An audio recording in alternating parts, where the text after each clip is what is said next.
Call the meeting to order.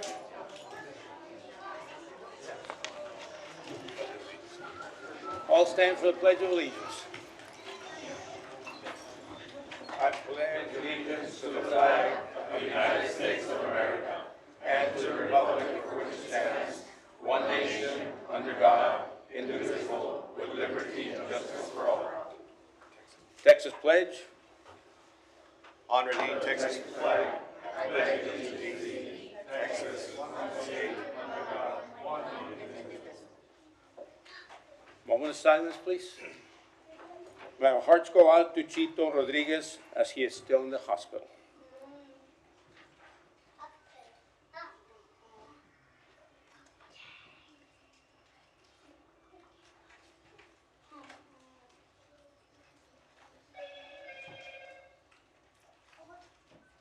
Thank you. You may be seated.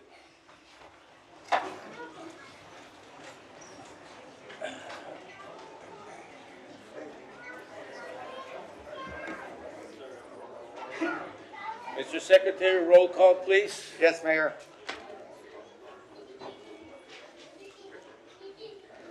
Honorable Mayor Dr. Victor D. Trevino, Present.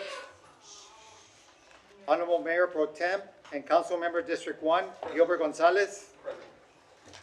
Honorable Council Member District 2, Ricardo Richie Rangel Jr. Present. Honorable Council Member District 3, Melissa Cigarroa. Honorable Council Member District 4, Ricardo Rick Garza. Honorable Council Member District 5, Ruben Gutierrez Jr. Present. Honorable Council Member District 6, Dr. Tyler King. Honorable Council Member District 7, Vanessa Perez. Honorable Council Member District 8, Alisa Cigarroa. Mayor, you have a quorum. Thank you. Mayor, motion to excuse members missing from council. Motion second. All in favor? Aye. Opposed? Motion passes. Mayor, motion to approve of the minutes of August 3rd, 2026. Motion second. All in favor? Aye. Opposed? Motion passes. We will proceed with recognitions. We'll go down there to go.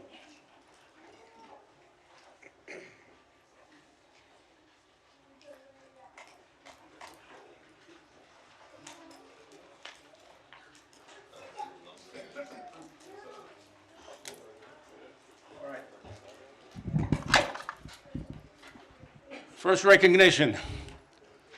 City of Laredo Mayor and Council recognize the LIT Troublemakers and T-Ball competing. Troublemakers, that's what it said. All right, that's fine. Competing in the Laredo sports.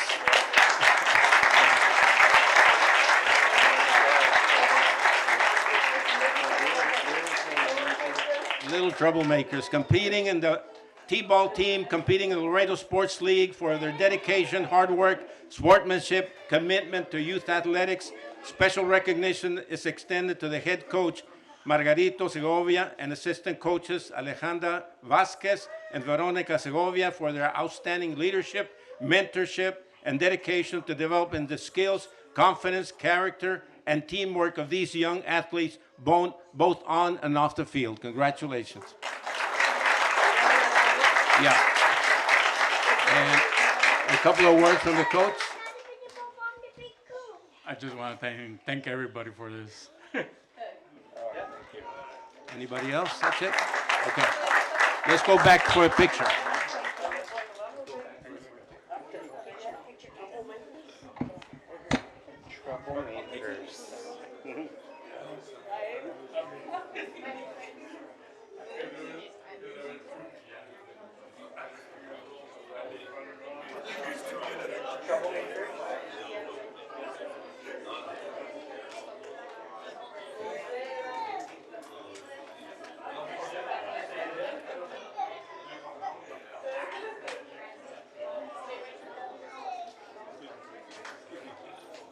Yeah, we'll take one right now and then we'll allow you guys to take one. Do you want to put the banner, Coach? The banner? Yeah. Oh, okay.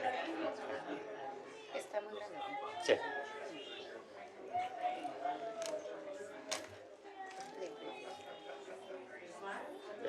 Over here.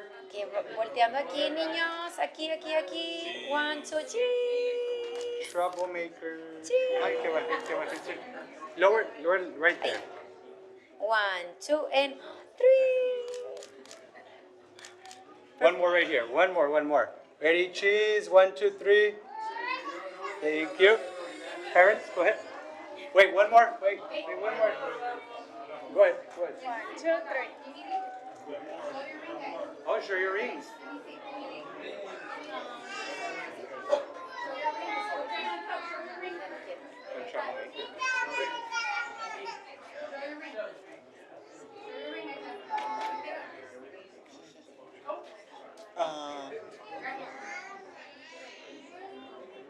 Fea.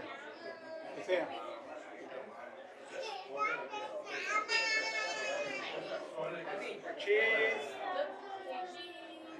Show your ring. Okay. Thank you.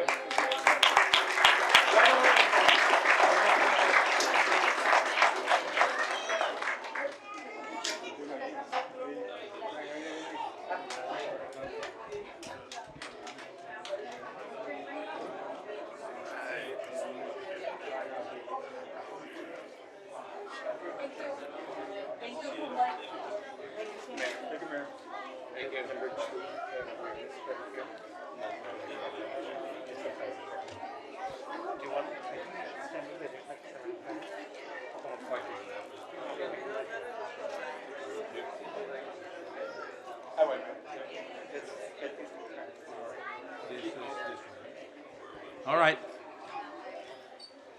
Let's let him go out.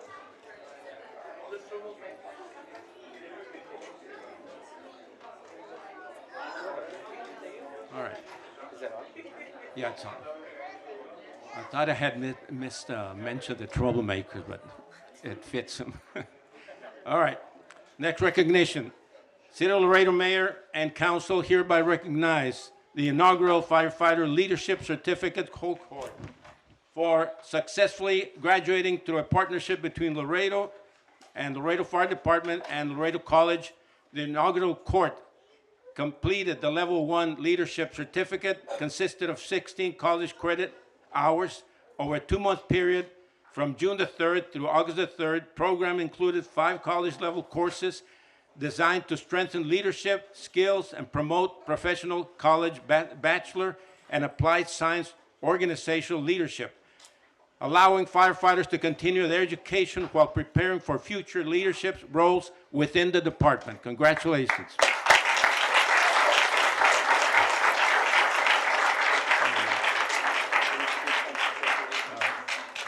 Chief, a couple of words. Well, good afternoon, Mayor, Council. I just wanted to say, first of all, thank you for recognizing these firefighters. They are the inaugural class. And I will say it was 16 college hours. It was about a month and a half, right? Semester and a half compressed into 2 months. You know, my team stepped up there, and like anything else, they're ready for duty and they're always there. This will prepare them to be better firefighters and officers to be out there. We have one of the elite fire departments in the state or in the United States, and we're proud to say that, and this shows this. We're having better first responders to respond to every call. One of the things about this program is when we approached Laredo College and Dr. Minita, we told them, look, we're very good at operations and tactics, but we also need help on the leadership part, communication skills, those soft skills, and this is exactly what it is. It's the first one, but it's going to be many, many more. You all approved the MOU in May, so it'll be a yearly thing. And thank you so much for supporting us on this. Thank you.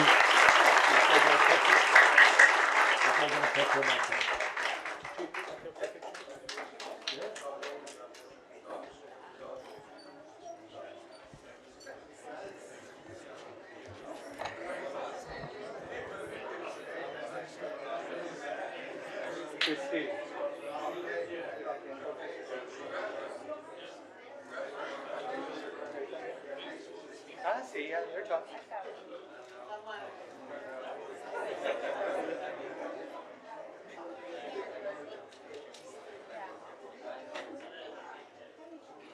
Ready? 1, 2, 3. Thank you. here. Ready, 1, 2, and 3. Perfect. One more. Short girl problems. There we go. Thank you.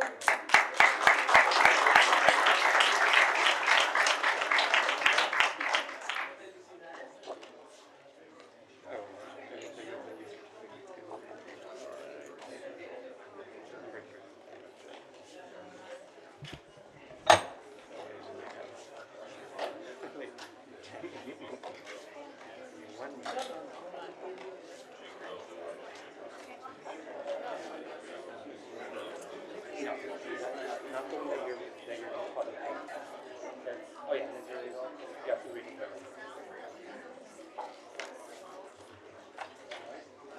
Yeah. Hold on, man. We have Chief back here.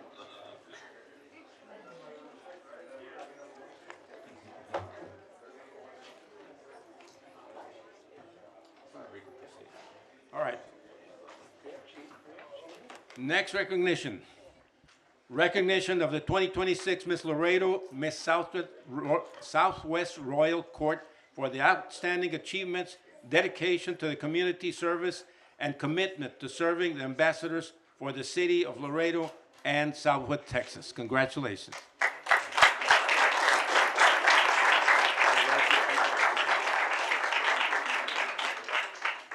And who wants to be a spokesman?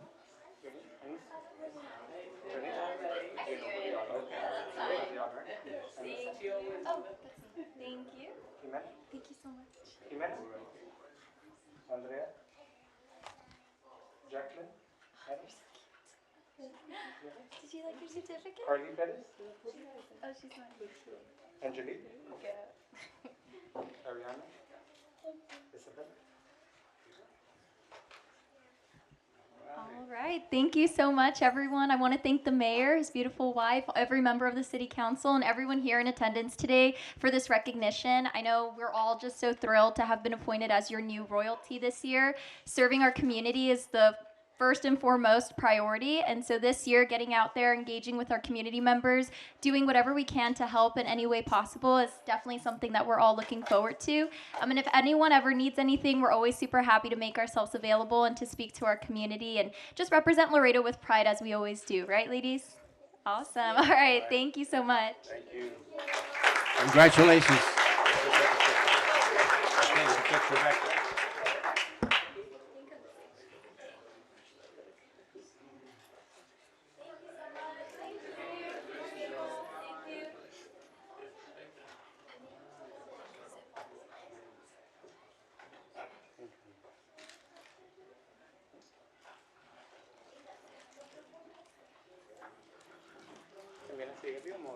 Can you move just a little bit to your left, please?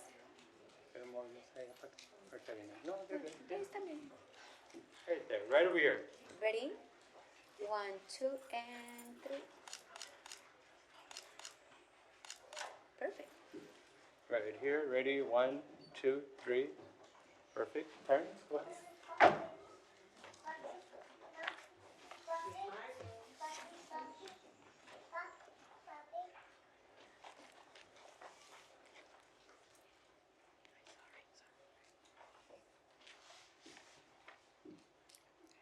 We're good, man.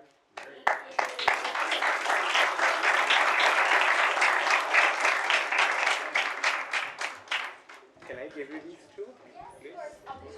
Perfect. Thank you. Congratulations. Mayor, Mayor. Yes. just recognizing Councilman. All right, Councilmember as Garza. noted. Thank you. Number 4.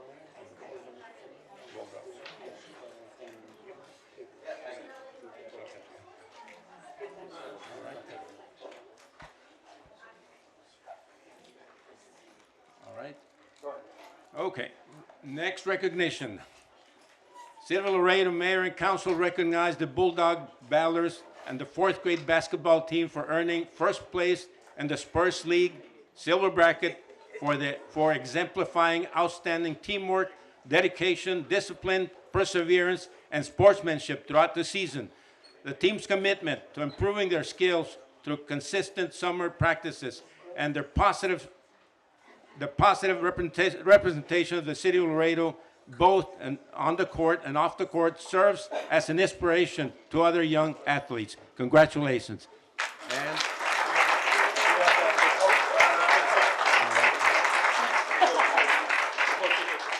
here we go. A couple of words. Hello, everyone. I am so delighted to be here this wonderful afternoon. I am very proud. I really don't have any words, right? What everything started as just having fun became something very amazing. This is their last year that they'll be playing because they're fifth graders. They're going on to middle school. And boys, on behalf of me and Coach Garcia, we wish you guys the best. And of course, a very I'm sorry, I don't have any words to say. As my admin is here, Ms. Cruz, Ms. Colunga, thank you for everything that you've always done for us. Thank you for always being there for us. Thank you for the support that you give to the school. So thank you, everyone, and I hope the boys enjoy this moment along with the mayor. Thank you. Thank you very much. All right. Good afternoon, everyone. I'm Ms. Cruz, principal of J.C. Morton Elementary. Thank you, Mayor, for recognizing on behalf of the entire roster, the coaching staff, the parents, our greatest support system. This is merit of their hard work. They've been playing together as a team since their early elementary years. So, boys, this is proof that your hard work pays off. We hope to instill in them that they'll continue to be athletes on and off the court. You know, they're great students. Our board member here, Mr. Rudy Morales, thank you for always supporting us well. And on behalf of our Bulldogs, we appreciate everyone being here and making this a memorable recognition for our team because, as Ms. Ramos said, it is their last year playing, so we expect great things from them year round. Thank you. Thank you very much.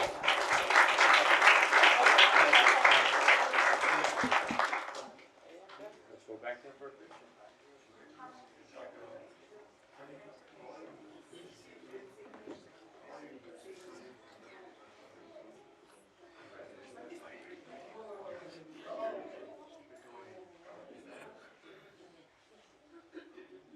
Mayor, can you move back? There you go. Yeah, right there. Right there. Right there. Right here with me. Ready? 1, 2, 3. One more. Ready? 1, 2, 3. Right here with Gabby. One more with me. Ready? 1, 2, and 3. Perfect. Thank you. One more time. One more, man.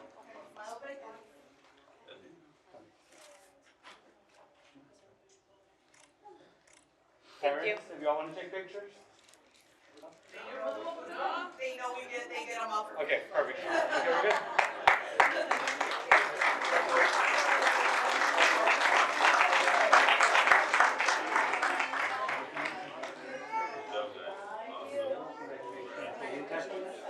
Yes.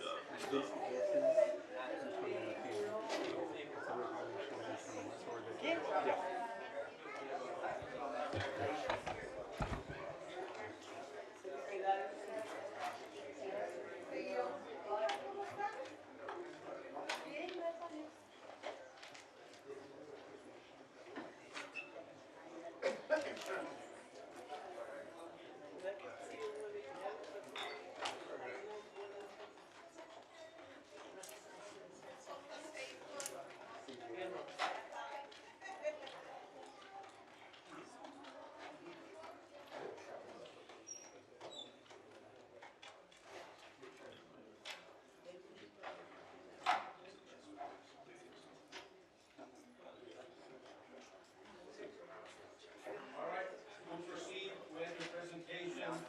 By Mr. Joe Guerra about pageant candidate.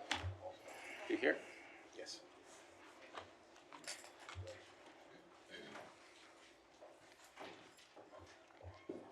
Good evening, Councilman, Mayor.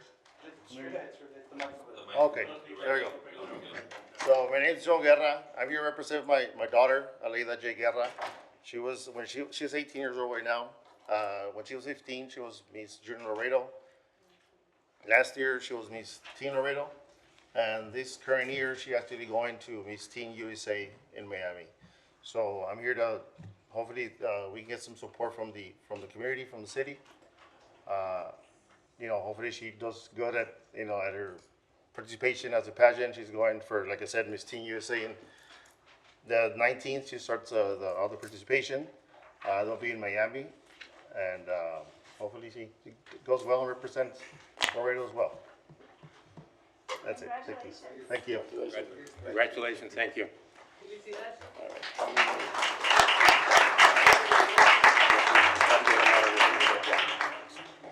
All right, we'll proceed with citizen comments. We'll go with the public comments in general.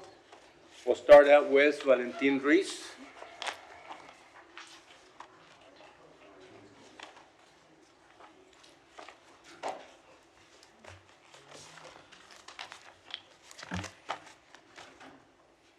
Valentin Valle Ruiz, veteran taxpayer for the records.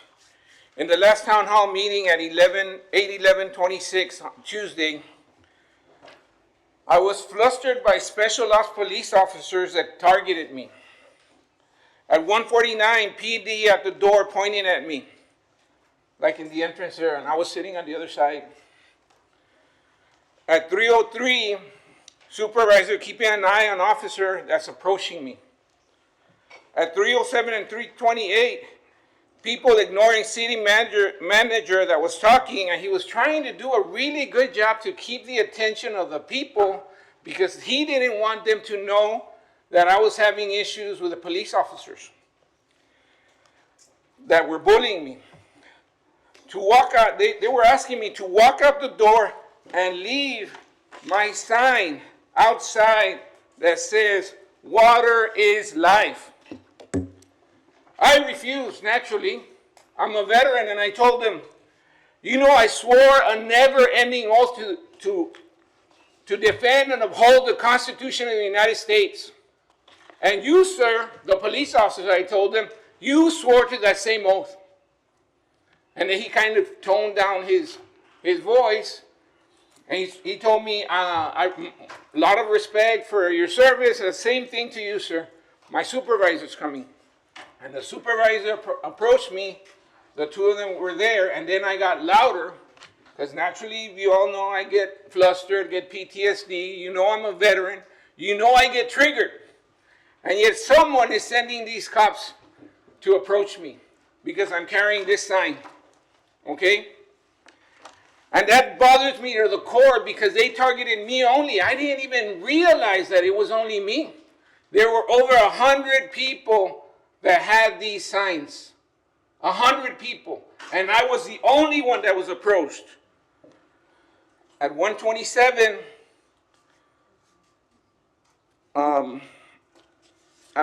at 1:16, I gave my full speech. And we have a guy named Hamrod Dunes that, in my opinion, I feel strongly that he is being paid for by the mayor. And he is a MAGA Republican that we all know of. And you'll see the people that are his base of people comment on things that they didn't even see the whole video in my speech. And I want to apologize to all the board members because I was flustered that time. And I forgot to mention that the culprit here that went there was because the mayor himself always leaves us to the end. So, 3 minutes, Mayor. I got more to say, but thank you so much. Thank you. All right.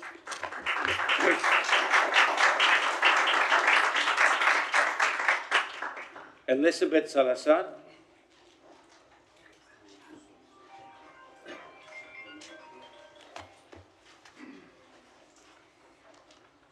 Elizabeth Salazar, District 1. Growing up, all we heard was how bad China was, how Chinese citizens didn't have freedom like us. However, their government implemented these structures, such as cameras, that eventually turned into monitoring their behavior to restrict access to basic things in life, cutting their ability to travel and to buy. Now look at us slowly becoming China with all this surveillance.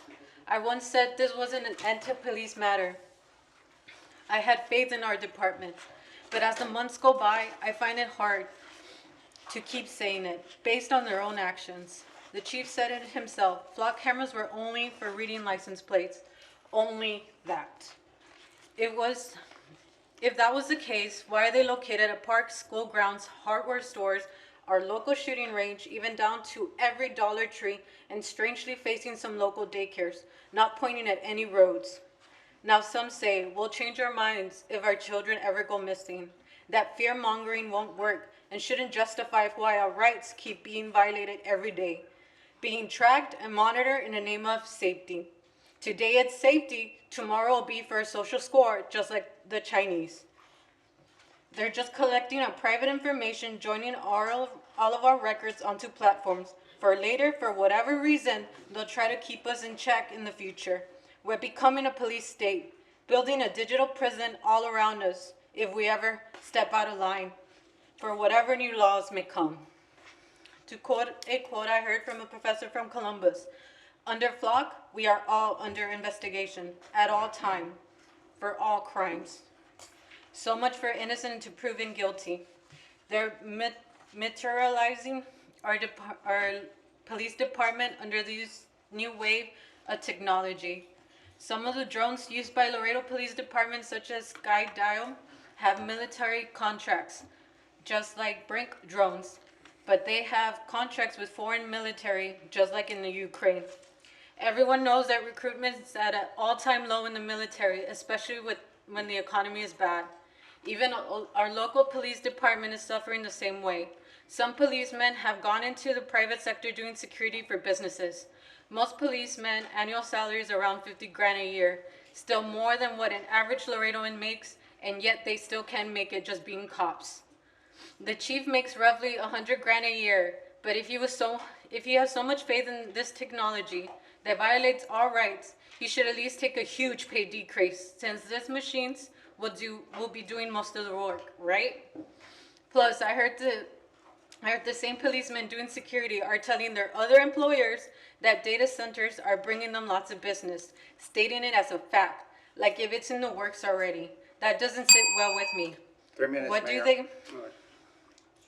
Can I keep going? Point of order, Mayor. Yeah. Citizens' comments are limited to 3 minutes only. I'll do motion to extend. That's only under, Mayor, that's only under our agenda items. So I can't? We'll leave it for an item if you can, please. That doesn't sit well with me. What haven't they told us? Now, I could give the benefit of the doubt that it was a misunderstanding, that the way y'all been acting gives no faith. Y'all acting like this was the first time all of you government employees heard of data centers, having no clue what they are or what they do, asking the public to break it down for you guys. Either you guys are playing the ignorance card, but this is your job. I worked in the hospitality business for 10 years. I've seen major projects of Laredo go to people from all across the country. Laredoans hardly ever benefit from jobs in our own city. Everyone makes money from us but us. These data centers go hand in hand with Flock and any other surveillance program they might want to replace it with. Our streets are a joke. Our water supply is laughable and sometimes non-existent for some. But please, sure, let's keep putting cameras that cost 3 grand each to monitor law-abiding citizens. It's not like most of South Texas is running out of water. End the Flock contract and say no to data centers. All right. It's still we the people, and we the people don't want this way of life. Privacy shouldn't be a luxury for the rich only. Mayor, point of Yeah, order. thank you very much. All right. Appreciate it.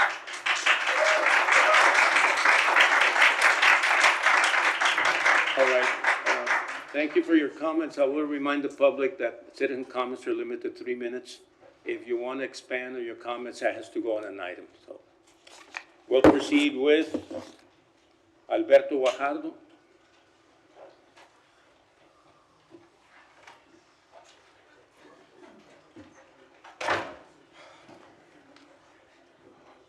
Hello, Alberto Guajardo for the record.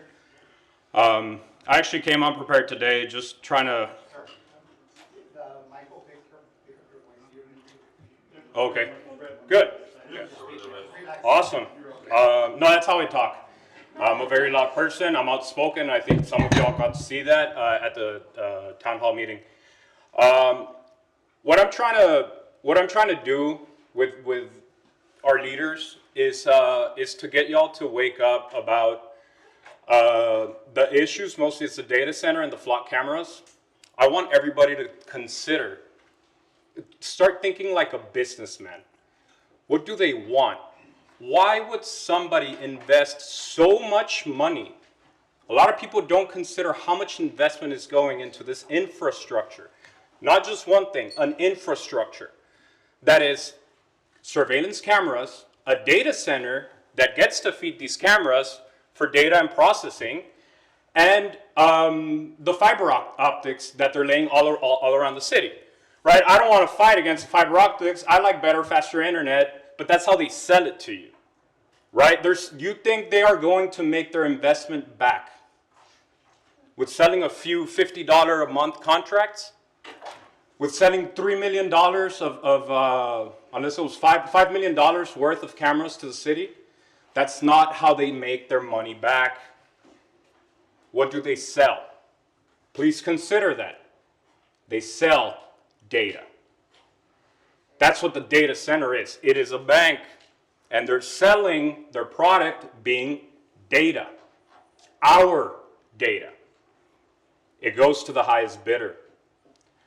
People ask me, well, what can they do? What can they do? Big example. They're reading our patterns of how we drive. If insurance companies get a hold of that data, all our premiums are going to go up and our protections are going to go down. It affects us, all of us. Everybody gets affected. And that's just the insurance side of it. I don't have the malice to know what else they can do with that data.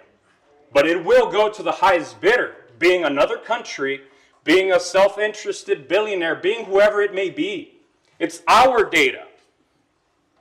And so my point being is that we are a community here in Laredo. I don't like seeing divisive politics. Remember, we are a community. We are Laredoans before anything. And I tell you, these data centers, these flock cameras, and even the buoys, the wall, it goes against our interests as Laredoans. Omitting politics aside, this affects us. We are a community. And what I want to see... Mayor, 3 minutes, Mayor. Yeah. May I continue? Just finish the sentence. What I want to see is leaders that are friends of the community. I saw very little of that in the town hall meeting recently. Thank you, Joaquin. You showed us that you care. He stood up and told us, this is the reason we're doing it. Now, I still disagree with bringing it, but thank you. I wanted to thank you personally for showing, hey, this is why we're doing it. I understand the water, I understand all of that, but focus on what is important to us as a community, all of us. All right. Okay. Thank you very much. Thank you.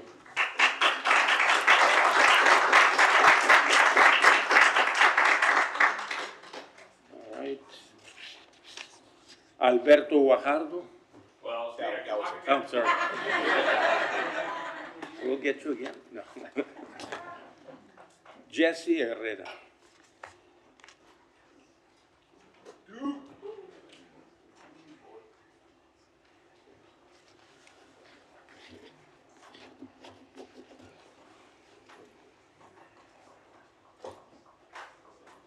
Hola.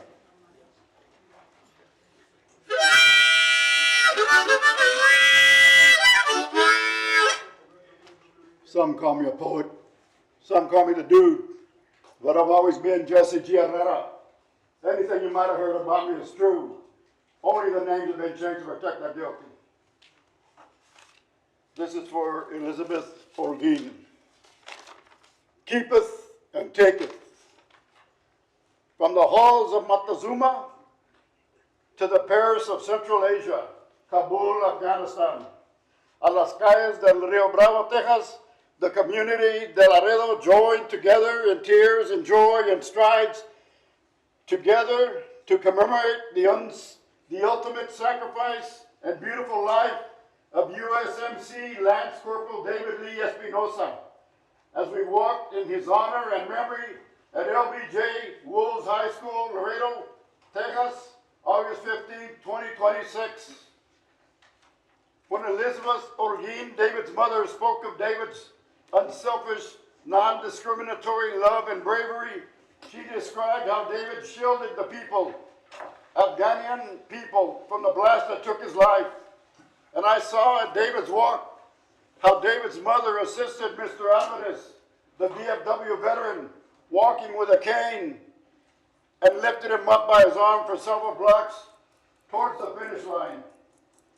Laredo City and county governments have the duty to protect and shield its citizens and protect our precious Rio Grande from the overreaching blast of this maniacal federal regime. Is it scary to stand up to Big Brother? I think it takes being well informed and courage. At least the amount of courage in your little pinky that Marine Lance Corporal David Espinosa possessed to take a stand against the fascist federal regime's wasteful and discriminatory insanity of no due process, of murderous ice raids, of mass indigenous people deportations, and of Don Quixote windmill walls and buoys on indigenous people's sacred lands and rivers, from Boca Chica to San Diego. No gas-lit white supremacist border wall. Big Brother always keepeth, and Big Brother always taketh. It's unconstitutional, unprecedented, ungodly, with liberty and justice for all, to the shores of Rio Bravo. We're looking for a few good men and women. Sí se puede. Gracias.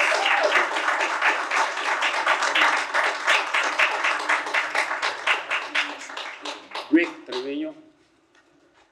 Got some documents for you guys.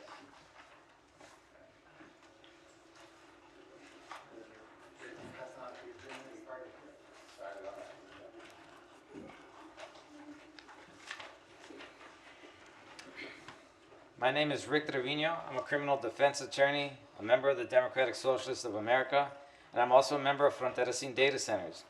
I have specific remarks regarding Frontera Sin Data Centers' Frontera plan, as well as the city attorney's position on a data center ban for the city of Laredo. But before I go into those comments, I literally have some personal business to attend to. For my public comments that I made on August the 3rd, I was sent a cease and desist letter from George Altgeld, you guys might know him, the attorney of Kimberly Walker Tejerina and County Judge Tano Tejerina, who's also running for Congress. The cease and desist demand I apologize to Kimberly and Tano in front of City Council. I want Tano and Kimberly to know that I did nothing wrong. What I did is protected under the First Amendment of the U.S. Constitution. Private citizens have the right to criticize the rich and powerful. We have the right to be suspicious of power. We have a right to give our opinions regarding things of public concern, like the accumulation of wealth and power in our community. We have a right to give our opinions of public concern regarding our air, privacy, and water. So Laredo, sometimes when you speak out against rich and powerful people, you have to fight. Don't be scared. Don't let your speech be chilled by cheap threats and bullies. With that being said, I want to turn my focus now to the data center and the Frontera plan that I passed to you guys. I provided each of you with a copy of the Frontera plan. It's a plan that I believe will provide a pathway to authentic public input and transparency. The public can see a copy of this at our social media on Facebook and Instagram. And lastly, I passed out an article of the Texas Tribune on the so-called Death Star bill. See, the city attorney, Joaquin's bow tie was spinning with panic, saying, hey, we can't do this or we're going to get sued, right? So me as an attorney, I wanted to see what that law was, and it was that so-called Death Star bill that got passed in 2023. It basically tied our hands behind our backs. Cities lost their right to, do what the people wanted on specific things. And guess who authored that? Guess who helped author that? Richard Raymond. I want Laredoans to appreciate, look at that quote there, it's highlighted in the back. Laredoans need to understand that right now we're being told by our city leaders that we can't have a ban because it's against the law. Our hands are tied behind our back. Mr. Raymond should not be allowed in polite society without having an answer for this fact, that the city of Laredo is now weaker. And why? So he could say he's a centrist. So you could say he reaches across the aisle. Your hands are tied behind your back and are unable to do the will of the people because of this. Now, I disagree with that. I do believe that we have the power. San Marcos did it. That's a city, not a county. And intelligent people have tried to muddle that water. We do have the power. Home cities have the right to pass bans. And look, sometimes the people, you stick your neck out. I did. I'm getting in trouble for it. We're asking for our attorneys to stick their neck out to Mayor, the 3 people of minutes, Laredo. Mayor. Thank you for your time. Thank you.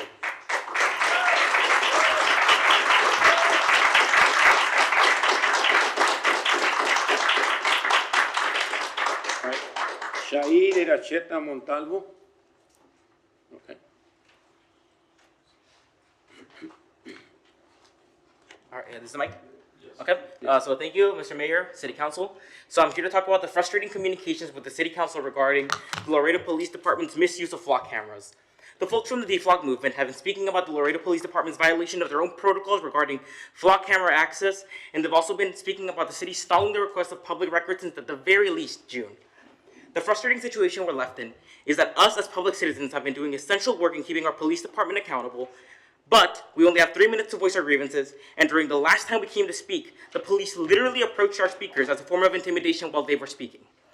The police has news sources like Laredo Morning Times, KGNS, Hamrod News, and even the city itself to say, we're working on transparency, but they'll manufacture consent by passing stories like, oh, flock helped in an arrest, and other such dribble when some of our speakers will show, and have shown, that over 60% of the searches done by the LPD should have not been allowed to begin with. I demand from the City Council that we are given a chance to do an informative presentation, a town hall, or sponsor an agenda item, like the mayor was saying. If you claim to care about our voices, then show it. Allow us to shine a light on the actions of the police department that have been harming our communities since you decided to allow this flock contract to even be renewed. Thank you for your time. Thank you.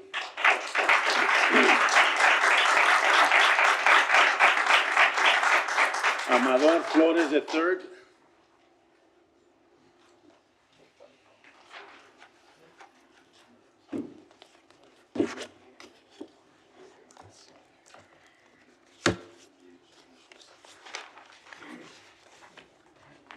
Good evening, City Council. My name is Amador Flores III. First things first, I want to apologize for a statement that I made. Previously, I've come up here and I've said that the City of Laredo signed a contract for 199 flock devices, and that was the extent of the amount of flock devices we had in Laredo. But that isn't true. This record that was released to me by the Texas Department of Motor Vehicles approximates that we have 460 flock devices in Laredo across 390 locations. In terms of the safeguards that are in place for these flock cameras, Laredo Police Department Internal Policy 412.6.3b requires every license plate reader query to carry a case number or event number and a reason for the search. This safeguard fails. In January of this year, 58.3% of those searches did not pass the safeguard. This means that they were either missing a reason entirely, had an invalid reason, missed a case number, was missing a case number, or had an invalid case number. In June, we saw roughly the same thing, with a third of all searches also violating this internal policy. The Chief of Police has stood up here multiple times and told us that these safeguards are improving, they're getting stronger, our transparency is increasing. But this policy number 412 of the Laredo Police Department's policy manual, has not been updated since at least January of this year. This policy safeguard only considers automated license plate readers, ALPRs. Automated license plate readers only constitute the Falcon model flock cameras, not the Condor and not the Raven models, which make up more than 60% of our flock devices. The Condor is known as a PTZ camera, a pan-tilt zoom camera. I call these the people tracker because that's what they're designed to do. That's what Flock Safety themselves advertises these cameras as doing. The Raven model cameras are the microphones. These are supposed to detect sounds of distress or gunshots. In the entire Laredo Police Department policy manual, there is no mention of the words Raven, Condor, acoustic, audio detection, flock, or gunshot detection. Those terms aren't used once. Now, another concern that I have with these flock cameras. There are 60 of the Raven model cameras sit on LISD and UISD school grounds. If you or someone you know is a student of United High School, United South High School, United South Middle School, Nixon High School, Alexander High School, Martin High School, Lyndon B. Johnson High School, Lamar Bruni Vergara Middle School, Alicia Ruiz Elementary School, Veteran Memorial Elementary School, Zachary Elementary School, Leindecker Elementary School, they are being monitored by these Raven Flock microphones. There is no policy that regulates the data storage, who can listen to it, who audits it, or who has access to these students' and children's and teenagers' data. That's all for me. Thank you. Thank you.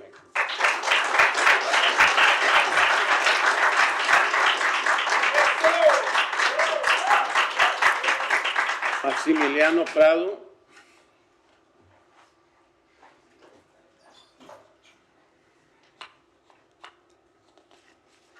Good evening, Mayor and Council. My name is Max Prado. I'm here representing the American Alliance, and here to talk about our position to the AI-powered automated license plate readers known as flock cameras.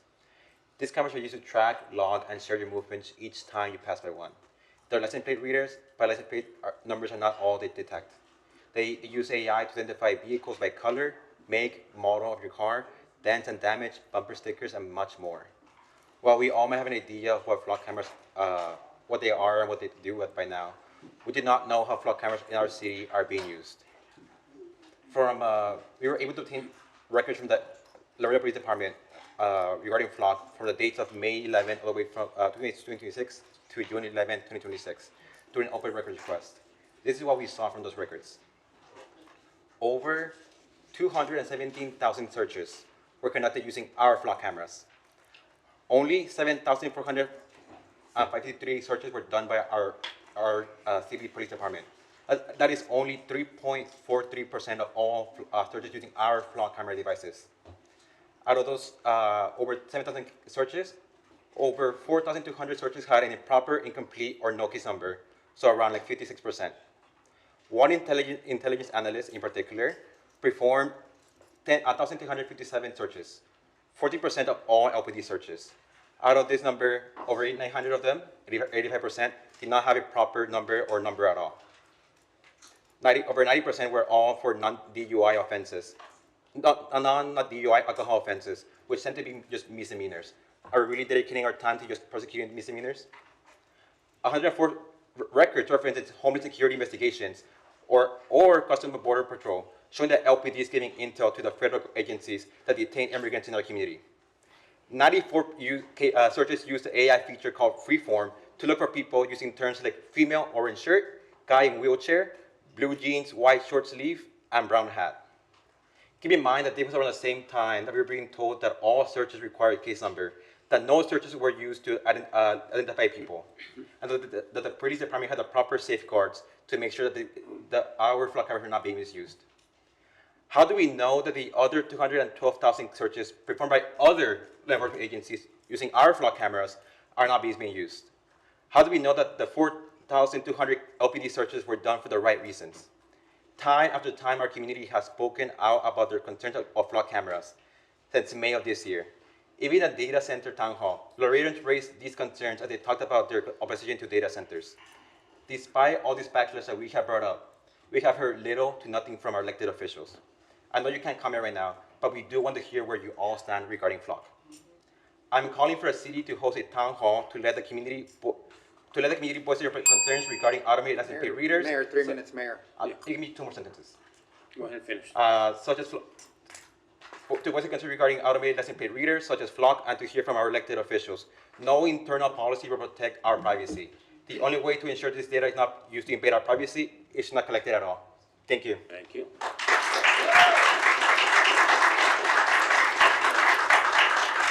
Antonio Villarreal. Antonio Villarreal.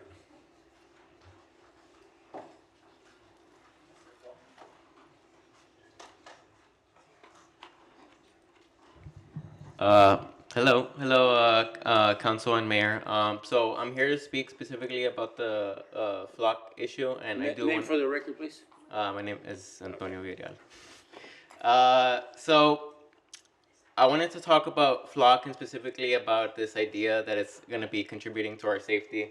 I mean, you guys, I mean, I guess not you guys specifically, right? But the police department and Flock themselves, right, are kind of contributing or trying to tell us that there's this idea that it's making us safer. But I mean, haven't you guys said yourselves that Laredo is the safest city in Texas, and it's supposed to be supposedly like the 6th safest city, like in the whole U.S. So the idea that we've gone from introducing this kind of surveillance state where there's 0 flock cameras or barely any flock cameras to having about like hundreds of them within a very short span of time is very concerning to me, and I'm sure concerning to much of the people here in this room right now speaking about this issue.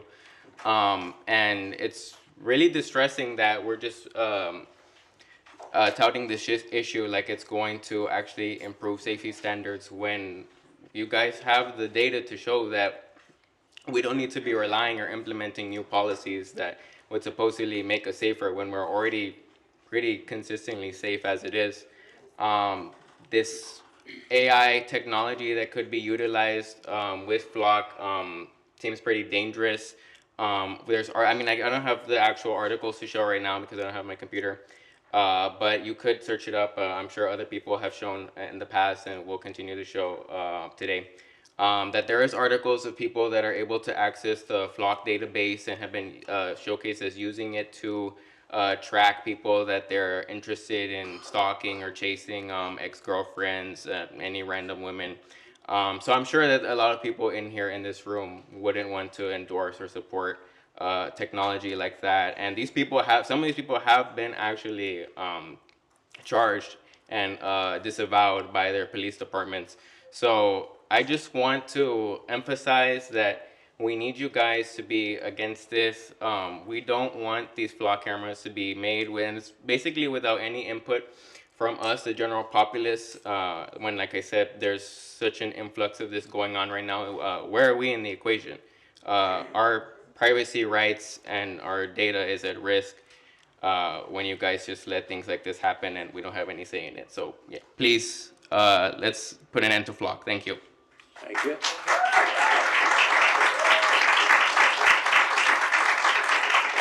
Clarisa Cárdenas.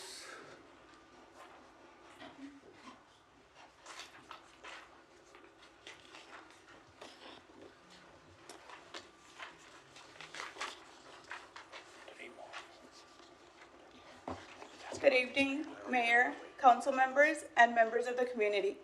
My name is Clarisa Cárdenas, and I'm here tonight to announce my candidacy for City Council in District 3. District 3 is a strong and hardworking community, but too often its concerns have been overlooked. Our neighborhoods deserve the same attention, investment, services, and representation as every other part of the city. Residents should not have to feel forgotten when it comes to infrastructure, public safety, community resources, economic opportunities, and quality of life. I believe District 3 deserves a clear and important voice, one that must be heard, respected, and included in the decisions affecting our city. My goal is to listen to residents, bring their concerns forward, and work constructively for practical solutions and greater accountability. District 3's current representative's concern is solely on the areas along the Rio Grande. Our district should not have to compete for attention or settle for being forgotten. We need leadership that listens, advocates, and ensures District 3 receives its fair share of investment, services, and opportunities. The voice of District 3 is important, and it must be represented. This campaign will be centered on community involvement, open communication, and ensuring that District 3 receives the attention it deserves. I respectfully ask for the opportunity to serve and represent the people of District 3. Thank you for your time and allowing me to speak tonight. Thank you. Brianna Andrews.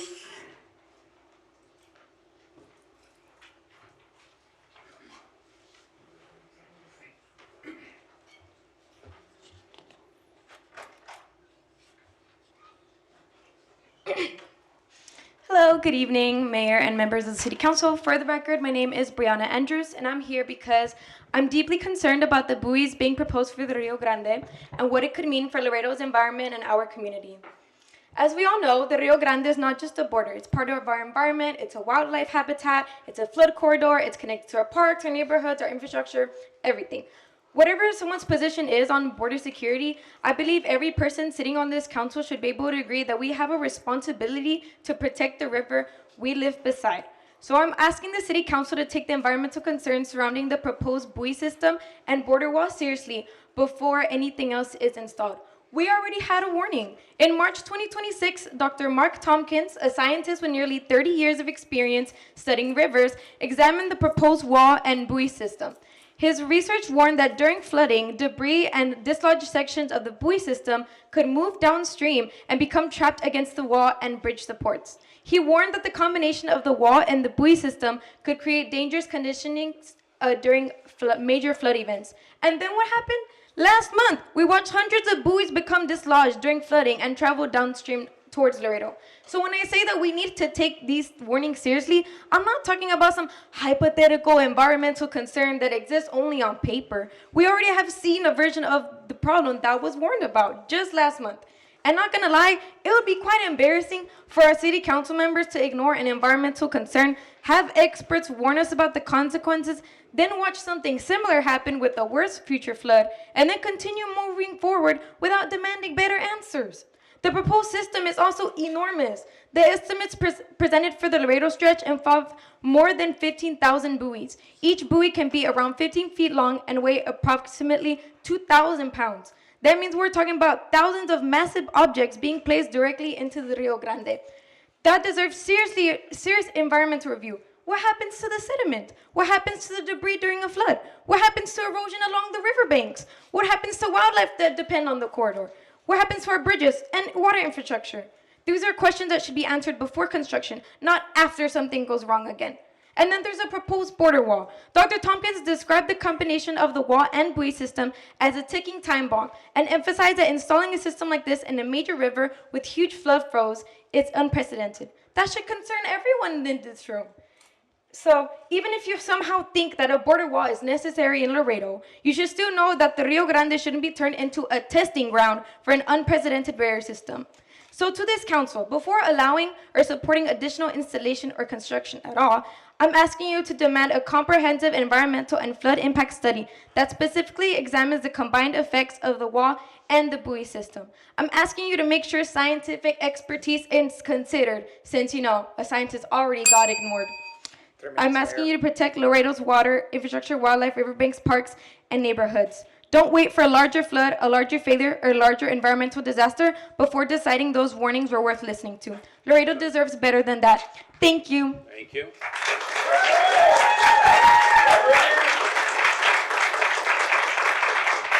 Karen Munoz. Karen Munoz, District 8. I'm here to speak against data centers and flock cameras. This week is National Week of Action Against Automated License Plate Readers, ALPRs. That's important for you all to know because while the resistance is absolutely local, as you've seen, it's not only local. These cameras are concerning all over the country, and it's not only flock, the ALPRs are a problem. That ALPRs exist at all and are so heavily relied on is in and of itself an invasion of our privacy. And the assumption made by our own police chief is that these tools are needed in order for our communities to be safe, and we disagree. We were voted 7th safest city in the U.S. in 2023 as well, and that was before the cameras were around. These tools are accessed without any search warrant in violation of what the Fourth Amendment is supposed to shield us from, government intrusion. It's been said before, I believe by Mr. Gutierrez, but sure, there's no right to privacy in public, sure, but there does still exist within the Fourth Amendment of the Constitution the requirement that the government seek a search warrant before intruding in our lives. The Fourth Amendment, of course, has exclusions, right? Sure, if an officer sees a crime being committed in person, or if an officer sees a product of a crime in plain view, then that's an exception, of course. But it's absurd to say that these exclusions allow the government to use tools that can track our public movement at any given time. The proliferation of these technologies of ALPRs allows the government to skip the only step that provides all of us, including all of you, council, any protection against government intrusion, again, the search warrant. A private company, of course, is not required to get a search warrant. So by allowing ALPR technology to be used in this community and allowing our officers access to ALPR technology, you've allowed them to use a technology that again bypasses the only protection we have, a search warrant. Second, I'm again urging you to pass a ban on data centers. There's been a lot of talk about the city of San Marcos' ban passed 2 months ago. They voted to define data centers and make them ineligible for any part of the city in its zoning laws, of course citing concerns of the effect that it will have on their water and energy resources. Reading from a Texas Tribune article dated June 30th, quote, San Marcos' State Senator Judith Zaffarini says the city's decision reflects concerns that many communities, actually every community across Texas, share, and that the city council acted, quote, decisively and appropriately to ensure the safety of the community. She went on to say, quote, local officials are in the best position to understand the unique needs, infrastructure constraints, and priorities of their own communities. You, of course, understand that, as you've heard today, that we don't have water. We don't have the water to supply any data center. So we're asking you to do what our state senator has already praised council members publicly for doing in another city. We're asking that you put the interests of your constituents first and pass a ban on data centers. You decided to move forward with a regulation framework before hearing from any of us, maybe 5 of us. There was 64 residents here that day to speak, and half of them had left by the time the item came up. And this was, of course, before any town halls at all were had. Please keep in mind, of course, the city attorney's opinion is by the nature of his position risk averse. It's not his job to represent your constituents. That's your job. Thank you. Thank you.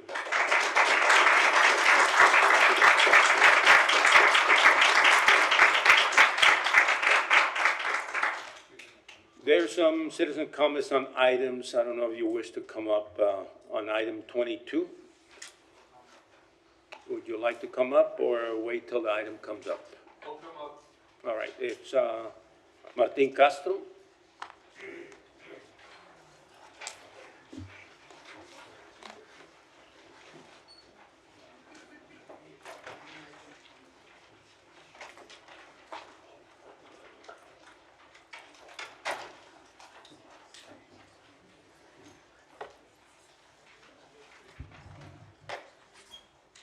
Good evening, City Council, Mayor. My name is Martin Castro. I am the Watershed Science Director at the Rio Grande International Studies Center here in Laredo. I'll keep my remarks brief. Much of the conversations we've heard about buoys has focused on flooding, debris, bridge safety, and navigation.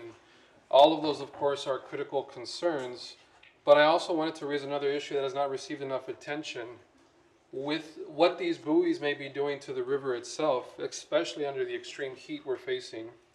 As you know, these buoys are foam-filled structures. They're wrapped in an aluminum shell. Foam is used as the insulation for these buoys because, not only for this infrastructure, but for homes, because it holds heat very well. Aluminum, when exposed to the South Texas sun, also becomes extremely hot. So one of the questions we believe needs to be studied is simple. What happens when hundreds of miles of these floating structures, over 15,000, as folks have explained, are going to be sitting in the river all day under the intense South Texas heat? In plain terms, we may be facing what amounts to long strings of these floating, heat-absorbing structures into the Rio Grande. The river is supposed to function as an oasis, a cooling system, in a desert and semi-arid climate. The river provides water, habitat, recreation, and life for our region. But if these buoy systems are increasing localized temperatures, even slightly, that's really important. And so basic science tells us, right, that warmer temperatures can affect evaporation, increase dissolved oxygen, aquatic habitat, algae growth, all these bacteria conditions that we should be very concerned about. And this is not, of course, theoretical water quality concerns. This river segment, 2304, is actually already considered impaired for bacteria, E. coli specifically, according to IBWC, the International Boundary Water Commission. So if we are adding infrastructure that could already create warmer, slower debris trapping conditions, then we really need to know whether that could worsen bacteria risks or contribute directly to unhealthy conditions in the river. We also know these buoys can grow biological material underwater. We've seen this in Eagle Pass, moss, algae, biofilm. If that material is combined with warmer conditions and trap debris, then the public deserves to know whether this system could create localized bacteria or algae problems. We shouldn't accept hundreds of miles of these buoys, heat-absorbing buoys, being placed into our drinking water source, and not asking what the impacts are going to be. Especially not in a region that already deals with extreme heat, drought, water scarcity, and of course floods that we've now seen. Therefore, to wrap up, we urge this council to make clear that the city of Laredo should not accept or allow buoy deployment in our stretch of the river until the independent studies are completed, reviewed, and made public. 3 minutes, Mayor. Those studies must evaluate the flood risk, the debris loading, the buoy failure scenarios of which we saw last month, Point of order, bridge Mayor. impacts. You need an extension? Go ahead. A motion. One last sentence. Water quality, heat impacts, trade, emergency response, and so on, and impacts in Laredo as well. If the federal government moves forward before these studies are complete, it will continue to put lives, bridges, our trade, and our river at risk. Thank you very much. Thank you.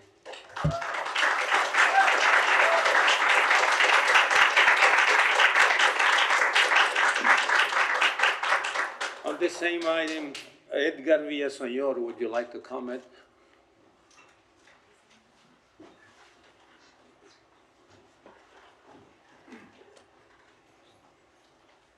Good evening, Mayor, City Council, and city staff.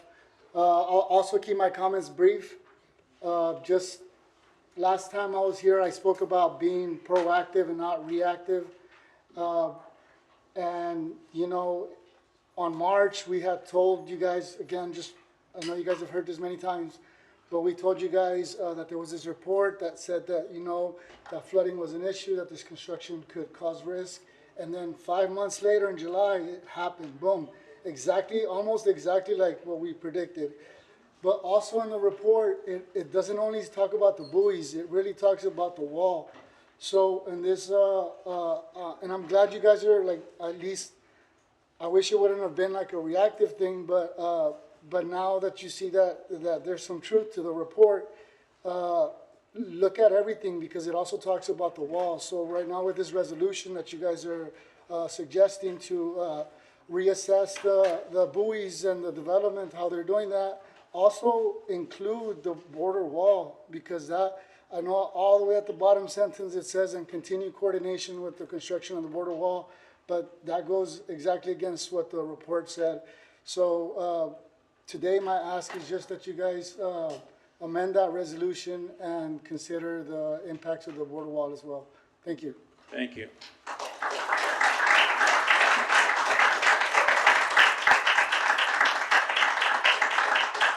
On the same item, Tricia Cortez, would you like to comment?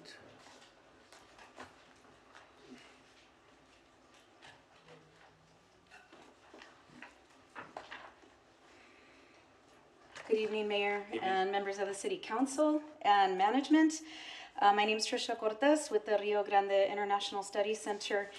And the request with this item, number 22, is we're here with an ask, Mayor, for this much needed, this resolution for a much needed reassessment of the buoy deployment program by Washington, D.C. for our community. As you all know, today, Commissioner Scott paused construction today of the border wall in Big Bend because of the incredible uproar from that community, and he has stated he's pausing it until he conducts an in-person, on-the-ground evaluation, and we'll have meetings with local leadership, community members, and stakeholders on that issue. Meanwhile, San Ignacio, just downstream from us, is on fire to protect their property rights and individual freedoms. They have halted construction as well. They have filed lawsuits in federal court recently. We are having a press conference in front of the federal courthouse on Thursday morning about this. And families are also filing criminal complaints against contractors for seizure and destruction of their property, as well as the county-owned bird sanctuary. The point of all of this is none of this is a done deal, and nothing's ever a done deal. And we commend you for requesting a reassessment of this program. It's critical at this point, given the fiasco that occurred last month with the moderate flood, that you all demand in this resolution from the feds all of the technical specifications of these buoys and ensure that a team of experts review those technical specs and provide you with a report on the safety before making any decision to move forward with any type of deployment in our community. Because what we saw and what we've already been told is that we will be saddled and burdened with a forever threat and forever costs that such a project will leave us. Thank you so much, Mayor and Council.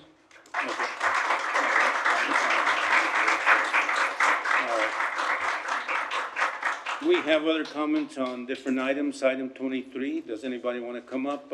We have Michelle Winteroth.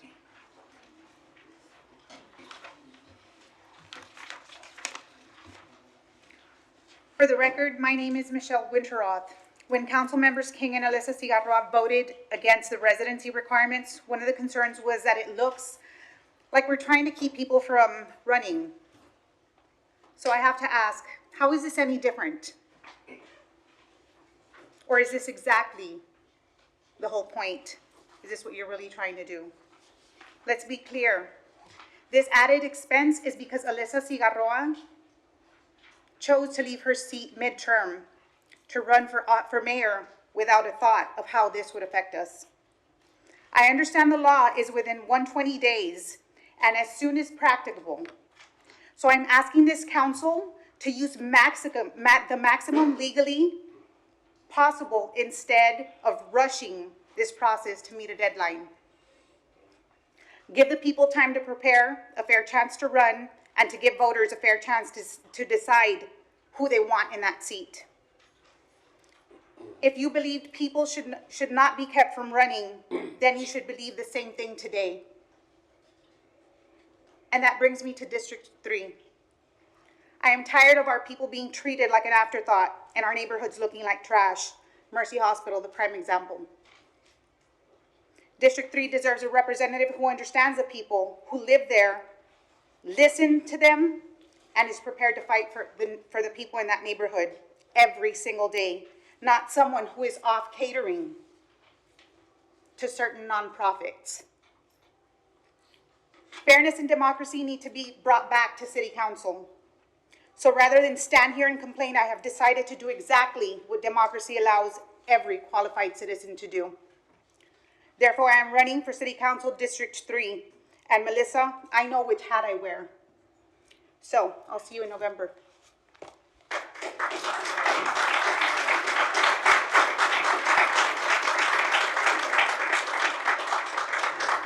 On the same item, we have Sergio Martinez. Would you like to comment? No, he left. All right. Ubaldo Granado Jr. On item 23 also. Good evening. So for the record, my name is Ubaldo Granados. I'm here to speak on item 23. The reason I felt it was important to speak up about this is because of the abbreviated timeline of having somebody, and I know the Texas Election Code is pushing the date, I understand that, but it doesn't feel like a democratic process. It feels like it's being very abbreviated, and I also feel that it doesn't give enough time for people to decide to run, much less have people decide on who they want to vote for. And when situations like this happen, you know, the council member that decided to run had more than a year to decide whether they wanted to run. Here you have 2 to 3 days to decide whether you want to run. So I think that's not part of the democratic process, I feel, right? I feel like we want everybody to have their vote count, but you also want everybody to have the ability to run. So I just wanted to mention this because it doesn't feel fair. I understand things are driving it, the election code, but I just don't feel it's fair, and I think people should have the opportunity to vote for somebody, because it gives the impression that somebody is already maybe being groomed for that position. So we'll see when the position opens, who's ready and already has a team set up. So anyway, thank you very much for your time. All right, thank you.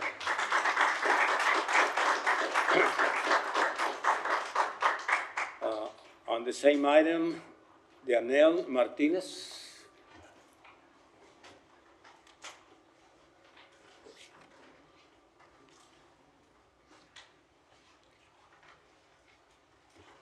Hello, good evening, Mayor and City Council. I come before you today as a taxpayer, a community member, and someone who understands what it means to be entrusted by voters to represent our community. Recently, community members encouraged me to run for City Council District 6 for that seat. But I said no. And I said no because when I was sworn into office to represent UISD District 7, I put my hand up and I gave an oath to my people, to the people who elected me, to serve my years, to serve my full term. So today I'm here to ask you, to ask the question, what is the hurry? And I understand there's legalities, procedures, formalities, but at the end of the day, an opinion is an opinion, and the decision lies on council. To me, District 8 is a district that is very underserved. I know this because of the line of work that I do. I work with elderly. I know that these individuals are the most vulnerable. So, again, I ask, what is the hurry? I think, in my opinion, that yes, somebody is already being groomed.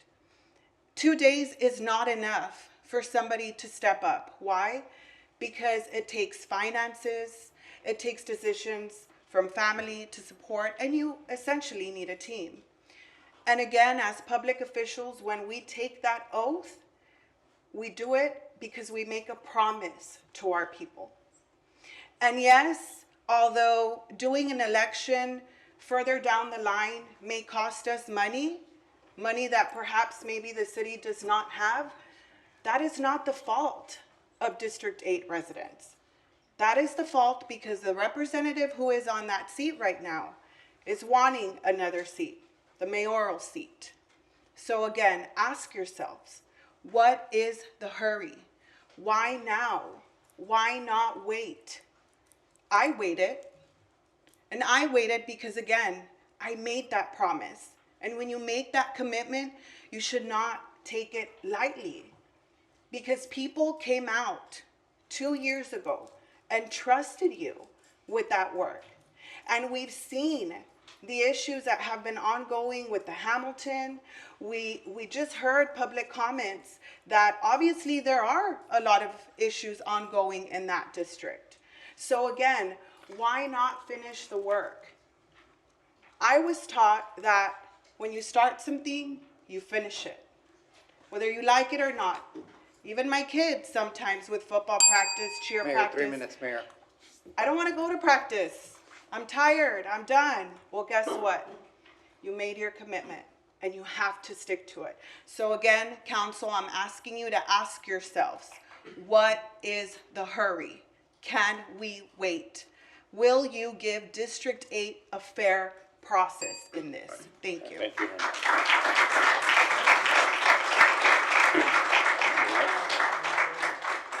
All right, that's it for comments. We'll proceed with communications, and I'd like to put my items 46, 47, 40, and 23 also to present them. Mayor, would you mind amending that to include mine as well? Which one is yours? Mine is going to be number 54 and 55. 54 and 55. We have a motion and a second. All in favor? Aye. Opposed? Motion passes. Communications. Presentation by Mayor, providing general comments on city matters, upcoming initiatives, and other relevant updates for the council and the public. Couple of announcements. There was a community service sent out on Friday after the city's town hall meeting. And Mr. Nev, do you have an update on this? You want to start in there?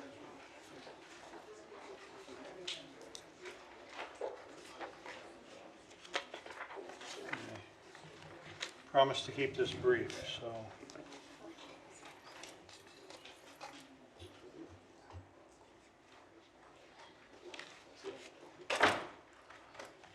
I'll walk you through this. So we developed a survey. We had talked about this at the town hall meeting, but we developed a survey for a very specific purpose to help us develop appropriate standards for data centers in Laredo. It was never intended to be a scientific poll or a referendum on whether data centers should or should not come to Laredo.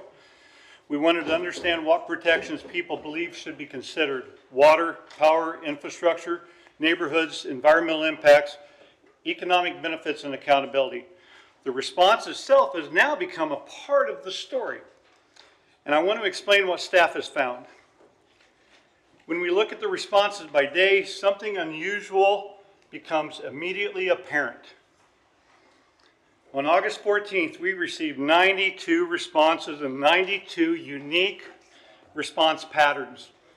That's what you would normally expect from individual participation. Then on Saturday, August 15th, the survey received 75,763 responses, but only 76 unique exact answer patterns. And then on August 16th and August 17th, activity essentially resumed to normal, 30 responses and then 42 responses. So this isn't simply a case of a survey becoming very popular. It's an extraordinary concentration of identical responses on one particular day. So when staff looked deeper into this Saturday activity, the pattern became even more significant. Of the 75,927 responses in the file, 75,688 of them contained the exact same complete answer pattern, not simply the same answer to one question. Those identical responses were submitted during approximately an 8-hour period on Saturday.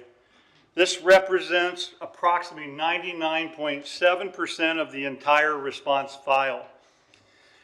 I do have a serious concern that what we're seeing may represent an abuse of the public input process.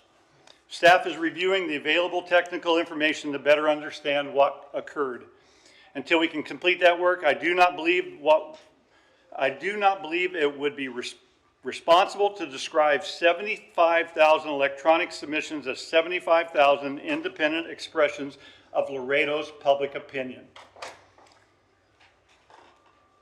But I don't want this unusual activity to cause us to lose sight of what we've conducted the survey for in the first place. There's a certain irony here that I don't think should be overlooked. We're having a community discussion about data centers and emerging technology, and the survey itself has given us an extraordinary demonstration of the power and the potential risks of digital technology. But perhaps that actually reinforces the city's approach. Our responsibility isn't simply to be for technology or against technology. Our responsibility is to understand it and establish reasonable safeguards within the structure. And importantly, this doesn't make the survey worthless. It is designed to help us identify what belongs in the ordinance: water protection, infrastructure, energy, neighborhoods, environmental impacts, economic benefits, and accountability. We can still use this data to build a better standard.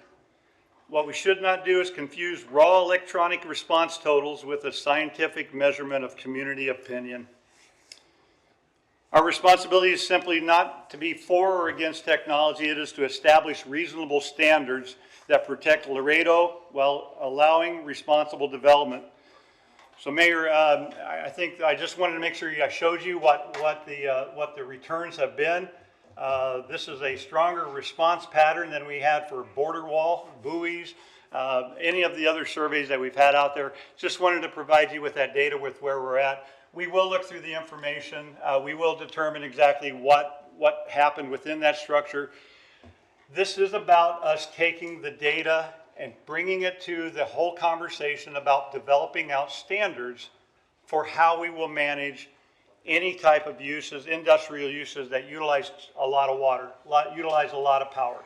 And so we'll walk through that. I just wanted to make sure I shared with you the update on this. This is a really interesting exercise in exactly what can and cannot happen within the structure. So, Mayor, thank you. All right, thank you very much. We'll proceed with... I'm sorry, Mayor, may I have a comment, please? Yes, go ahead. Mr. Nab, can you reiterate to and continue to post that information to the public? I think it's very important that they understand that we up here are together with them in terms of how we feel about data centers. And I think the last part of that information Yes. should be thrown out there, because it's very important that they understand that we're with them. We really understand what's going on out there, so that we can actually work together and trying to find a solution to this rather than constant back and forth. I think, yeah, and I think really just reiterate with this, and we talked about this at the town hall as well too, is that we have an inherent ability within our planning and zoning code right now. It states within the land use development code that anything that is currently not recognized within the land development code, it is prohibited until we have to develop standards. What that means is that if a project comes along, we will be required to build standards at that point in time.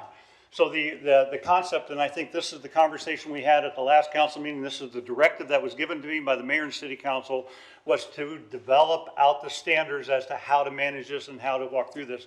We talked at the town hall a little bit as well too, is that if we set out a moratorium for a 120-day window and we say we're worried because of water, we're worried because of power, if we have any application that comes in and they say we don't need any water, we don't need any power, we still have to walk that application through. Right now, we have to walk through, it is a prohibited use, how would it fit? So we would be in the same boat either direction with that structure. I think the other thing to look at as well too is that there is actually a pause at the state level as well too. Governor Abbott is looking at these throughout the entire portfolio that is out there because of the electric grid. And the same concerns that are out there for the water side are on the same side as the electric side as well too. So we actually have the time to develop out the criteria as to how we will look at them. I know somebody had mentioned as we were talking about that, we have the ability that if we find a zone that actually will fit this type of a business, we also can lay on top of it a conditional use permit, which will actually allow us even more controls over those uses. And I think it was stated in a couple of the conversations, this is not an illegal use of land. This is a legal use of that land. It's how does it actually fit within there. And so, Councilmember, I think that's the one thing, and we are working hard to make sure that information is there. I will say that we've already got our first initial draft of what we need to do. And just so you know, the survey just was to help give us in the point and make sure we didn't miss anything. The next step is that once we develop out those standards, there will be public hearings in order to elicit more input as to whether or not we've met the conditions of what we have. Are they strict enough? Do they give the city of Laredo the protections that they need? And so there will be more communication on these things as we move forward. We don't lose that ability at all. So. Mayor, may I? All right. Yes, go ahead. I hope, Mr. Neb, when you're looking at developing the standards, that you'll consider the United Nations University Institute for Water, Environment, and Health report, specifically on data centers, that was released on June 2026, so just a couple months ago. It reveals that AI data centers could consume 945 terawatt hours of electricity annually by 2030. And that is in addition to the 9.3 trillion liters of water that could also be consumed by 2030. And so while we're looking at what type of standards that we need to put in place, resources for Laredoans should always be the priority. And I think there's very good information they've collected. They also have a framework for how you think about resource consumption. And 90% of AI use is in the United States and China, even though we're talking about developing a worldwide system of data centers. It is not that AI use is somehow going to be avoided in the future. It is part of our future, but it is the fair resource allocation that needs to be the priority. And for water-strapped communities like ours, that's got to rise to the top. Well, and keep in mind, the picture of a data center in most people's minds are these 50,000, 100,000 square foot buildings that are line after line of servers. There can be smaller ones designed and built And it could be an impact of 1,000 cuts, is what I'm saying with that as well too. We have to get the standards in place in order to manage the entire industry type, not just the giga centers or anything of that. It is about making sure that we have that in there. And I know that we have server rooms here as well too. It's not utilized to crunch the data that is out there. So we have to balance out all of these conditions out there. So the data is good, and we can introduce that within that model of those standards. It's just that keep in mind that it's not even about the name data center. It's about the industrial use of it, because we can say no data centers. Somebody's going to bring along a server room or some other criteria that meets differently. The idea is that they utilize a lot of water, which is what we want to protect from, and they utilize a lot of power. And then there's the noise and all the other conditions on there. And I would say that there are indirect water costs as well, because it's not just data center usage. Generally speaking, now with the governor having stated that data centers are responsible for their own water source and their own power source, new power plants also require a great deal of water use. Right. So those indirect effects need to be part of the It calculation. has to be the full package, yes. Yes. Yes, thank you. Okay. Go ahead, proceed. That's everything, Mayor, so thank you. All right, thank you very much. We'll proceed with District 5 Water Infrastructure Town Hall meeting. First, I want to remind everybody that tomorrow at 6 p.m. it will be a District 5 Town Hall meeting at the Joe Guerra Library. I will be there with Council Member Ruben Gutierrez. City staff will be there to explain the water infrastructure improvements currently underway, including the potential impact of water line replacement on water pressure, and to answer questions for residents. Just as information to the public, the city has already replaced more than 40,000 linear feet of water lines and has invested more than $130 million in water and wastewater infrastructure.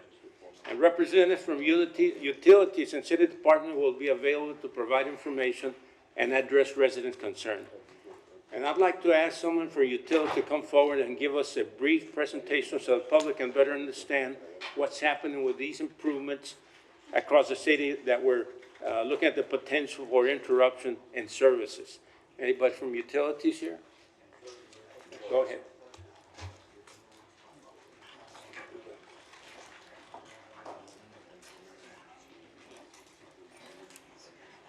Good evening, everyone. Good evening, Mayor, Council. Good evening.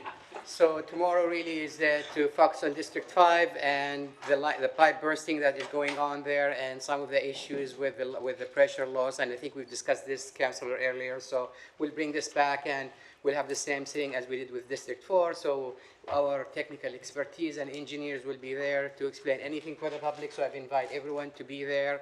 We have prepared the presentation and some posters, and we're ready, I think, at 6 to be there, and earlier as well.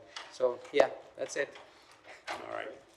Any questions? That's it, sir. Thank you. Mayor, Yes, go are you going to have the same format, which is Correct, more exactly. as we did So over we'll here? have a presentation, and then we have all our crews from all the different areas, from engineering, from the water side, from the wastewater side as well, to ask any questions about what's going on, our future infrastructure in that district as well.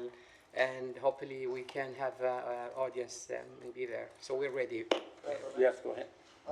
Yeah, thank you, Dr. Direct. Just to add, if you can add tomorrow as well, it's a little bit of housekeeping rules with the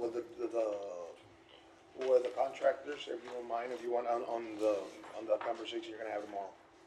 You mean invite contractors? The contractors, just to go over some safety, housekeeping rules. Good. Maintaining the roads and then whatever the Yes. cleanliness and all that. Yes, of course. Right. Of course, that's a good point. Thank you. Mayor, may I? Yes, go ahead. Dr. Elizabeth, thank you for providing this information to the public. I think it's really important. Because there's so much activity in District 3 and District 4, would you consider after District 5 if you'll plan one for R2, since we're so close, for R2 communities? We start with District 4, and I think this is a beautiful opportunity for the public to hear directly from the experts what's going on in their region, and also from us to hear from them as well what is their concern. So it's not a monologue, it's dialogue between both sides to hear from them as well. So we welcome all councils, all districts. Whenever you're ready, We just need like a couple of days heads up, and then we would be more than happy to be there and speak to the community in your area. If you'll put us on the calendar, and we'll check with the schedule with the Haynes Rec Center, so that it'll be convenient for residents who are being highly impacted in that immediate area. Absolutely, and your assistant hopefully would be normally the one. Just give us a shout, and we will always work with your team. Thank you. All right. All right, thank you very much. We'll proceed with a topic that deals with vehicle registration requirements. I want to address the new vehicle registration renewal requirements affecting Webb County.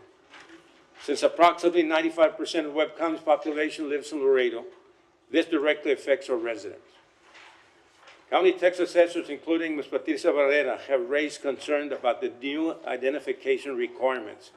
While the state says it is not a veiled immigration status investigation, the practical effect could be that some established Texas residents might be unable to register or renew their vehicles if they cannot provide one of the specified forms of identification.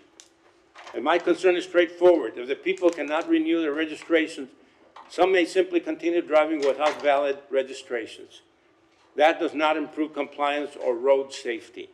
It potentially makes a problem, I think, even worse.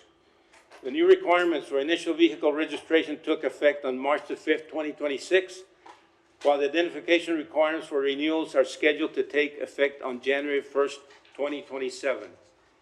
Now, Ms. Barrera has stated that because this is an administrative rule, she will continue providing local services unless and until the state leadership or legislature requires otherwise. So my recommendation to the public is simple. If you anticipate having difficulty meeting the new identification requirements, don't wait. If you're eligible to renew your registration now, consider doing it before January the 1st of 2027, before changes take effect. So this is part of the communication. And now I will proceed to my agenda item, number 46. Discuss with possible action to sustainably increase the city's budget allocation for pipe replacement and critical wastewater infrastructure beyond the approximately 130 million already committed and the more than 40,000 linear feet of pipe already replaced, and there any other matters related to. Now, today I'm asking the council to take the next step in protecting one of the most important responsibilities that we have as a city. And sustainability of our water is important. Wastewater infrastructure. We have already made significant progress. The city has committed approximately 130 million towards infrastructure improvement and has replaced more than 40,000 linear feet of pipe. But I believe we need to do more. Towards infrastructure improvements that have replaced more than 40,000, as we said. But I believe we need to act now. Our water wastewater systems are fundamental to public health safety, economic development, residential growth, industrial and commercial investment, fire protection, quality of life for our residents, and the aging infrastructure does not get better with time, as we know. Delaying replacements often means higher cost, emergency repairs, service interruptions, and greater disruption to the residents and businesses. The more than 40,000 linear feet already replaced demonstrate that we can make a meaningful progress when we prioritize infrastructure. But we should not wait for the pipes to fail before we replace them. Our goal should be prevention, not reaction.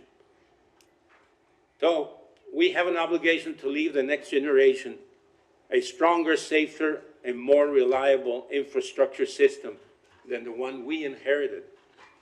I'm asking my colleagues to support a substantial increase in our investment to make water and wastewater infrastructure replacement one of our city's highest capital priorities.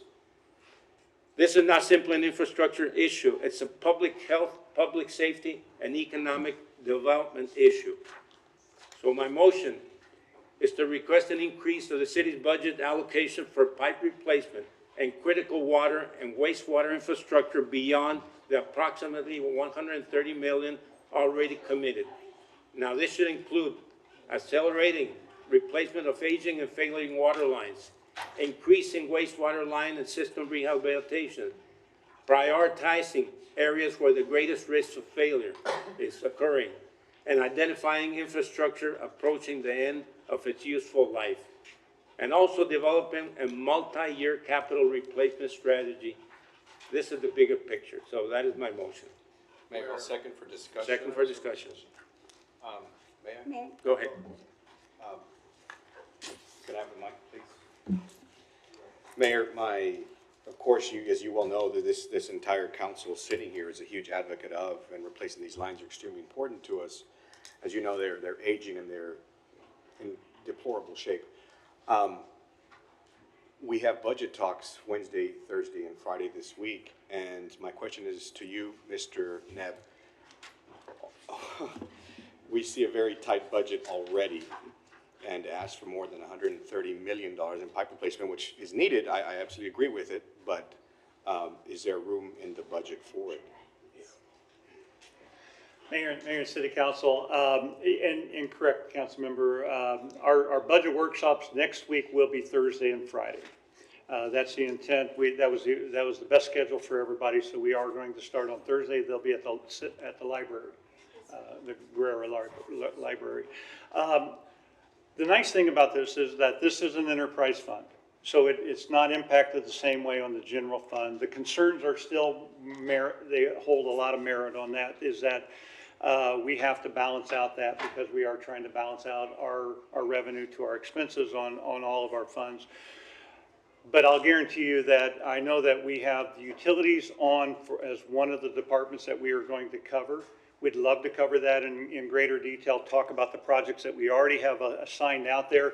There might be the possibility that we can kind of, just like we did before with this $130 million that we put into infrastructure, that was a reversion of other projects that we said they're not as important as this pipe replacement. Right. So I would say that before we worry about whether or not we have to increase the amount of projects or any of that, I would rather have Dr. Alzabet come in and say, this is how it can happen. So this conversation with the City Council will transpose over into the Thursday meeting, and we'll bring forth what the options are, for lack of a better way to say that. So it'll be a tight budget. Again, anything that we do too great will have an impact on our taxpayers, on our ratepayers, and so we want to be very careful about balancing out those structures as we move forward. Yes, go ahead. So I think it's important for the public to understand, we've already done, I think, 42,000 linear feet, and we're working on the second 42 to 44,000 linear feet. So we're already working with almost 80,000 feet of replacement. And I do have similar concerns as Councilmember Gutierrez. My understanding was that we were doing this pipe replacement in tranches of $11 million. So theoretically, we should have money within that 130, and I'm looking at you, Dr. Elspeth. We should have money within that 130 million that we're still waiting to move this project forward. We're doing it in tranches simply because of our capacity. And also, we don't want to burden our ratepayers with higher rates than is needed for a already robust system of pipe replacement. So while I do think, as Councilmember Gutierrez mentioned, this entire council has been very clear that the slowdown, the neglect of past councils to look at our water infrastructure and to replace that physical infrastructure as a means to deliver quality water and make sure that every resident can receive high quality water, that has been the priority of this council, and the structure we set up is within what the ratepayers pay currently. So my concern, and I hope it'll be answered during our budget meetings, is that any attempt to grow out of that, to put in more, will be impacted by, will be felt, and we'll have to ask ratepayers for more money. And also, it might incur some inefficiencies because we've already set aside money that we're planning on using for this project that still is waiting for the projects to roll out. Thank you. Mayor, if I may. Yes, go ahead. Just my concern, and I do agree with Councilwoman Cigarroa and Councilwoman Gutierrez, you know, but I'm also questioning this amount of money. Is it also gonna include the road infrastructure or the road resurfacing of all the pipe bursting? Because like many of us know, that that's one after they do the pipe bursting, we may be changing roads left and right pipes, 45,000 pipes, we change 42,000, we're 3,000 shy. But at the same time, our infrastructure, our resurfacing is pretty bad across the whole city. So my question is it also gonna include, can we also include that in the budget? Or if that's gonna be the increase that we're trying to look for, or what is it that we're trying to look for? Because Thank you. 130 million should be covering pretty much the project that we're trying to do. Yeah, and council member and mayor and council, you're correct. When we went out and first did our first pipe bursting right after the October boil water notice, we did not take into account all of the road repairs that would be necessary within the pipe bursting to get there. And so we utilized other cash in order to cover that. Exactly what you're talking about is that any further projects, and so the second project that we did with the pipe bursting, the future project that we will do, it takes into account all of that repair infrastructure as well too. So it will include, or it has to include, the street repair. So it's the replacement of the lines all the way up to the fixing of if it affects the roads. Mayor, and as well, I don't know if it's just my district or it's the whole city, the whole districts or all the whole city. I've seen that they do the pipe bursting and they do the repairs on one line, of some lines, right? And then all of a sudden, they repair the line, they patch it up, they move on forward. But when they pressure up, they change it up. There's other places that it starts erupting. So I'm thinking that's another budget within the same, I'm thinking it's within the same budget that they're trying to cover. Because you pressure up these lines to check them or whatever, but they're not counting, I don't know if the budget or the money is there for those lines that haven't changed. You know, they're not expecting for them to burst, or they have to change after they're pressure up. Yeah, and it is, and we're, and I think Councilmember Cigarroa did a very nice job of saying this is work that had not been taken care of on a regular basis in the past. You guys are tackling this thing. Over 30% of our lines are over 50 years old. And so as we go in and we try to fix these areas, and you know, and it's not just patchwork, it is, we're fixing linear feet of line in order to get that. But that means that we still have infrastructure on either end of that work that still has age. And so it has a tendency that some of those connections and some of those areas will pop as well too. Then we have to go back and fix those as well too. The challenge is that we don't have the bank account in order to replace all of our lines that are 50 years old, 30 years old. So that's so my we have to question, take into account all of that when we walk through that. Is that money, or is that accounted within Well, the budget that they're requesting for the 130 million? Is it requested, you know, counting or expecting that that's gonna happen in the near future, or within the time frame of what they're, when they're fixing those lines? In the conversations I've had with Dr. Elizabeth as well too, it incorporates all of those different pieces within there. So even when we go out, and it's all the same money too, by the way. I mean, it's out of the water fund account. And so it's just moving around those numbers, because when we do water main breaks, we have the same conditions even with the pipe bursting. Once we fix the water main break, it may cause a break on the other end, and now we're fixing the next break, and now we're fixing the next break. And so what Dr. Elizabeth and his crew are doing now is that they are trying to bring some preventative mindset into it, not just a corrective mindset, and saying, I think we can break it at this intersection rather than at the midpoint of a block. All right, And can so we bring this up at the Thursday? I think either, it'll be on Thursday or Friday. I think right now, I don't know exactly when utilities would hit that. I would probably recommend, based upon the sense of urgency that you're all bringing to this, we make it one of the early ones. All right, and one of the things that could be considered also is getting funding from other sources. Mayor, either federal, state. Mayor, Mayor? Yeah, go ahead. Thank you.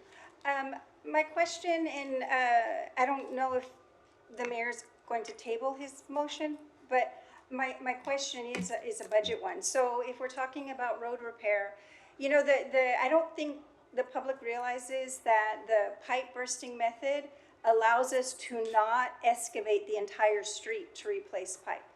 It's a modern technology. It's not that new, but it's more modern, and you don't have to dig up the whole street. You dig some holes, and then you go in and you can replace pipe, and it's much more cost effective.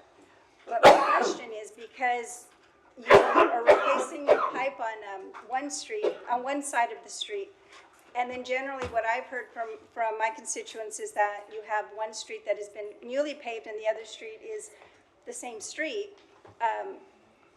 Will the money that the utilities is providing, is it even legal to consider paving a street that really has nothing to do with utilities repair? Yeah. Because I will tell you that the priority is to replace the pipe.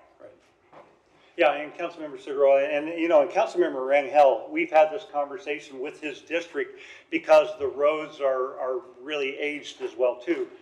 What we have done is that we've talked to city management with utilities, and we've established a standard as to how much of the road will be repaired through the utilities. And keep in mind that it's not just repairing it. The idea is to go in there and repair everything that needs to be repaired at the same time. So it's about utilizing the utility money for the work that needs to be covered by the utility, whether it be a half a street, whether it be just the pieces where they've dug through it, or if they need to repair the entire street, because we have to keep a safe roadway for that. And so we have standards as to different levels of when utilities will cover this much road, or this much road. And on the other side of this thing, though, we may have to do the entire road. And we had a really nice example in District 2 where Councilmember Rangel worked with us on that, is that we actually utilize other funds in order to complement that, to fix the road the right way. Because the thing we don't want to do is have to go back on a road over and over again as well, too.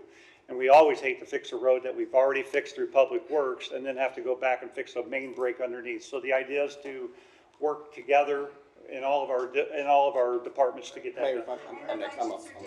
Yeah. Mayor, if I may. Yeah, and the funds are different, but it's the same, for a public member, it's the street that's in front of them that we're taking care of. Mayor, because I second the motion, would you accept the amendment for a possible increase to the budget, depending on what the enterprise fund can fund without raising our taxpayer rate? Yes, I would accept it. You accept it? And Mayor and City Council, I will add too that we have been working on a utility rate study as well too. So it won't be ready for this year's cycle, but know that we're going to have further conversations on that enterprise fund. All right. Go ahead. I've just for Dr. Acevedo. I don't know if Dr. Acevedo, can you hear Dr. Acevedo? So, just as information, I know we're gonna go with two-way on Thursday and Friday, but my question to you right now, we 30% of our lines were messed up, they were aged. So,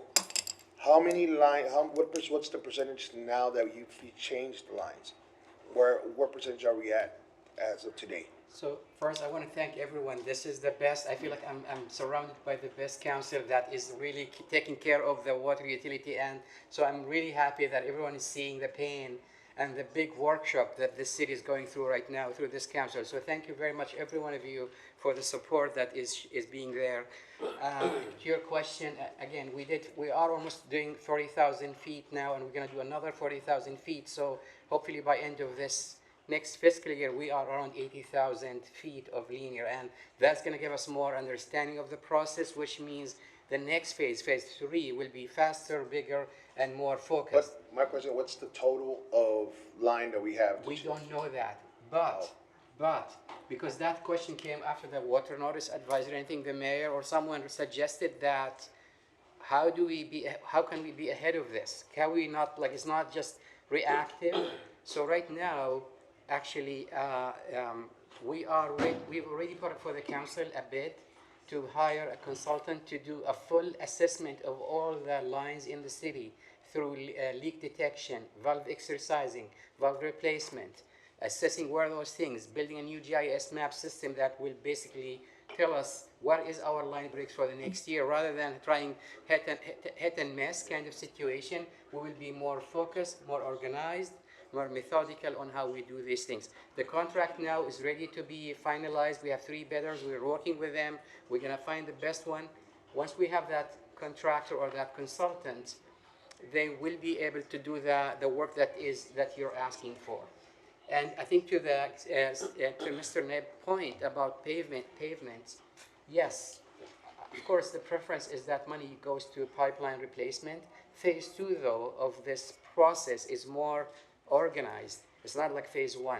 So we're actually putting areas where we're going to do bigger areas of the street, not the whole streets again, because it's a very expensive undertaking. Honestly, we could spend the whole money and we wouldn't even finish 2 streets if we put it onto pavement. But I think Mr. Neb mentioned earlier about the idea is that partnership between Public Works and the city, so one can do something and the rest can complement that, and it's a 2-for-1 kind of thing. In the same time, since we have a big workshop or construction site, we can do both there. So that address also, that issue is there. I look forward to that workshop discussion. I think we're light years ahead of where we used to be before. You will see now that all the projects that has been going for the last few years, 26 and 27 up to 2030, are all now mapped by numbers, by where they are. I remember when we met first time a year and a half ago, and it's the question you asked, where are we in all of these projects? There is now a very sophisticated dashboard that we can show you each project by almost 2 weeks lapse where they are on the execution. So I hope that would answer your questions. All right, we have a motion and a second. I'll bring it up at the budget meeting. All in favor? Aye. Opposed? Motion passes. Now we have number 47. Discuss with possible action to present update on the June 24, 2024 council resolution to place pediatric services on the ballot and any matters related thereto. I wanted to provide a continuation to the City Council's June 24, 2024 resolution concerning the placement of pediatric services on the ballot. I know that we chose not to place it on last referendum, but this is an issue of importance because of access to pediatric care directly connected to health and future of our children and families. El Dorado continues to have the highest per capita pediatric population in the United States. These pediatric services will continue to bear heavy in our community every time children get flown out. And I have seen many of those where the mother cannot leave her children and does not go with the child to be transferred either to Corpus or San Antonio. And this is very devastating. So for nearly 4 decades, I've worked with the public health department and medicine in our community, and I have seen firsthand the importance of having accessible, affordable, and quality healthcare services available to children. We're going to be our future. They're going to be sitting where we are here. Pediatric care is not simply about teaching children when they become sick or treating them when they become sick. It's about preventive care, early diagnosis, emergency and specialty services, and managing chronic conditions, and reducing unnecessary travel time for families, improving health outcomes, and giving parents greater access to quality care close to home. The need in Laredo is there. Laredo is growing a growing community with thousands of children and families who deserve access to comprehensive pediatric services. And too many families have historically had to leave our community when specialized pediatric care is unavailable locally. That means travel, expense, time away from work, stress for families, and the ability for the mother not to travel with the child out of town, which is devastating. Delays in receiving care. So the June 2024 council resolution represented an important step forward, determining how community can move forward with expanded pediatric services. And today's discussion is to provide the council and the public with a clear status update. And this should include the following: what actions have been taken since 2024 after the resolution? What remains outstanding? What options are available to move this initiative forward? What would be required to place a matter before the voters? what funding or partnerships could support pediatric services. And this, as we know, is a long-term investment. This is not viewed simply as another government expenditure. Investing in our children's health, it's investing in Laredo's future. A community that wants to grow economically, attract families and businesses, and improve quality of life must also have the health care infrastructure necessary to support that growth. And as a mayor and as a physician who has spent nearly 40 years serving health needs in our community, I believe we need to continue moving this conversation forward. And our children should not have to leave Laredo simply because the care they need is not available here. So my motion would be to order a special non-binding or survey election to be held on November the 3rd, 2026 for obtaining votes from the voters regarding their desire to expand pediatric services in our community. That is my motion. Second. Second? Mayor? Yes, go ahead.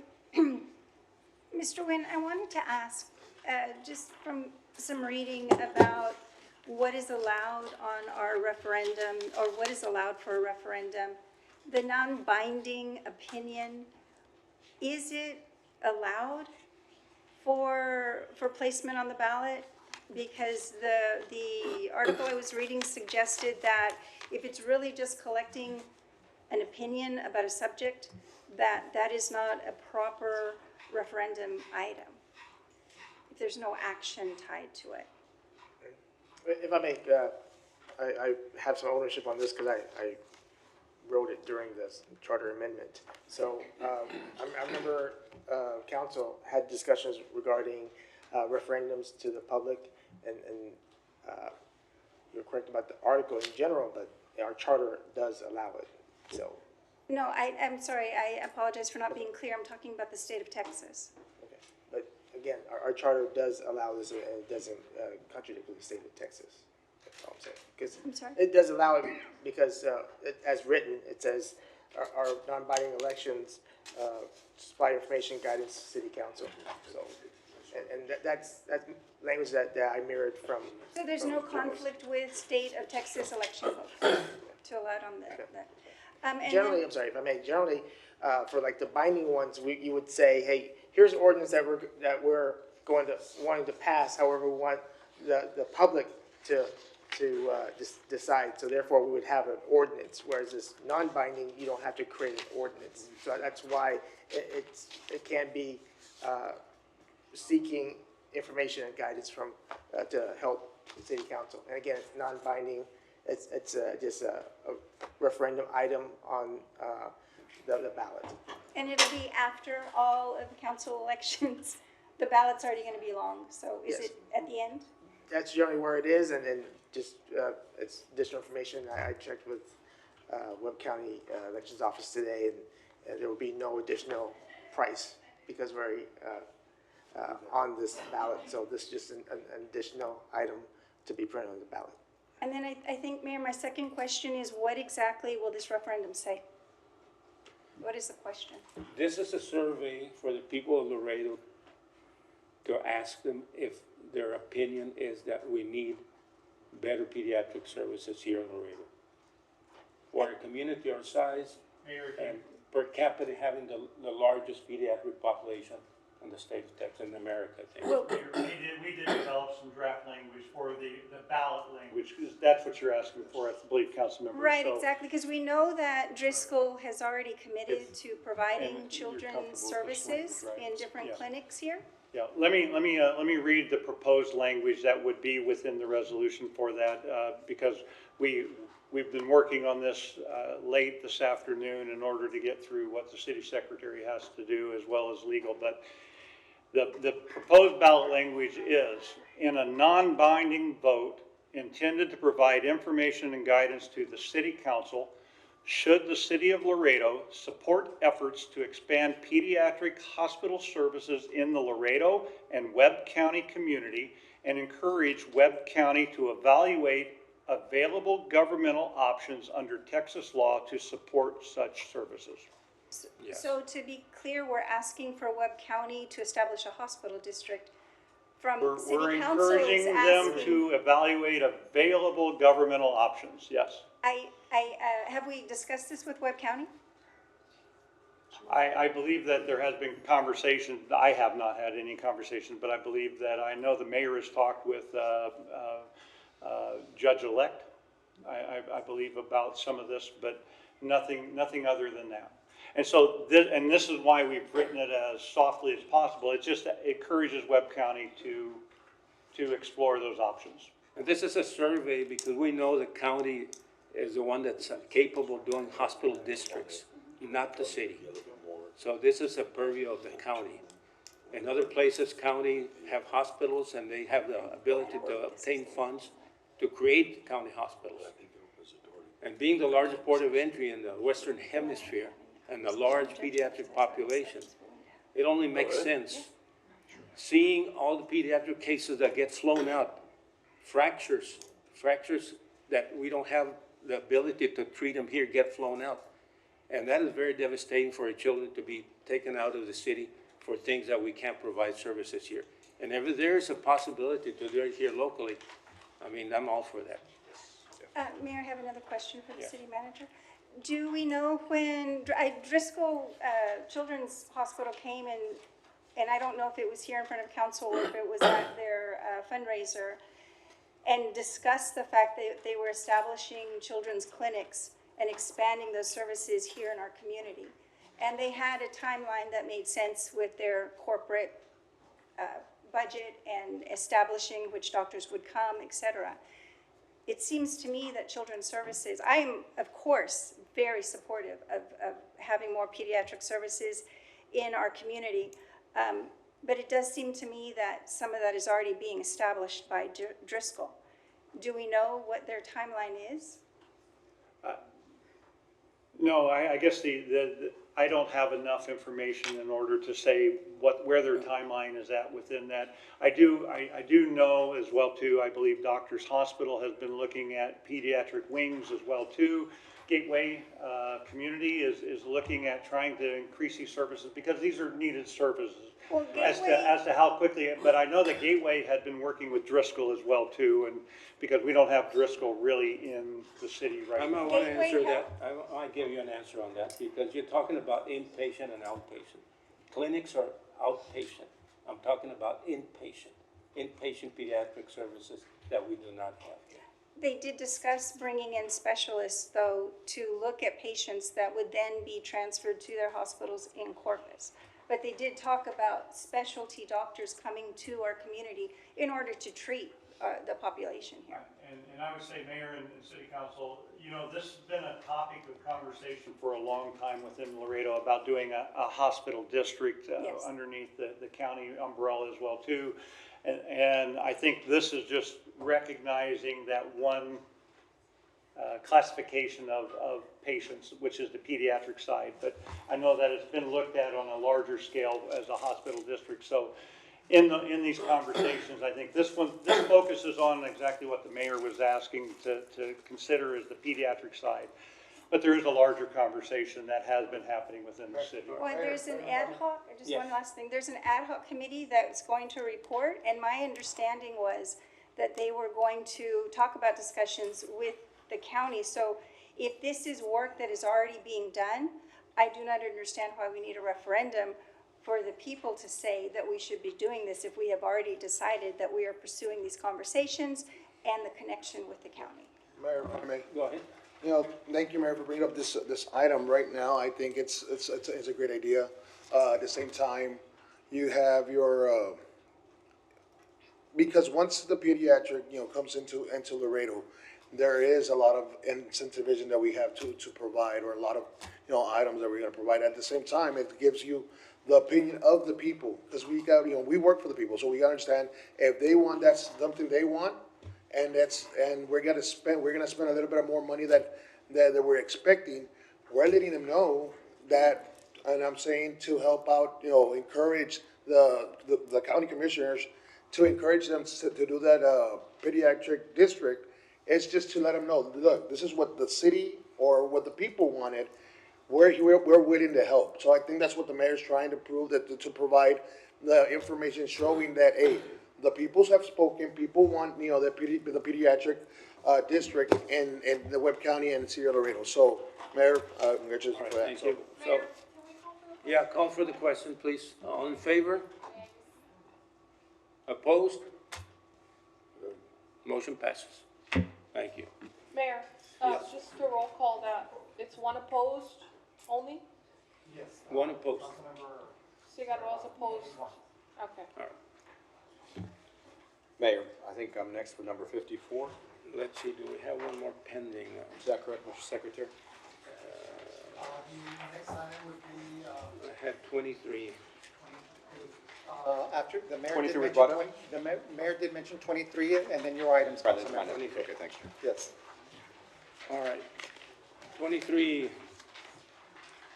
a resolution of the City Council of the City of Laredo, Texas, ordering and proclaiming a special city election to be held on Tuesday, November 3rd, 2026, for the election of the city official for the City Council District 8, designating polling places, providing for publication. Applications for a place on the ballot must be filed by August 20, 2026 at 6 p.m., and authorizing the city manager to negotiate and enter into contract with the Webb County Elections Office Administrator for the purpose of conducting a special election and any matters related thereto.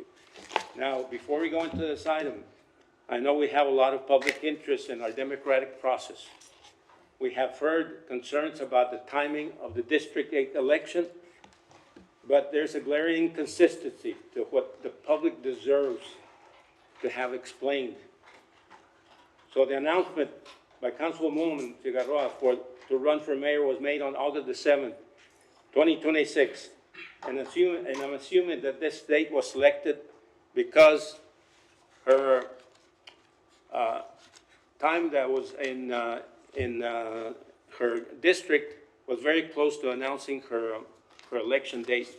So the item here is that it's too close for people to make a selection whether they want to run for office or not, leaving them only 2 days. I think it's a little bit inconsistent. So we could take advantage of a holdover candidate to stay in council. And now this is difficult to understand since when the residency verification requirements came before the city, Councilwoman Figueroa and Dr. King argued that there was not enough time to make a change so close to the election. They argued that 120 days was not enough time for candidates and the electoral process to properly adjust. Now, Councilwoman Figueroa announced her candidacy on August 7th, creating a District 8 vacancy with only 2 days for candidates to apply in the November 3rd election.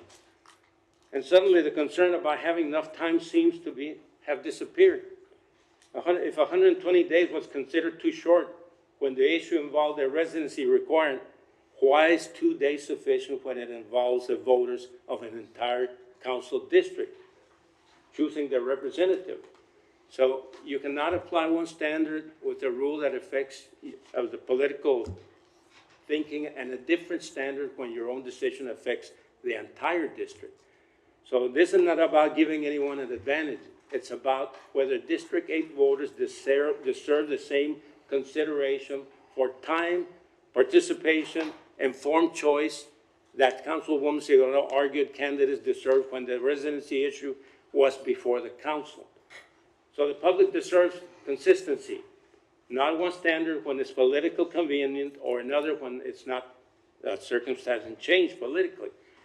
Now, this decision may not be illegal, immoral, or even unethical, but it can still be inappropriate, irresponsible, or simply just bad judgment. If you're trying not to give the impression of the old patron system, let's change it.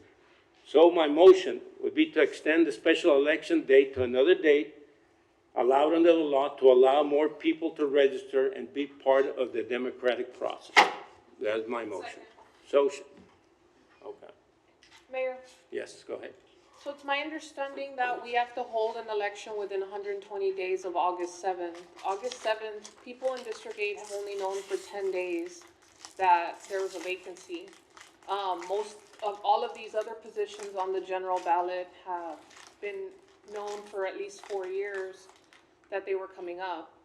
So they've only known for 10 days, and then if we open this up and follow it the way it's written here, that means that the applications will start accepting them tomorrow, which is Tuesday, and then they'll close by Wednesday at 6. So people have 2 days to decide if they're going to uproot their whole lives, fundraise, run a campaign, and go through that whole process without even having known. Now, the only people that would have known are, of course, are people that are on the inside who maybe have already filed treasurer forms or something like that. But a regular everyday citizen just wanting to represent their community that doesn't have any ties to politics, this is all new to them. So I really agree that it's not enough time. I think we should move it to the latest possible date allowed within the law of 120 days, which would put us at December 5th, which is a Saturday. December 4th is a Friday. I think that should be the day that we should hold the election, and we should open the application period as much as possible, at least 30 days like everybody else, so that they can have a fair shot of signing up. All right. Yes, go ahead. City Manager, being December 5th, can this possible election run with a possible runoff? Because when would the runoff be? I see multiple candidates on city ballots. Would it be allowed to run if a possible runoff election? Runoff is December 12th? Right. So it can run concurrent? No, and Mayor, and December 12th is the runoff for the regular general election on November 3rd. That'll be the runoff date is December 12th. That is outside of the 120-day window from the declaration of resigning from the seat to that point. And so there's 120 days in there. December 3rd, there's also the stipulation that if you are to pick a non-uniform date for this election, it cannot be 30 days prior to the general election or 30 days after. So that establishes that December 3rd is not a good date either, because that's the last of the 30 days. That leaves December 4th and December 5th. December 5th is the 120-day window. And so December 4th on Friday, I believe, as we've looked at that, the challenge we have as well too in talking with Webb County is that making sure that the machines are there, because they are getting through the regular election and going into the December 12th election. I believe that's everything.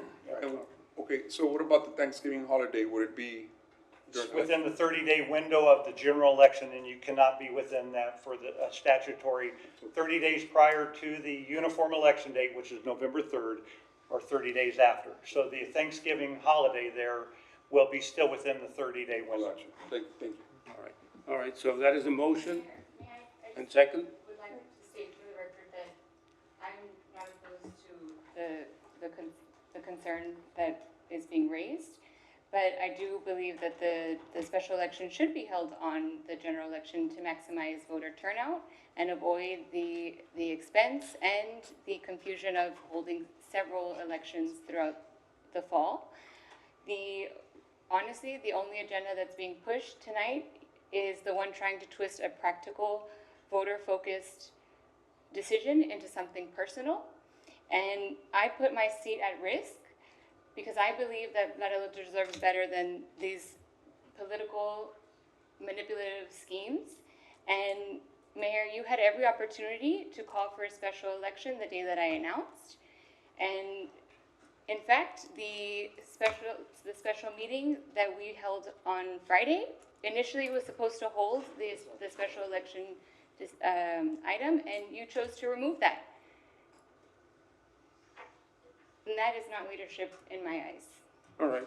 Whether it was voluntary or involuntary, it created the situation where only 2 days were left for people to sign up to be candidates. So I will call for the question. Mayor, I have a question. Call for the question. I have a question for Mr. Neff about the election. You have a It's question completely for me? separate. It's not been addressed here right now. I have a question for Mr. Go ahead Lynn, and do your actually. question. Thank you. I appreciate that. How much will a separate election cost the taxpayers to run it outside of any of the concurrent elections that we are able to? And Mayor and City Council, I know the City Secretary has checked on the special election on November 3rd will be right around $18,000. If we do a separate election and we're able to have it done, we anticipate an 50 to 60. Thank you, 70 and 80,000. So that number is adjusted. So that is the numbers. It will generate, because if you declare whatever the date is today, it opens up the candidate ability to apply. If it is the December 4th date, it gives 49 days for applications. If we pick the November 3rd date, it is 3 days. So. Mayor, if I may? Yes, go ahead. You know, this is something that really hits home. You know, after going through a year of going through courts and all this, and seeing trying to see that cut down the time, I don't agree with it. I think, me accepting a person that committed voter fraud and it's still running against me and but not able to do anything. Right now it's the time for the people to speak. If they want to run for that district, it's time for them to run. Whoever's up, we were at a town hall meeting and some were thinking about it. There were younger people that were thinking about running. Right now, we'll give them ample time to see, if I want to run, and they have the time, they spoke with their families, they have the vision, and they have their platform. I think it's time for whoever wants to run can give them time. We can give them time so they can run. Coming from all that, that's how I feel right now, that we got to give time for our community. District 8, it's our community. Even though we represent different districts, it's still part of our community of a city council member. So we got to give them time to speak up, check what it's needed, and to give them the opportunity to sign up. So that's all right. Call for the question. All in favor? Aye. Well, Mayor, just to reiterate the motion, Yeah. did we specify the December 4th date to hold it on that day as part of the motion? Yeah. You date was should specific? specify a date. All right. To amend it to Not just an open specify a date? We'll add the date, December the 4th, did you say? That's correct. There should be a Saturday. Or Saturday would be better. or the 5th, December 4th or 5th, whichever day is best. Either of for- those dates will be fine. Mayor and City Council, if, the concern about the December 5th is that 120, that's the end of that 120-day window. Let's That do is why the 4th. December 4th would be a recommended if you were to pick a different. Let's do the 4th. How does that make Okay. any sense? All right. Saturday allows more people to vote. All right. I mean, if No that's the whole conversations, thing. please. Mayor, if I may, I'm sorry, I, as your city attorney, I feel like I have to say, represent the law here. The election code does, take these circumstances into account. And I believe that the election code requires us to have, this election on the first uniform election date, which is November 3rd. But the deadline to do so would be tonight, right? So if you order an election tonight, I believe the election code requires you to hold it on November 3rd. If you do not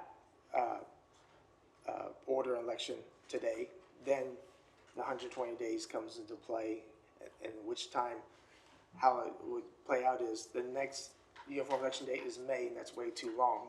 If you want to do before May, you need the governor's declaration that there's an emergency requirement to do it sooner than the next uniform election date, or you do it within 120 days, which is December 4th.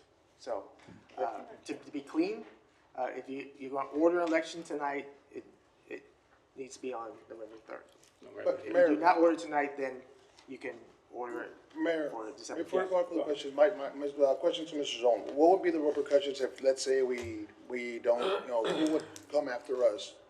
Well, we should have Yeah. that discussion Yeah, in executive if you want to ask that question, then I would That's just- advise that I answer that in executive session, because then we're talking about pending litigation. That's a good question, just, I was trying not to. Well, Mayor, Mayor, ahead. considering that there's been some discussion about this and there's been some unclarity as far as different legal opinions from which sections and all that, I'd like to make a motion to table.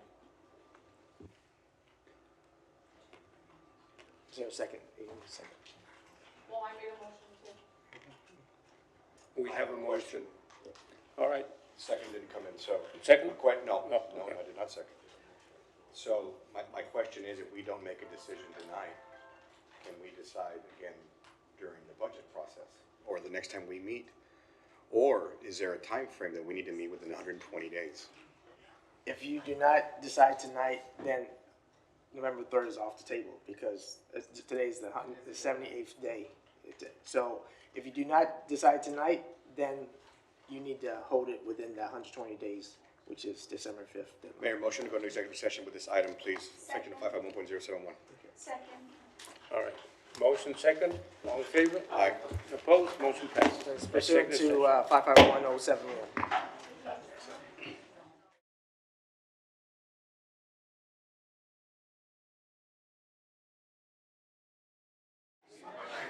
Back to regular session.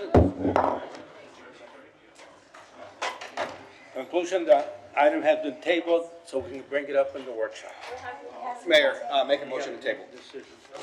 Motion second, all in favor? Aye. Opposed? Motion passes. I oppose, please. 2 opposed. All right. Next item. Mayor, item number 54, status updates.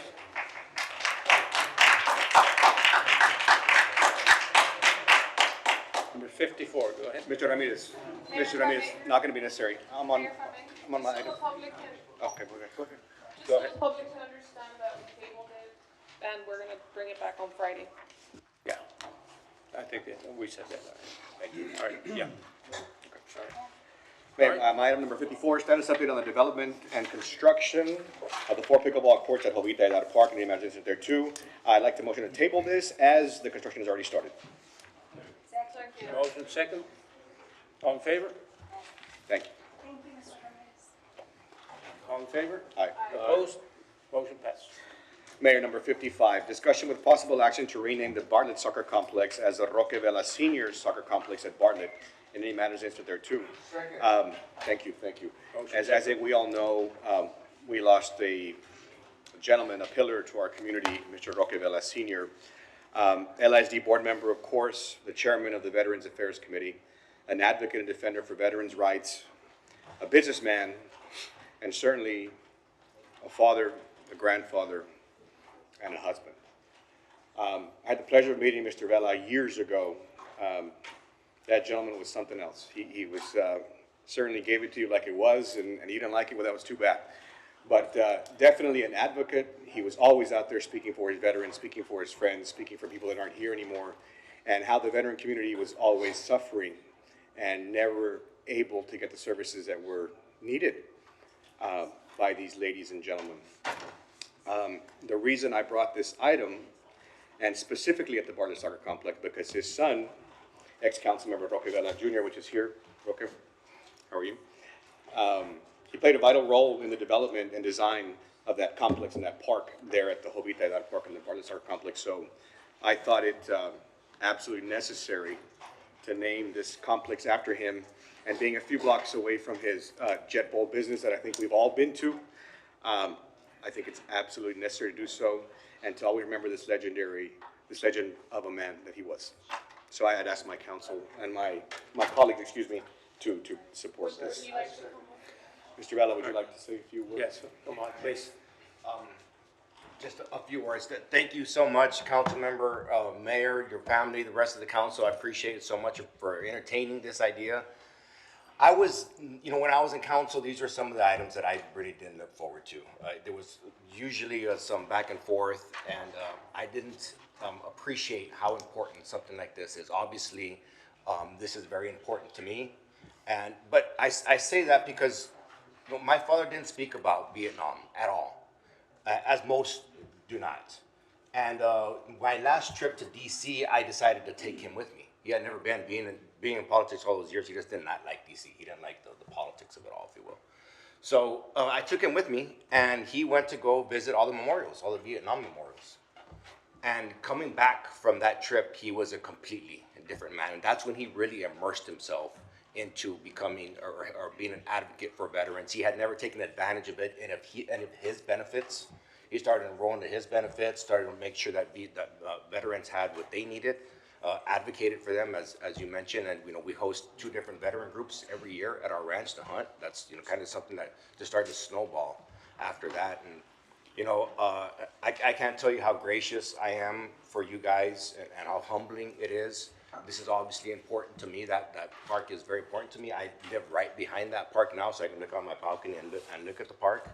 And to be able to have this, and for my family to go and just know that the community is appreciated him that much, and having all these accolades, if you will, come after his passing has helped with the grieving process. I was a mess at the first, and I still struggle a little bit. When they say it's waves, it's literally waves. It's all of a sudden it just hits you.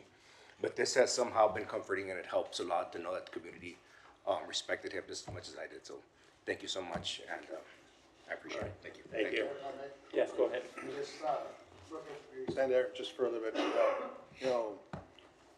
Thank you for sharing your father with us, sharing this wisdom with the community. It's hard times, I know, being a father from a public servant, also being a son from a public servant. I know the time they take when they listen to the community, paying attention, and the time they take away from their families. Thank you so much for allowing that, allowing your father to be shared with us, and for everything he's done, for our community. And thank you as yourself for representing our district, the District 5, the way you did. We appreciate it. That park is something that I take advantage sometimes to go see it, and it's a great park.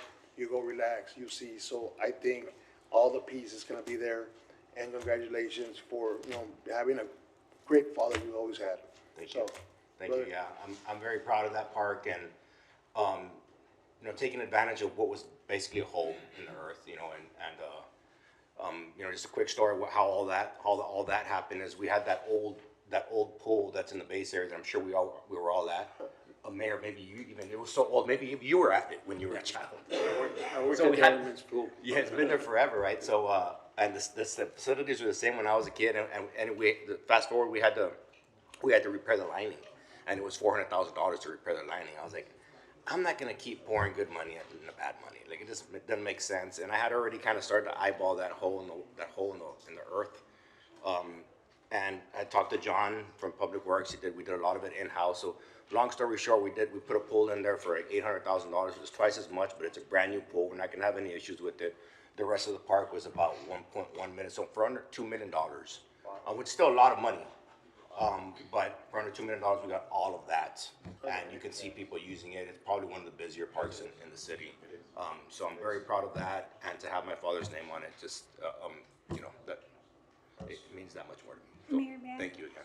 Yes, go ahead. Thank you. Mr. Vela, I just wanted to let you know I saw your father in action with when we were trying to bring the Vietnam Veterans Wall exhibit to the city.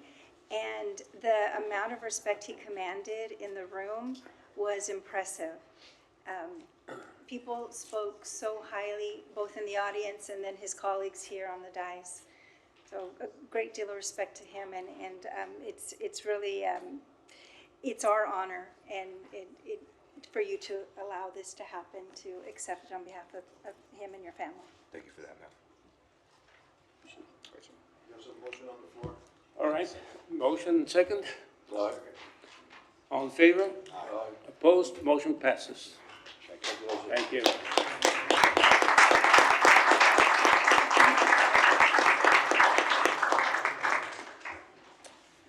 Next item. Mayor, motion to approve appointments to commissions, boards, and committees, 6 and 7. 6 and 7? Yes. Second. Motion second. All in favor? Aye. Opposed? Motion passes. Mayor, motion to open up planning and zoning public hearings and introductory ordinances, 8, 9, 10, 11, 12, and public hearing and introductory ordinances, 13. Second. Okay, motion second. All in favor? Aye. Opposed? Motion passes. Public and introductory ordinance amending the zone North Map City Laredo by rezoning lots 4, 5, 8, and block 9, block 470, Eastern Division located 317 East Eisteddler Street and 316 and 318 East Osamantha Street from B1 to B3. The Planning and Zoning Commission recommended denial of the proposed zone change and staff does not support the application. 9, public and introductory ordinance amending the zone North Map City Laredo by authorizing the issuance of a special use permit for a restaurant serving alcohol on lot 7 and 8, block 305, Eastern Division located at 818 and 820 Clark Boulevard. The Planning and Zoning Commission recommended approval of the proposed special use permit with an amendment to condition number 4, modifying the hours of operation, or the amended condition the restaurant will be permitted to operate at 11 a.m. to 1 a.m. on Thursday, Friday, Saturday, and from 11 a.m. to 12 a.m. on Sunday through Wednesday. Staff supports the application. Public and introductory ordinance amending the zoning ordinance map City of Laredo by authorizing the issuance of a conditional use permit with a bar with outdoor on-premise alcohol consumption of block 854-A and lots 1, 2, 7, and 8, block 757-A, Eastern Division, located at 4501 and 4500 McPherson Road and 1302 East Taylor Street. The Planning and Zoning Commission recommends approval of the proposed conditional use permit with the following modifications to the conditions. 1, amended condition number 5 to replace a 7-foot masonry wall with a 7-foot opaque wall. 2, eliminate condition number 6. Staff supports the proposed conditional use permit for an indoor bar located within Suite 19. However, staff does not support the proposed conditional use permit for outdoor on-premises alcohol consumption. Number 11, public and introductory ordinance amending zoning ordinance map City of Laredo by rezoning approximately 22.82 as further described by means and bounds and attached exhibit A located west of US Highway 83 north of Masterson Road from AG and B3 to R1B. The Planning and Zoning Commission recommended approval of the proposed zone change. Staff supports the application. 12, public and introductory ordinance amending the zoning ordinance map City of Laredo by authorizing the issuance of a conditional use permit for a phone exchange switching station on lot 5, block 179, Western Division, located at 1016 San Francisco Avenue. The Planning and Zoning Commission recommended approval of the proposed conditional use permit, and staff supports the application. Number 13, public and introductory ordinance authorizing the city manager to execute all legal documents granting AEP Texas Inc. and a 15 utility easement of right-of-way containing 683.27 square feet of land, more or less, out of the tract of land being the remainder of 128.0839 acre tract, lot 1, block 1, Laredo Northwest International Bridge plat, recorded in volume 22, page 86, plat records of Webb County, Texas. This 683.27 square feet, utility easement being more particularly described by Exhibit A attached here to and made part of providing for an effective date. All right. For or against, sir? Yes, sir. Number 8, for or against, for or against, for or against. Mr. Coulter, introducer. Second. Motion second, all in favor? Aye. Opposed, motion passed. Number 9, for or against, for or against, for or against. Mr. Coulter, introduce. Second. Motion second, all in favor? Aye. Opposed, motion passed. Number 10, for or against, for or against, for or against. Mayor, I have a question on this one. Yes, go Ms. ahead. Guerra, please. Good afternoon, ma'am. How are you? Yeah. For the record. Ms. Guerra, I have a couple of questions on this one in particular. What's bothering me more than anything else is the outdoor venue with alcohol consumption being done so. So we've allowed businesses to open up and serve alcohol and whatever else they need to do, but when it concerns the exterior part, it brings a nuisance, noise nuisance more than anything else to the neighborhood. So I know I've rejected a couple of them in the district before.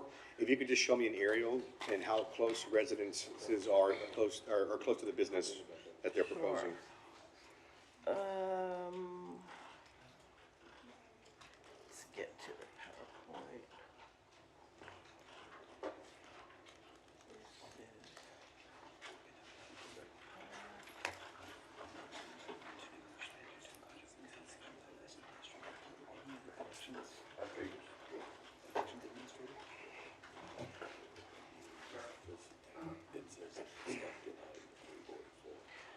Can you see the screen? Yes, ma'am. Okay, so this is the location right here within the hatched red box where they're proposing the conditional use permit for the bar and the outdoor activities. You see just north of it, there's some residences right there, and just south of it, these are all residences right here. Ms. Guerra, what street is that just north of it? It's a creek right here. It's not a creek there, okay. And then, so there's residents to the east and to the west of this particular area? Actually, to the north and to the south. East is pretty much vacant. This is some multifamily apartments. Okay. Much farther to the east, and this is like a commercial plaza right here. Okay, but just south of it and just north of it, across the creek and then across the street, you have residences there. That's correct. Where are they proposing for the exterior or for the outdoor place to be? Right here, right within, just right about here. Okay. And residents are within 150 feet or so? About 150 feet, just approximately. And I see here that the proposed condition that you met, or that you asked for with the amendment was to replace a 7-foot masonry wall with a 7-foot opaque wall. That's correct, and we wanted to make a correction. Instead of eliminate condition number 6, that the planning commission actually requested to eliminate comment number 7, or condition number 7, which is the no live outdoor entertainment, outdoor televisions, or outdoor music speakers shall be permitted. So that was, they recommended to remove that. P&Z did? Yes. Okay. Mayor, if I may real quick, Ms. Guerra, can you show the next image on your next slide so the council can have a better view of the exact location? I see the image there, yeah. See, this is where the bar location will be. This is in the last suite. Okay. And then the sort of the food truck will be sort of in this vacant area. Oh, is that what they want to do, a food truck area there, Yeah, but with it'll be like alcohol a consumption yeah, on premises? like a beer garden, food truck Okay. kind of thing. And the applicants, are they willing to accept the amendment? No, they had requested the removal of that amendment 7, or the condition number 7, that would prohibit the outdoor televisions and music and all of that. And they had specifically requested the masonry wall to be converted to just an opaque wall. That's yeah, okay. Sir, do you have comment to make on it?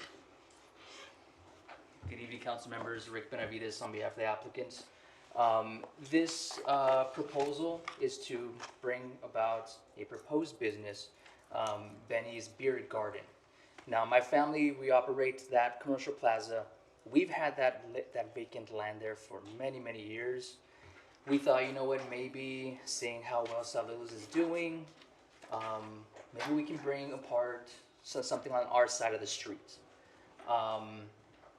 We do not want a party place. We propose to the commission very reasonable hours. We want to be closed down by 12 every day, except for Sunday. We close at 10 p.m. So it is not our intention to be blaring music, anything like that. We had a very long discussion with the P&Z discussing exactly this. We are close to some residences. We're not that close, but we understand that we are near them. So they did agree to allow us to reduce the initially proposed cinder block walls, which we thought was going to be kind of ugly, honestly, to opaque walls, which I believe is basically like a cedar fencing. Right. And so we are agreeable to that. The P&Z also allowed us, our biggest issue was, I believe it was condition 6, which is proposed, and it was initially to prohibit us from having like TVs and music outside. The P&Z agreed to remove that for us, so long as we comply with the noise ordinances. Again, we are sensitive to the fact that we are around residential, but again, we do not plan to have any outdoor venue music, anything like that. But we do wish to be able to play a Dallas Cowboys game on mute outside, and things like that. On mute. On mute. Yeah. That's going to be tough for a Dallas Cowboy game. I know, right? Yeah. But I mean, honestly, we are trying to work with the city. I mean, I understand. you guys- Mr. Benavides, I think we spoke about this some time back, several months ago. Yes, But yes, but when we spoke about it, alcohol hadn't been mentioned, and that's the only issue I have because, as we all know, people drink and they get a little loud, a little obnoxious, and joke telling and everything else. So if I can, just to kind of ease your concerns, just based on this photo, I know that on the map, the CUP goes all the way to the road. Right. We're not going to use that. You can see those two big trees. The proposed actual, I don't know if it's in here. Maybe it is, maybe it isn't. It isn't. But if you can see here, the trees are kind of, they take up this area right here. Okay. We're actually proposing a line that's like cuts across right here and goes up. So we're really just gonna be having the patrons in this area. So there is gonna be obviously the fences in between the, Maybe this could help you. yeah. I don't know how this gets up there. Okay. Yeah, so you see. There we go. That's Right. kind of our line. And Okay. so we want to put a fence here. It's gonna be kind of like a picket But, fence. but that opaque fence is what we're talking So about. opaque fence at the edge, right here. Okay, and then closer to the All line this, there all is, of would this be, opaque in the front. would be cinder block afterwards, or no? We want to just do the opaque so it can just be a cedar wood fence. Okay. As opposed to cinder block. Okay. We would also put a fence here. This is not going to be an exterior fence, but it's really just to keep people off of the trees. We don't want people climbing the trees. So that would be another buffer. So, I mean, I guess considering the distance to residences, to where people are going to be, I mean, I would like you to consider the fact that there is going to be this additional buffer in addition to the street. Okay. Mr. Benavides, the problem I'm having is that I have a restaurant on the hillside that abuts District 4. And they asked for the same thing, a CUP also to be able to conduct business in the exterior part. But we had a lot of residents across the street and still with a buffer, 2 buffers, cinder block fences. They had a fence, and then they had their entertaining outside, and we still had problems with that, you know, with the noise going across the street. And now it's Rick's district, so I don't have to worry about it. I'm kidding, I still worry about it. But I'm not gonna say what business it is, but we didn't do it because of that fact, because the business that was there before was giving us issues, right? And even though they said they would comply with the conditions as far as noise is concerned, it becomes difficult for the business to comply with those things when there's patrons there, and, you know, you're obviously making money and everybody's in to do that, but it becomes a hassle. And to have you spend so much money, and then for me to come back and say, hey, the police have been out there 3-4 times, and me having to pull that CUP when you spend so much money, I just don't think it's fair. What I'm gonna go and do is I'm gonna go and table this, and if I can see you there maybe during the week, I wanna see the business itself and what you're showing me here, so I can see if it's actually gonna affect the people out there or not. So I'm gonna do that. I'm gonna go ahead and motion to table. Okay. Just so I can go out there and see it myself and see what you're planning out there, and then we'll make a decision next council Yeah, meeting. for sure. And I appreciate that. I just want to say before you make the motion, I understand there's a long list of problem tenants or businesses that you all have had. I'm gonna tell you what I told the P&Z. I understand that, but I feel like it's a little unfair to put that on a new business that isn't even operating. Right. I'll- And therefore my intent, right? I don't want to Yes. investing so much money into it, a few months down the line, I have to pull that CUP because I'm getting so many Yeah, complaints. I appreciate it. I understand. Yes. But okay. Thank you. Yeah, right. That's second. Sure. And thank you for letting them know that it's right across the street from my thing. But I do, if I can I go with you on that? Yes, please. Because That'd be I wonderful. just don't understand why it's designated also at 1302 Taylor, but it butts up, but it's considered 4500 McPherson. So, because it attaches to that commercial property next to it, That's right? correct. That's Yes. so. That's correct. Will there be a continuation of that parking lot to your area, or is two totally different things? No, that's it. Okay, There- so, there'll be no because the continuation. picture you showed right now, and there's a wall right there, and then you're gonna start this business over here. I don't know if it's gonna be a continuation this way, but, either way, yeah, I'd be interested in doing that.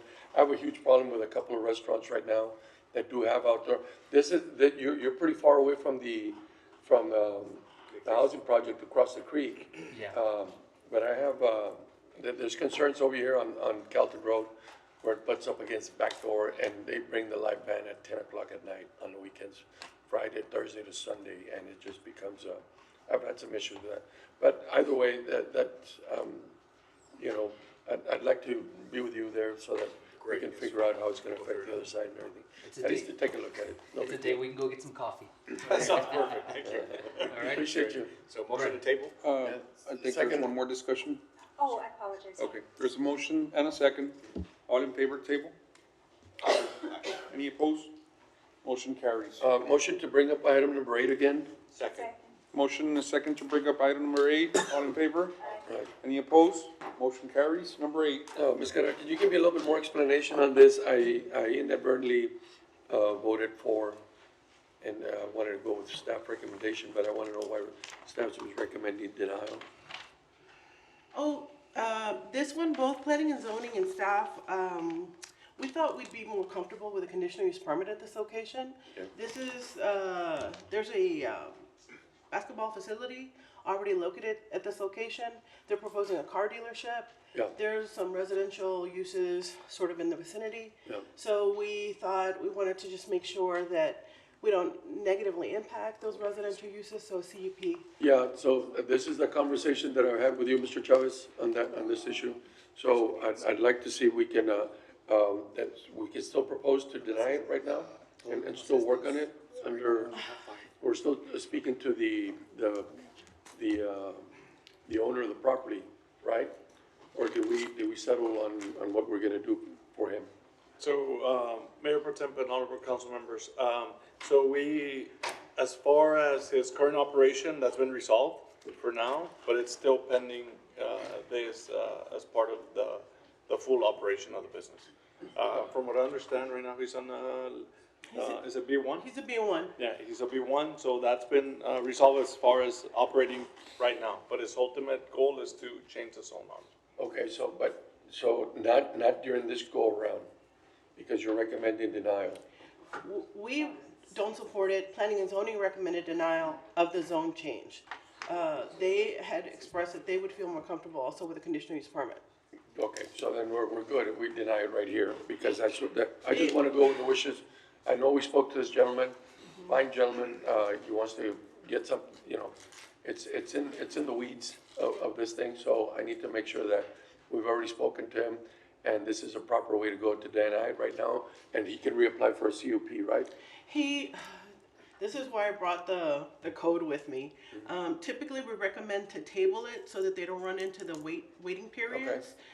So that they can go back and apply for that conditional use permit. Because there is some language that talks about if there's a denial, then there's a 6-month waiting period for zone changes and a 3-month for CUPs. Okay, so I'm gonna recommend that, well. I have a question. Yeah, go ahead.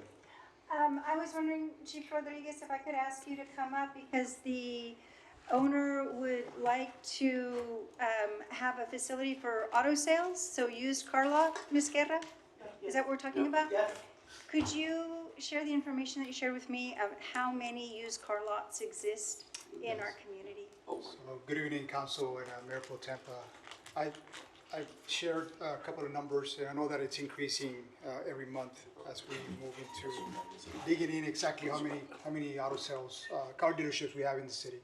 So we're upwards of 300 plus auto dealerships, and with that comes a lot of heavy lifting, not only from the police departments, auto theft task force, which are the ones that go and inspect these businesses, but also on the state side, who also issues out these permits to operate an auto dealership. And so one of the things that we're doing now is we're going one by one to see which one is operating, still operating, and which ones are operating that should not be operating. So we will have a detail coming very soon, and we're trying to do it before October to make sure that everybody that's already out there operating, that they're in compliance.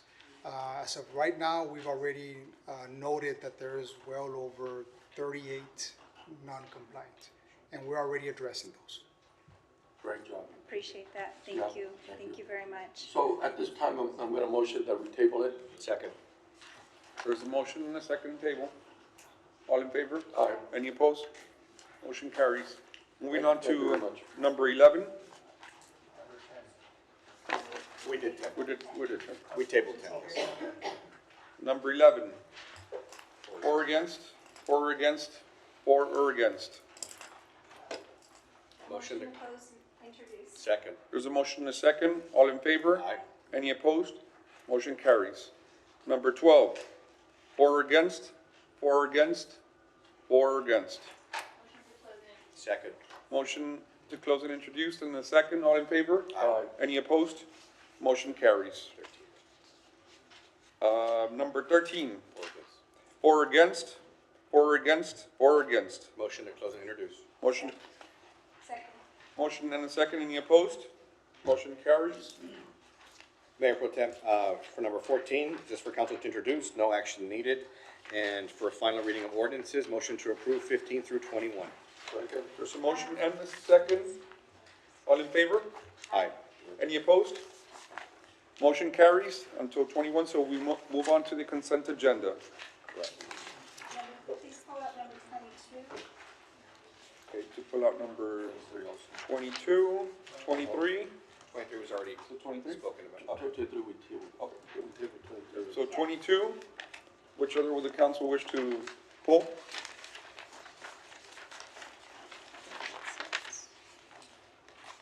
Motion to So approve the motion- consent Mayor agenda Pro Tem, from, if I may, on number 28, there is a small change or amendment. The amount of 21,108.98 needs to be amended to 21,256.57. And the amount of 20,228.95 to be amended to 20,613.88 as per the engineer. Motion as amended to the record? Second that. Second, all in favor? Aye. Any opposed? Motion carries. Any Motion to- others to pull? motion to, did we approve the consent agenda? We have not approved it. We have not. Motion to approve the consent agenda from 25 through 40, with the exception of the ones that were taken out. Which is 22. Second on that. Motion So and you- a second? You're gonna skip 24? Yes. Motion and a second. All in favor? Aye. Any opposed? Motion carries. Number 22. Thank you. A resolution requesting that U.S. Customs and Border Protection, the International Boundary and Water Commission, and members of the Texas Congressional Delegation reassess the current buoy deployment program along the Rio Grande through the appropriate federal review process, including an evaluation of its engineering, environmental, navigational, and operational impacts, a review of its performance during the recent flood event, and consideration of alternative strategies that achieve border security objectives while improving resilience, minimize disruptions to international trade, and enhancing operational effectiveness, while continuing coordination with the City of Laredo regarding proposed future border wall construction in the Laredo sector. And, Mayor Pro Tem, I don't know if frustration is the right, but my hesitation with allowing this resolution to proceed. At the last council meeting, we did have a discussion about including more specific language that while we're considering the environmental impacts and the impacts to the operational impacts, the evaluation of the engineering of the buoy system, I don't see why we do not include the entire smart wall infrastructure system with this request. If you look at the resolution on its own, we do talk about public safety, and I think in section 3, there's specific language, it's not that long, but it says such reassessment should include at a minimum, item B, an engineering evaluation of the system's resilience under extreme weather and flood conditions. And my proposal is to add 2 words, that we go ahead and ask for the engineering evaluation of the smart wall system's resilience under extreme weather and flood conditions. And I asked for this because we had Dr. Tompkins' report given to us in March of 2026. And that report said that we would see the buoys fail, which happened during a moderate flooding event. And also it forecasted that when federal infrastructure goes along our floodplain, that wall could fail as well, the bollard wall that's being proposed. So I think because we've seen what happened with the buoys during a moderate flooding event, that we take advantage of this request to have the federal government do another engineering assessment of the entire smart wall infrastructure system, that we include the language. I do not understand why we're avoiding the smart wall language. The smart wall system is a term of art proposed by Custom and Border Protection. It includes the buoys and it also includes the bollard wall.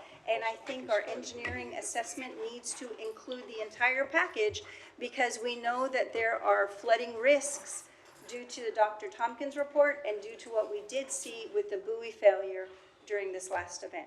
So my motion would be to include that simple change, to ask the federal government to look at the smart wall infrastructure system's resilience under extreme weather and flood conditions so that we can, as we are seeing written in this document, we can prioritize the public safety of the people that live along the river. I'll second that. Motion. Mayor, if I can, if I can share some background on this as well. So when we developed out this resolution, it was a couple meetings ago, it was based upon the mayor's letter that he had already submitted to the federal government about the buoys. And this is how it got created, it got created for that purpose. And we said, in our conversation, we said we want to keep it tight with the city council supporting what the mayor's letter had already been.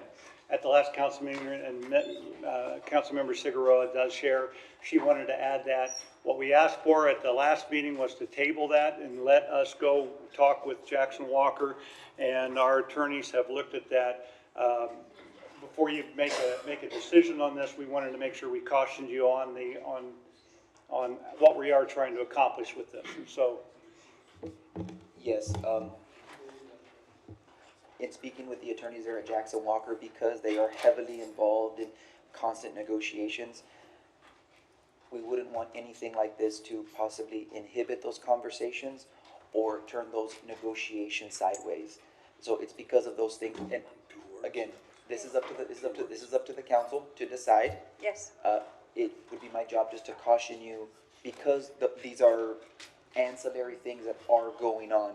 And when you look at both things with the buoys and the wall, it really is two different animals. One, you have a possible condemnation or acquisition of our property versus buoys that are in international water. So I think it is more appropriate to keep those issues separate, to preserve the negotiations that are ongoing with our consulting attorneys and the federal government. Mayor? So I do find this baffling because CBP in and of itself talks about the smart wall infrastructure. They do not separate the two. For maximum border security, they are proposing two items, the buoys and the bollard wall. Comes together, it's not separate. So we are asking for an engineering assessment because of the failure of the buoy system.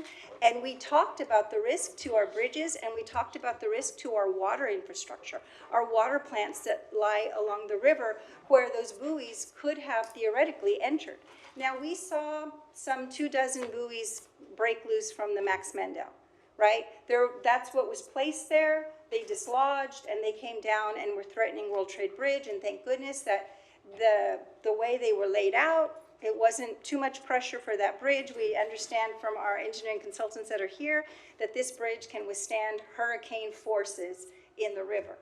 But when you talk about 500 miles, when you talk about 41 miles, you're talking about 15,000 buoys in 41 miles. Now maximize that or multiply that to 500 miles of buoys that will be in this river. Theoretically, not all of them will dislodge, but who knows if we're going to have an event like we had in 2010 or in the 1950s when the river rose to 42 feet in our downtown area. We will see more dislodging of buoys. We will see more pressure put on these bridges. And all we are asking is not only for that failure to be assessed, but the Dr. Tompkins report, which is the only report we have seen, because we still do not have our report done from the city, is that bollard wall will also fail during a maximized flood event. The scouring that occurs, they are putting the footings of these bollard walls 8 to 10 feet into the ground in river silt, because we are, as a city, are built up right to the edge of the floodplain. There is no other place for this bollard wall to go in. So instead of going 30 feet down to hit bedrock, which would make a stable infrastructure bollard wall, they are choosing to only go 8 to 10 feet. And in a heightened flood event, with the scouring that occurs, with all those buoys in the water as well, I think we can look to Dr. Tompkins' report to see the dramatic risk of the bollard wall failing. So instead of us trying to figure out on our own if that's going to happen, why do we not request the engineers that are creating the system to look at their assessment again and consider all of the technical details as to whether the bollard wall could fail? That's all we're asking. I think that's completely reasonable. This document puts at a priority the public safety of the people who live in the city of Laredo. And I don't think we can separate the buoy system from the bollard wall system because CBP chooses not to separate those two things either. And ma'am, while this is just a recommendation from the legal department, again, you and your colleagues reserve the right to make a change to the resolution and add that language, ma'am. Mayor, and if I could, just, yeah, so the difference between the border wall and the buoys is that the buoys had an incident. And this is the reason for the mayor's letter was that the buoys had that incident.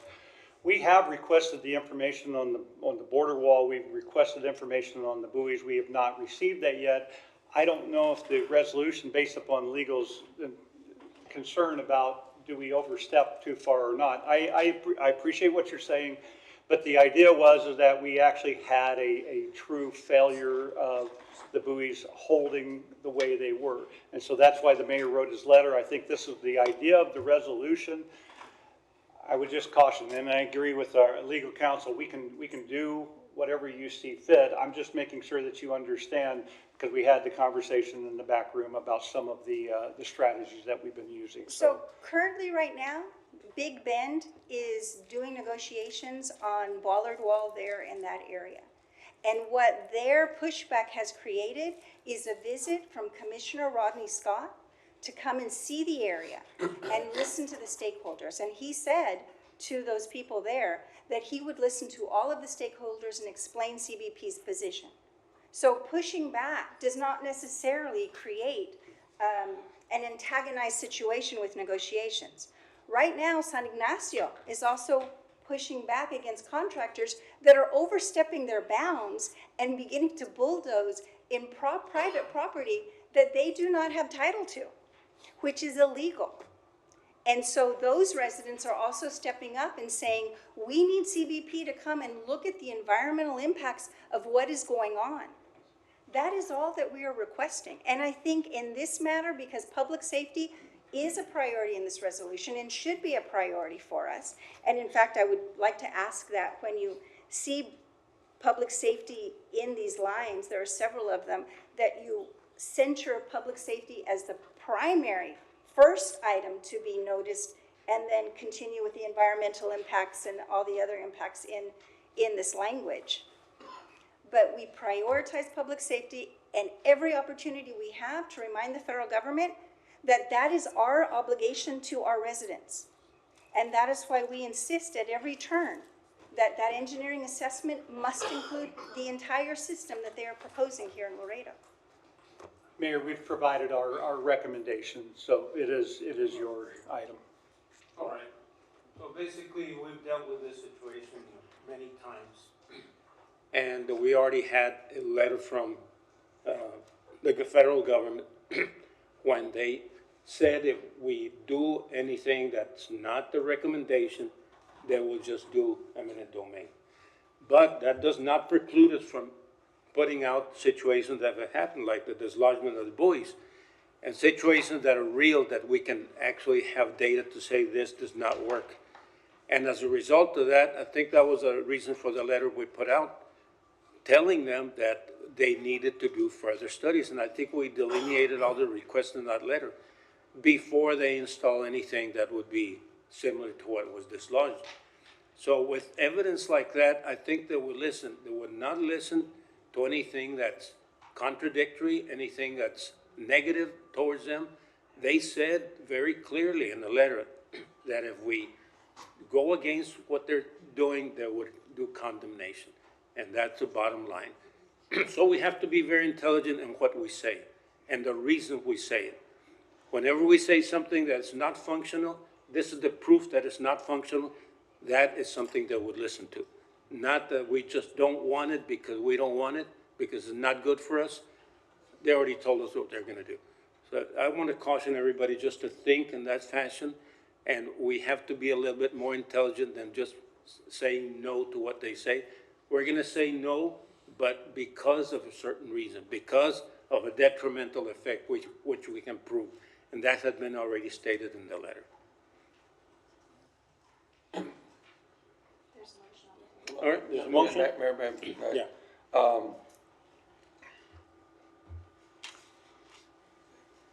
So in light of your statement, Mayor, I would just like to say that, you know, I'm really being cautious and saying that, I'm not understanding that, how a couple of words to the resolution will affect anything. Right now, you have the head of CBP going over to Big Bend. I think that, the resounding voice from the public over from El Paso all the way to Brownsville is turning heads. I think that people are starting to listen up there. I think people are starting to figure out, hey, wait a minute, we just can't go out there and dominate everyone and with what we're saying. I think now that, saying that if we deviate from any language, that they will order condemnation. I really think that at this point, that might have been their stance before, but I really think that now, I'm just not sure that just because we add a couple of words into the resolution, it is going to change the mentality. I just don't feel it. It is one of my reasons that I wanted to vote yes on adding that wording, simply because, now they're starting to, now that they're starting to look our way, it might be an invitation for him to come down here while he's down at Big Bend to come and talk to us. Because if it opens the door for us to have, him to come and listen to us like he's doing at Big Bend, I'd want to do anything and everything that I can, in my power at least, so that, he has a broader picture of what's going down over here. And I just don't think that, adding the wording in there is going to make a resounding, impact on him to say, we're going to condemnation. Go ahead. I agree, and I'd like to call for the question. All right. There's a motion on the floor. Oh, Zal, do you want to repeat that motion? Sure. That we will include on section 3 of the resolution, after the whereases, right? Section 3, where it says such tree assessment should include at a minimum, item B, an engineering evaluation of the smart wall system's resilience under extreme weather and flood conditions.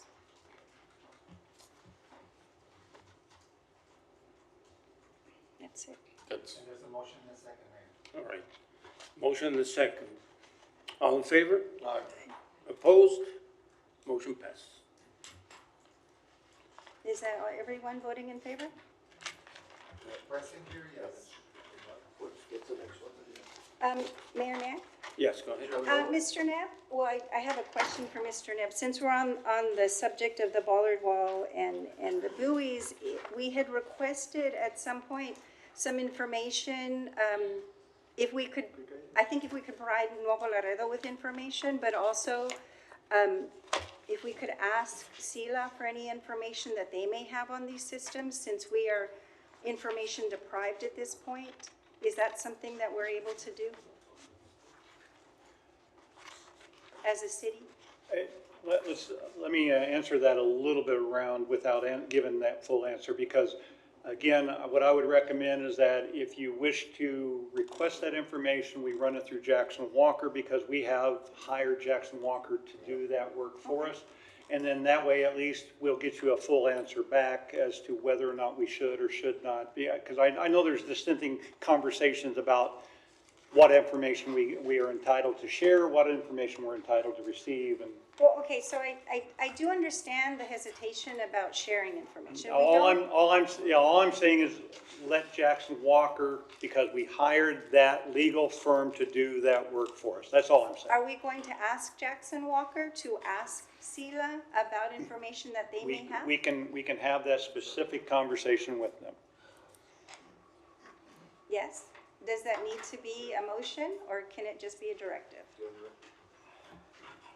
How do you feel about that? It's just an inquiry, so we can do that. We will do an inquiry first, and then we'll bring back, and if you wish to have it more direct, then we can seek that from you at that point in time. We'll ask informally. You're going to ask them if we can have permission to ask SELA for information. We're just asking. We're not demanding. Not just about the information. No, it is about how you ask for the information and what the information is for and everything. So you will bring back language? that will say how we can ask SELA, how we can request from SELA simple information. Is that what I'm understanding? No, my understanding is that you're asking us to make inquiries, and we will talk with Jackson Walker.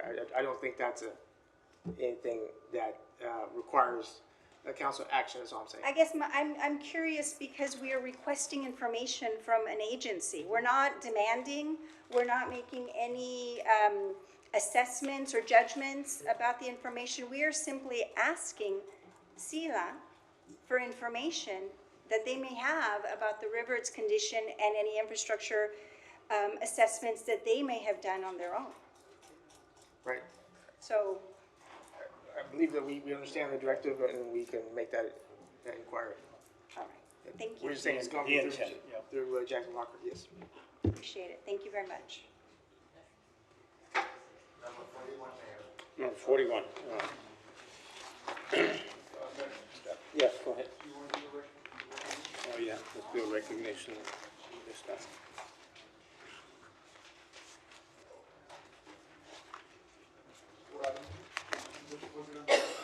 It's mayor's. Yeah.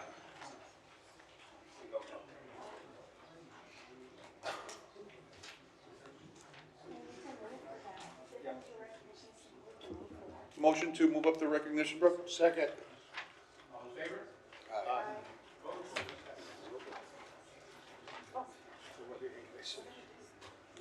Please recognize. Sure.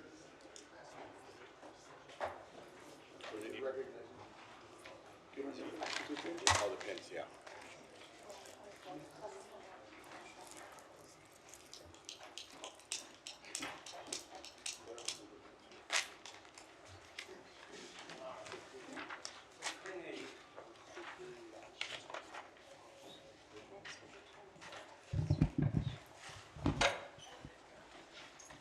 This will be a recognition for the Black Widow LTX Association. And this will be a certificate of recognition for this group. And the mayor and city council hereby would recognize, you all want to come up here at the same time?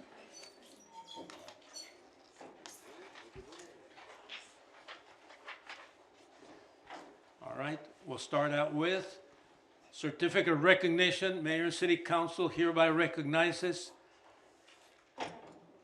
Montes Salinas Castavella, Black Widows LTX founder, in recognition of your honorable service to our nation and your continued dedication and service to the city of Laredo.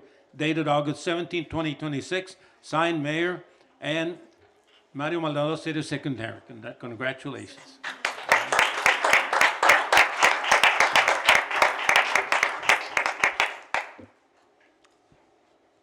Certificate of recognition, Mayor and City Council hereby recognizes Rocio Garza, Black Widows LTX President and Secretary, in recognition of your honorable service to our nation and your continued dedication and service to the city of Laredo. Again, dated August 17, 2026, signed Mayor and Mario Maldonado, City Secretary. Garcia, Rocio Garcia. All right, Rocio Garcia, if I misspelled. All right, congratulations. What did I say? Oh. All right. Next certificate of recognition. Mayor and City Council hereby recognizes Nora Elia Villarreal, Black Widow Tex, Vice President and Treasurer, in recognition of your honorable service to our nation and your continued dedication and service to the city of Laredo. Dated August 17, 2026, signed by the Mayor and Mario Maldonado, City Secretary. Congratulations.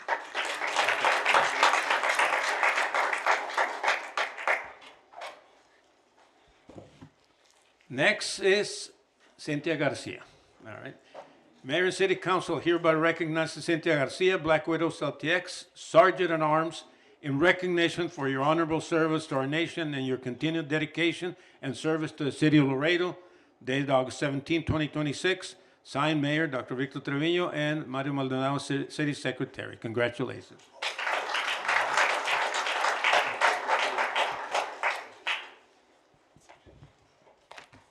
And, is she here? She's not here. Okay, all right. Well, we're gonna mention her name. Certificate of recognition, Mayor and City Council hereby recognizes Virginia Fernandez, Black Widows LTX, in her recognition of honorable service to our nation, continued dedication and service to the city of Laredo, dated August 17, 2026, signed Mayor Dr. Victor Trevino and Mario Maldonado, City Secretary. Congratulations to her. Now, who wants to say a couple of words? The most valiant one. Good evening, everybody. I'm Rocio Garcia. I'm the Black Widows Female Veteran Nonprofit Organization. I'm the president. We're very honored for this great certificate, and we finally get our key. So thank you so much for taking this time for this ceremony for us. All right. Thank you. Congratulations. And the keys open all the doors to city of. Not really, but congratulations. All right, thank you. All right. Yeah, let's get a picture back then.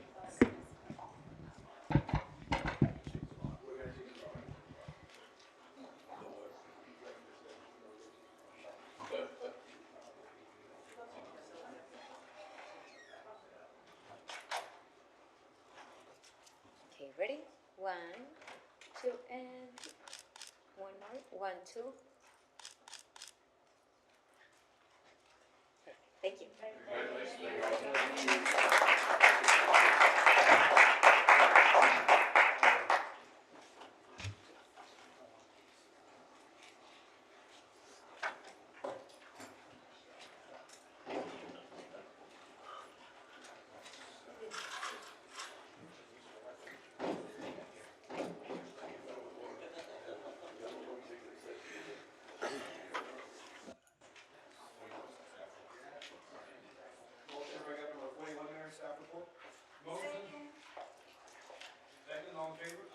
Opposed, motion passes.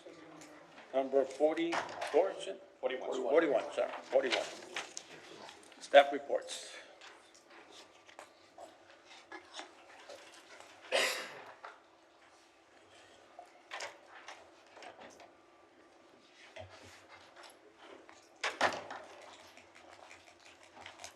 Good evening, Mayor and members of the council. I'm Dr. Richard Chamberlain, your Public Health Director. And I brought this item to the attention of council as on May 18th, there was the reactivation of the Municipal Hospital Authority Ad Hoc Committee. And because of the nature of that scope of work that was put into place in October of 2020, I wanted to come back to council to get some more clarity as to the scope of work, as to the governance, as to the appointed members of this committee.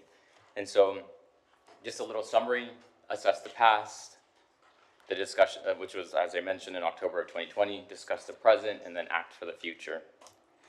And so, back in October of 2020, it was brought to this council's floor through the council's direction to develop this Municipal Hospital Authority Ad Hoc Committee. And this was because of the COVID-19 spikes, the capacity constraints, the physician gaps, the systemic underservice. So the committee was mobilized rapidly to address the urgent reality Laredo's critical healthcare gaps, required aggressive coordinated local intervention, and a feasibility study for a municipal hospital authority. The current system, the way it's set up, is that the public governance has 2 city council members, city management. For public health, it has the city health authority, the health director, and the county health and human services director. On the private side, we do have community care, private hospitals, Gateway Community Health Center, major clinics, and practitioners. 5 physicians appointed directly by the council members and the mayor.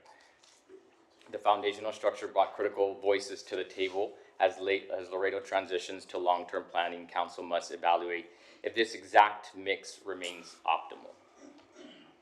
And so we're at this strategic crossroads, tuning the engine for the future. As the city of Laredo shifts from acute crisis response to long-term health infrastructure planning, the committee's operational structure must be optimized. The committee title, does the name accurately reflect the current and future scope of work? The membership size is a total number balanced for both deep expertise and original agility.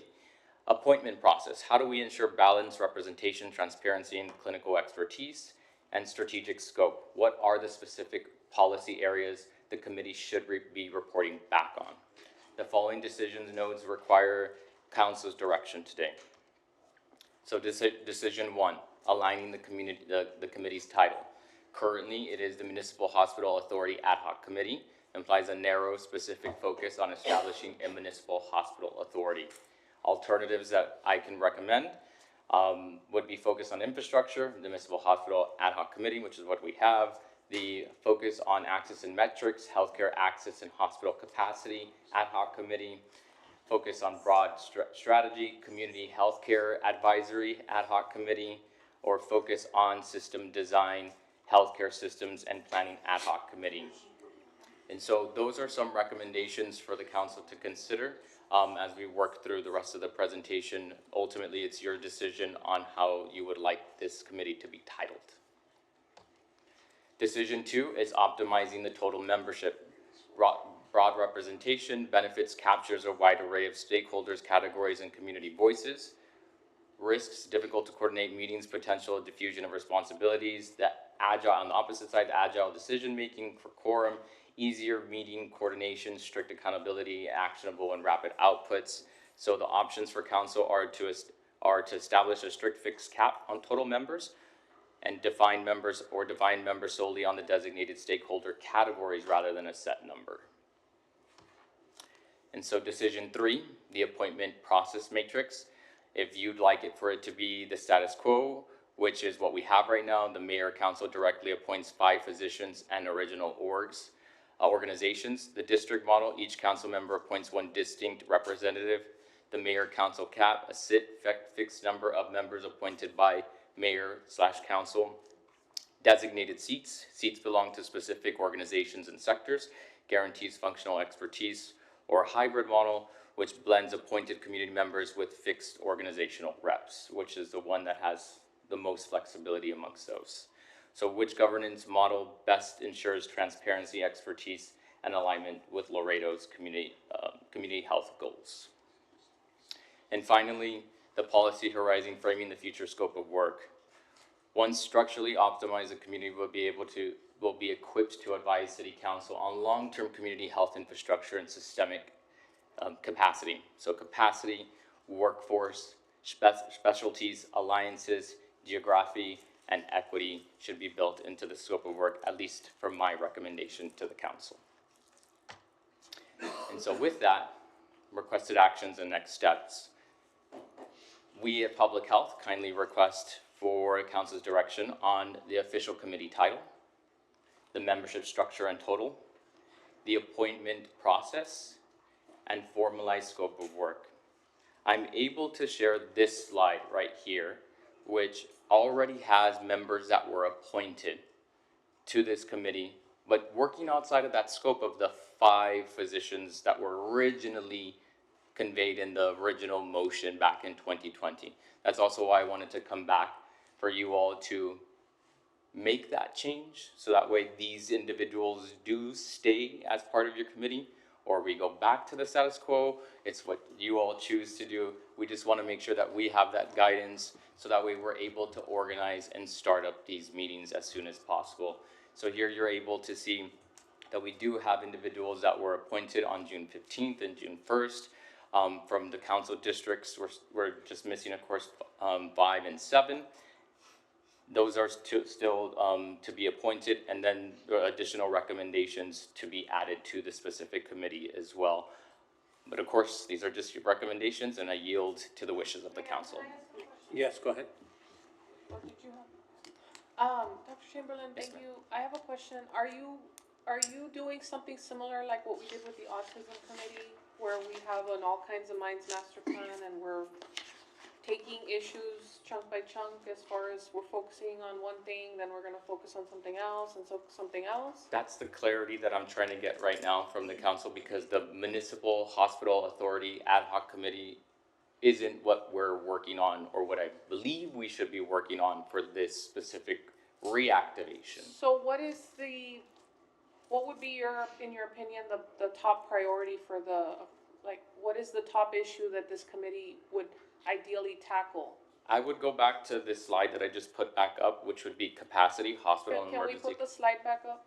The capacity, hospital and emergency care capacity, the workforce, healthcare workforce, recruitment, retention, and physician shortages, specialties, expanding specialty care access locally, alliances, public-private partnerships. So which one of these would you, in your professional opinion, would you feel is priority number one? Is there a way for us to take these 6 topics, branch them out in a master plan, 6 chapters, and then possibly, you know, have like a committee encompass of experts that can deal and speak to that specific sector?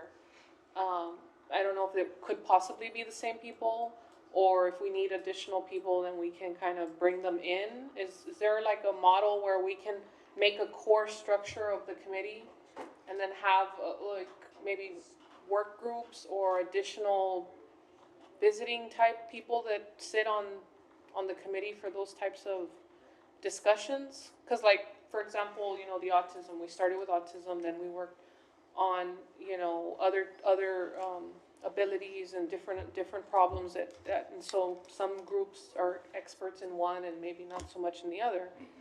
Does that happen here, or? I would think that it would be, in my opinion, for the group to be encompassing, of course, from the private, from the public, from academia, from local, from county, the mix of these individuals. So as we take off these as branches for us to dissect and come back and share recommendations for each one of these pillars, it can turn into that style of what we did for the all kinds of master plan, having these different chapters. We would love to tackle them all at one time, but they might require a little bit more of attention focused on each individual one, maybe for a good, 3, 4, 5 meetings for them to develop these recommendations, for me to come back and share, or the chair can also come back, not just me, and share this information with you all, and then allow us to build and then move on to the next one, the specialties, the alliances. In my opinion, of course, it would be a combination of the first 3, the capacity, the workforce, and the specialty, for them to start having these types of discussions. And then we can, equity is a huge deal, so is our geography and the alliances, but that's something that we can work into the timeline of this existing committee, which perhaps might not be an ad hoc committee anymore, right? Because the ad hoc is temporary, and our healthcare challenges are not going to solve themselves tomorrow as much as we would like them to. I do see this as an ongoing. Like a permanent committee. That's y'all's decision as well. Yes, ma'am. So is one more question, and it's just so when it comes to these 6 pillars and then the 3 that you've identified as priority, is there already a framework that you've kind of started on that maybe you can create this master plan type structure, and then we can support a model that would work to help with that? And then would that be enough to get you going, or do you want like more specific direction? I think this would be a great framework right here. We do have the healthcare analysis that was published in 2023, which is going to slowly be out of date very soon, because data is only really valid for 5 years. And so we're already working that into our community health needs assessment that we'll be conducting throughout the year of 2027 to make sure that we have updated healthcare data and stats alongside all the other health and social determinants of health data points for the community. So we do somewhat have a basis to stand on for them to start working out and through, to start off with capacity, workforce, and specialty. Mayor, ma'am? Yes, go ahead. Thank you so much for the thoughtful structure and the obvious work that went into creating that framework. I think that is what happens when council decides there's a problem in the community, such as a physician shortage, which is the genesis of this whole committee. And we think it can be solved by establishing a committee and go ahead, you figure out our physician shortage problem. And it's never that simple because of all the complicating factors that come into it, and I think it was laid out beautifully. And I'm so impressed on the thoughtfulness because it is a long-term issue. We know that there's a long history of the hospitals trying to attract physicians to meet our medical needs. And you set it out on a much broader social scale because it can't be answered by one simple factor. It's multifactorial, and it requires a commitment by so many different people in the community to look at it in a holistic way so that we can finally make progress, so that it really is a long-term solution, but it will require steps. And you've laid out so well what those steps are, but also the people that we need to take those steps so that we'll be successful. I want to compliment you on that and the thoughtfulness that you took. And I do agree with you that it should be a standing committee because as we try to approach our medical needs and meeting that from our underserved community all the way to people who are looking for specialty doctors and don't want to travel out of town, it's a comprehensive process and it'll require so many different factors so we can claim success, and not for us, but for the people in our community. So anything you need, I know you're looking for guidance from us, so I agree, Mayor, with the way you laid out the topics that you had, the scope of work, and I am in favor of having expertise, but also some community stakeholders, and I think you had that as a blended model. So if that's the guidance that you need. The slide with the individuals? Could we see the different Options slides you again, have, the blended. options? The other one. I think it's, that's the scope, right? And then this one. Thank you. So- Got it, little circles. Can I ask you, Dr. Chamberlain, are you comfortable and would you recommend the hybrid model? And do you feel that that is what is existing now? I believe so. I believe it's a combination of factors because not only do, unfortunately, we need to buy talent to come into Laredo, we need to grow talent Yes. from Laredo. So that requires the academic profile to be ingested into this committee. Then, of course, we do need the private physicians' input. We do need the hospital input. We need the FQHC input. We need the county's input into this so that they are able to help support as well. And so that's why when I go to this slide, I appreciate the recommendations that have already been appointed.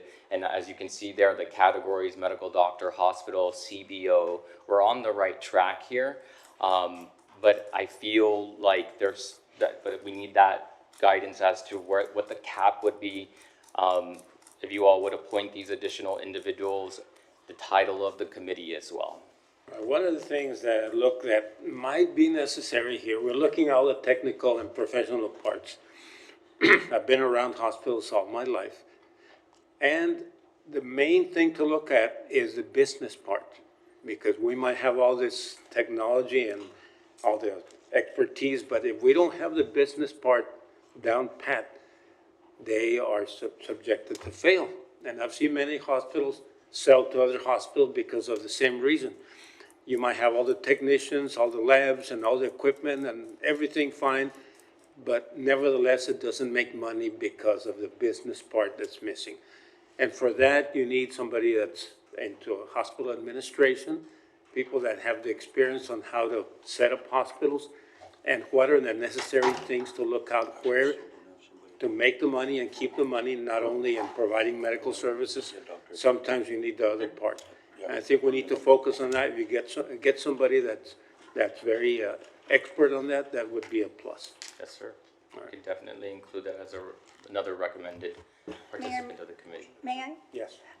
Do you believe that with the members that you have now, that you are able to handle, if we were to approve the scope of work and give some authority to this vision that I think we agree on, I mean, this is what I'm sensing, would you be able to move forward with, I don't know, a committee to improve medical care services in Laredo? something broad, but that's focused on the scope as you laid out. Would the composition of your committee now be able to accomplish the goals and maybe set different membership standards so that you can find the people that you believe can move that scope forward? I believe that the names that have been appointed already are a good start. I still feel that since we do have these two, Go back to the name, the first slide or second one. here we are. And so I do feel like what we have. Oh, the names of the committee options. Oh, sorry. Let's see, this is right here. So I do feel that the appointed individuals are a great start. I do feel that there is still a need for additional ones to be appointed because we still don't have the county representation. I believe that we should have representation from DHL as well, potentially Clear Choice or even Laredo Specialty, Laredo Rehab, excuse me. Mayor, if I may? Yes, go ahead. I like the Community Healthcare Advisory Committee. I would take off ad hoc and just establish it as like a Community Healthcare Advisory Committee. Go ahead and require something similar to what we do on the port of entry, where you've got like the heads of certain organizations as the representative, in addition to one representative that we each appoint. To include the mayor's suggestion of having like a banker, for example, on the port of entry, we have a banker in there, an international banker. To include like a couple business representatives, just to kind of give that, you know, that input on that side of it, and kind of build this committee a little bit different to where, I mean, I see we've got, for example, Gateway for sure, Laredo Medical Center, Doctors Hospital, you know, certain entities in town that are clearly experts when it comes to this, right? And then I guess maybe just identify the ones that you recommend should be for sure at the table, and then one representative from every council member. That might be too big of a committee. Or maybe have mayor appoint one or two, or have a couple of, we can't make it too big, but at the same time, we could have a lot of people on there and then set quorum at 7 people or something. Yeah, one of the things that, based on what you said, getting local hospitals to give you advice would be maybe a little bit tricky because that's competition. So they might not be very available to say, this is what's gonna work. You're gonna take away their business or some of their business. So maybe out of town administrators, hospital administrators would be a little bit more to think about. Because I know what happens in hospitals, and if there's another entity that's gonna do the same thing, they might not be too willing to. Definitely agree with you there, Mayor. I don't know how we would recruit out-of-town administrators to support the city of Laredo's initiative, though. Well, that was just an idea. I mean, you can be creative. I do agree with it, though. Having that outside perspective would make a big difference. What about if we ask you to return, since you've heard a little bit, to return with the list that you believe of positions that either we're lacking or that we need to fill? I do have some at the bottom, if you want Right. to take a look at those, because I do also feel that the mental health authority system should be involved in this as well. The county official, the public health director, as you can see, TAMU is not represented either in the appointments. And then, of course, we can even pull from the TAMU Business School to support that business model as well, for these positions that come into the community. Dr. Yes, Chamberlain, would you be comfortable then with what you've presented, and if we give the committee authority to fill in on the bottom part, and then ask for District 5 and District 7 to fill in, and perhaps with suggestions from the committee, or perhaps they already have people that they're thinking about could contribute? Would this be a comfortable structure for you? I believe so, but of course, I yield to the wishes of the council. I do think it looks great. If you need a motion from us to give you some direction on accepting this outline of your committee structure and also the scope of work, I'm happy to put forward that motion. I would appreciate that, just so we can start working on this as soon as possible by bringing the individuals together. And then, of course, I can bring back the additional names for you all's approval to be officially appointed to those. I mean, from this group that you see here in the recommendations portion. I can get rid of the last community physician line, and so that would put us at 10, 11, 12, 13, 14, 15, 16, which is still a little big, but... Well, why don't you try it, and then if you need adjustment. Yes, go ahead. Can you also, thank you, Mayor. Is there any way that you also add, like maybe the local, maybe UISD, NISD, or even Laredo College? I don't see Laredo College here.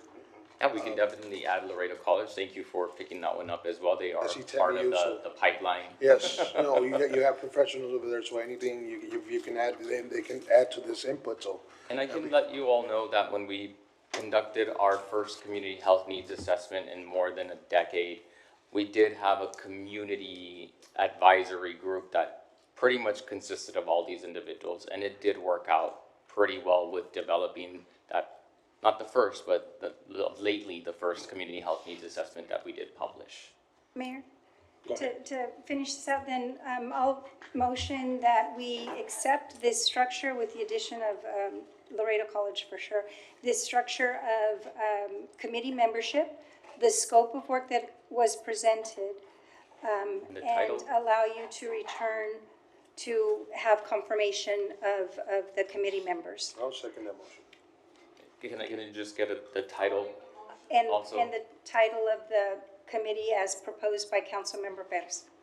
Okay. Remove it as an ad hoc and make it a permanent.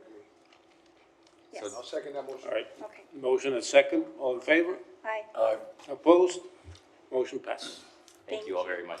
Mayor, Thank you. if I may, I think we already went past the consent agenda, right? Yes. Yes, can I just bring back item 37? I got two questions. All right. Second. Motion second, all in favor? Aye. Opposed? Motion passes. Item 37, you said? Yes, sir. Consideration of the authorize the purchase of 2 units of heavy equipment for solid waste department from French Edison Truck Center LLC from El Dorado, Texas, in the amount of the next not to exceed $445,048. The heavy equipment units are composed of following 2027 Kenworth T880 day cab dumps trucks. The purchase of this equipment shall be made utilized with source well contract of number 032824-KTC funding available under the Solid Waste 2022 Certificate of Obligation issue. Sir, Mr. Wagner, what are these trucks going to be used for? Bishop Wagner, Director of Environmental and Solid Waste Services. Good evening. Thank you. Oh, the microphone's over here. Thank you. Yeah, on this side. Good evening, Mayor and council members. So they're used for hauling materials for the landfill, in particular dirt from Ponderosa landfill stockpile to operate at the COL landfill. Right now, we've been engaged in some contracts with dirt hauling companies where we've had to purchase dirt from them to haul to our landfill. And we have plenty of dirt. If I'm not mistaken, we have a contract.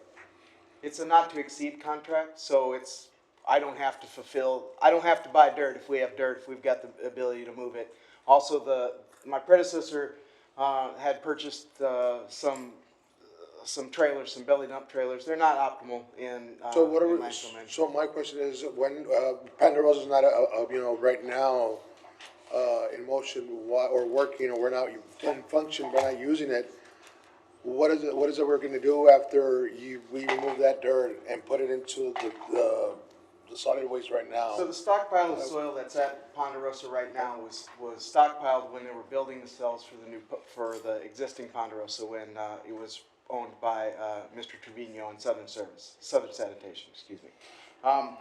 That same process in the development of a new cell would generate dirt on the landfill. There's also plenty of land there and dirt accessible that's on the Ponderosa site for any future materials needs that would be needed for operation of that well into the future. Right now, the need of soil is for the operation of the City of Laredo landfill. So having cover soil and breach soil is very important, vital for the operation and the life of the landfill. Instead of paying another company to bring us dirt when we already own dirt, and then the mechanism by which they were bringing us dirt was suboptimal as well. They were using a... So we're going off that contract, that we're coming off that contract, or we're not using it anymore, it's just, what was it at will? We're not coming off the contract. The contract is there as an as-needed contract. So if we get in a situation where we have a need, where we have an issue, for example, we can't get, our soil gets too wet or something, you know, I couldn't tell you off the top of my head why we would need to go to it, but we have an emergency need where we'd have them, they're still there and available, and we're not in breach of that contract. But I'm not interested in spending money where we don't need to spend money. We're always looking for saving money, but my question is, I've seen that Solid Waste has been purchasing a couple of vehicles, you know, trucks and stuff. Are we trying to obsolete all contractors, and you're trying to, you know, go for just make everything in-house? No, what is it we're no, trying to do? I'm not trying to, what I'm trying to do is I'm trying to maximize efficiency so that I can run this like a business. Okay, And so- instead of us being reliant on private business to dictate how the city gets to move in a large enterprise, I'm setting forth the position of a structure to make sure that this is managed and operated more like a business and less like an afterthought. A lot of the equipment Investment, that we purchased over the period of this month was budgeted last year prior to my arrival. And it had originally been earmarked for uses that I didn't deem to be especially efficient in the actual operation of generating the revenue through this enterprise. So we've made some changes, and we've started to purchase the actual equipment that we needed to operate a landfill this size and this capacity. And these units are one of the steps in that. There's been collection equipment, heavy equipment, a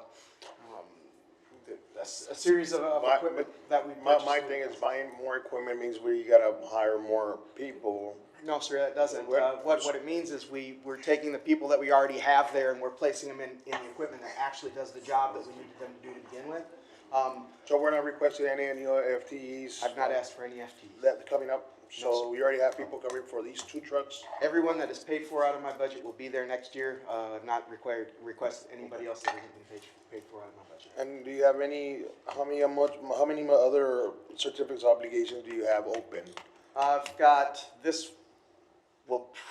a couple others that are open from 2019 to 2022, but a lot of them are earmarked for, this is the last of the funding that will be available, that we're spending down this year, that will be available for capital purchases such as this. We've got some other items that are in there for some infrastructure development projects. There's some Ponderosa development, the actual liner filling is there. There's several things that are in there in the list, but of the equipment purchasing, there was approximately $8 million that was asked for and was budgeted for, and we've been spending down on that. All right. Mayor, Yeah, go ahead. you know, I just think I think there's gonna be more conversation on this and coming up for budget. I would like to table this item, if you don't mind. I'm tabling this item just so we can bring it into budget. I know you're gonna have an explanation for us. I do actually mind if I could make a mention of that, because it is timely to us on this soil that we're purchasing, and this is budgeted money, so I mean, I understand that there's questions about it that would go into budget, but that's the 2020, that's the next year's budget. Yeah, I understand. This has already been budgeted for, and it It's is a need for it. it's on the council, so I'm just asking to table the item for, bringing it to council, and then we are going to budget and see if we can look into this. All right, that is your motion? Is that a motion? That's a motion. Any second? For discussion? I'll second it. Okay, second. Any questions? Well, there's no discussion. Yeah. at the table. Excuse me, it's a 22, I'm sorry, go ahead. Well, who has the mic? Yeah. Thank you. Miss, yes, so we have to do the motion first, and Table, then. yeah, motion to table first. So, call for the question, Mayor. Want to rescind your motion? Go, call for the question, Mayor. We do have a motion, and do we have a second? Yes. All right, call for the question. All in favor? Aye. Opposed? 3? 3? I need to see who voted in favor. Who's in favor? 1, 2, 3. And opposed? Motion does not pass. May I continue my question? Go ahead. Thank you. Mr. Wagner, how long does the City of Laredo landfill have for operations? How long do you project it to have for operations? Well, that's a good question. So right now, I'm looking at 8 years in the existing cell, if we maintain our current compaction ratio and our volume stay the same. We are also in the process of removing the transmission lines that are inside of the saddle, and I will be going for amendment upon verification with our engineers that that would be a feasible project to be able to extend that landfill life into that other area. If the airspace calculation that I have today stands and our volumes maintain what they steadily would, I think we could be looking anywhere between 25 and 40 years at the existing landfill. Oh, that's interesting. So how frequently do you need to transport dirt to take care of the cells in the landfill? I transfer at least 100 yards of material every day. Oh, wow. So there is a need. Yes, this is an absolute operational need.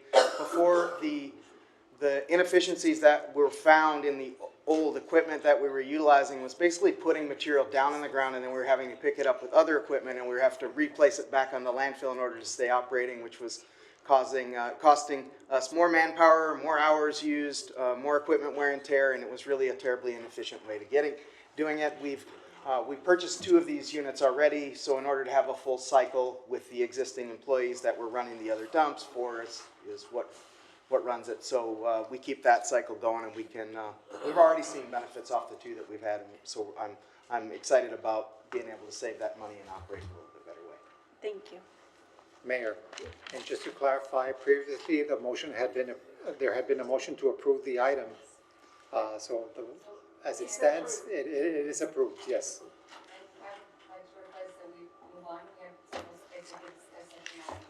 Councilman, what was it? Oh, yes, just that I'd like to request that we move on since we have several executive session items that we have to cover. All right. Okay, next item, Number 42, Mayor. 42? 42. Mayor, I'd like to make some comments on the auditor's report. All right, go ahead. So the auditor, gave this to us last council meeting. We didn't get a chance to get to it. I appreciate your work on looking into the situation that happened with the tiny homes project. I understand that, you went through all the process and the videos and everything. And, there were some findings in here that I do think we as a council need to address, which was part of one of my agenda items when it comes to like how we handle projects and how we manage these things. It does talk about under evolution, the project was originally presented and supported as a veteran-focused housing initiative, and early discussions, presentations, and administrative actions reflected that purpose.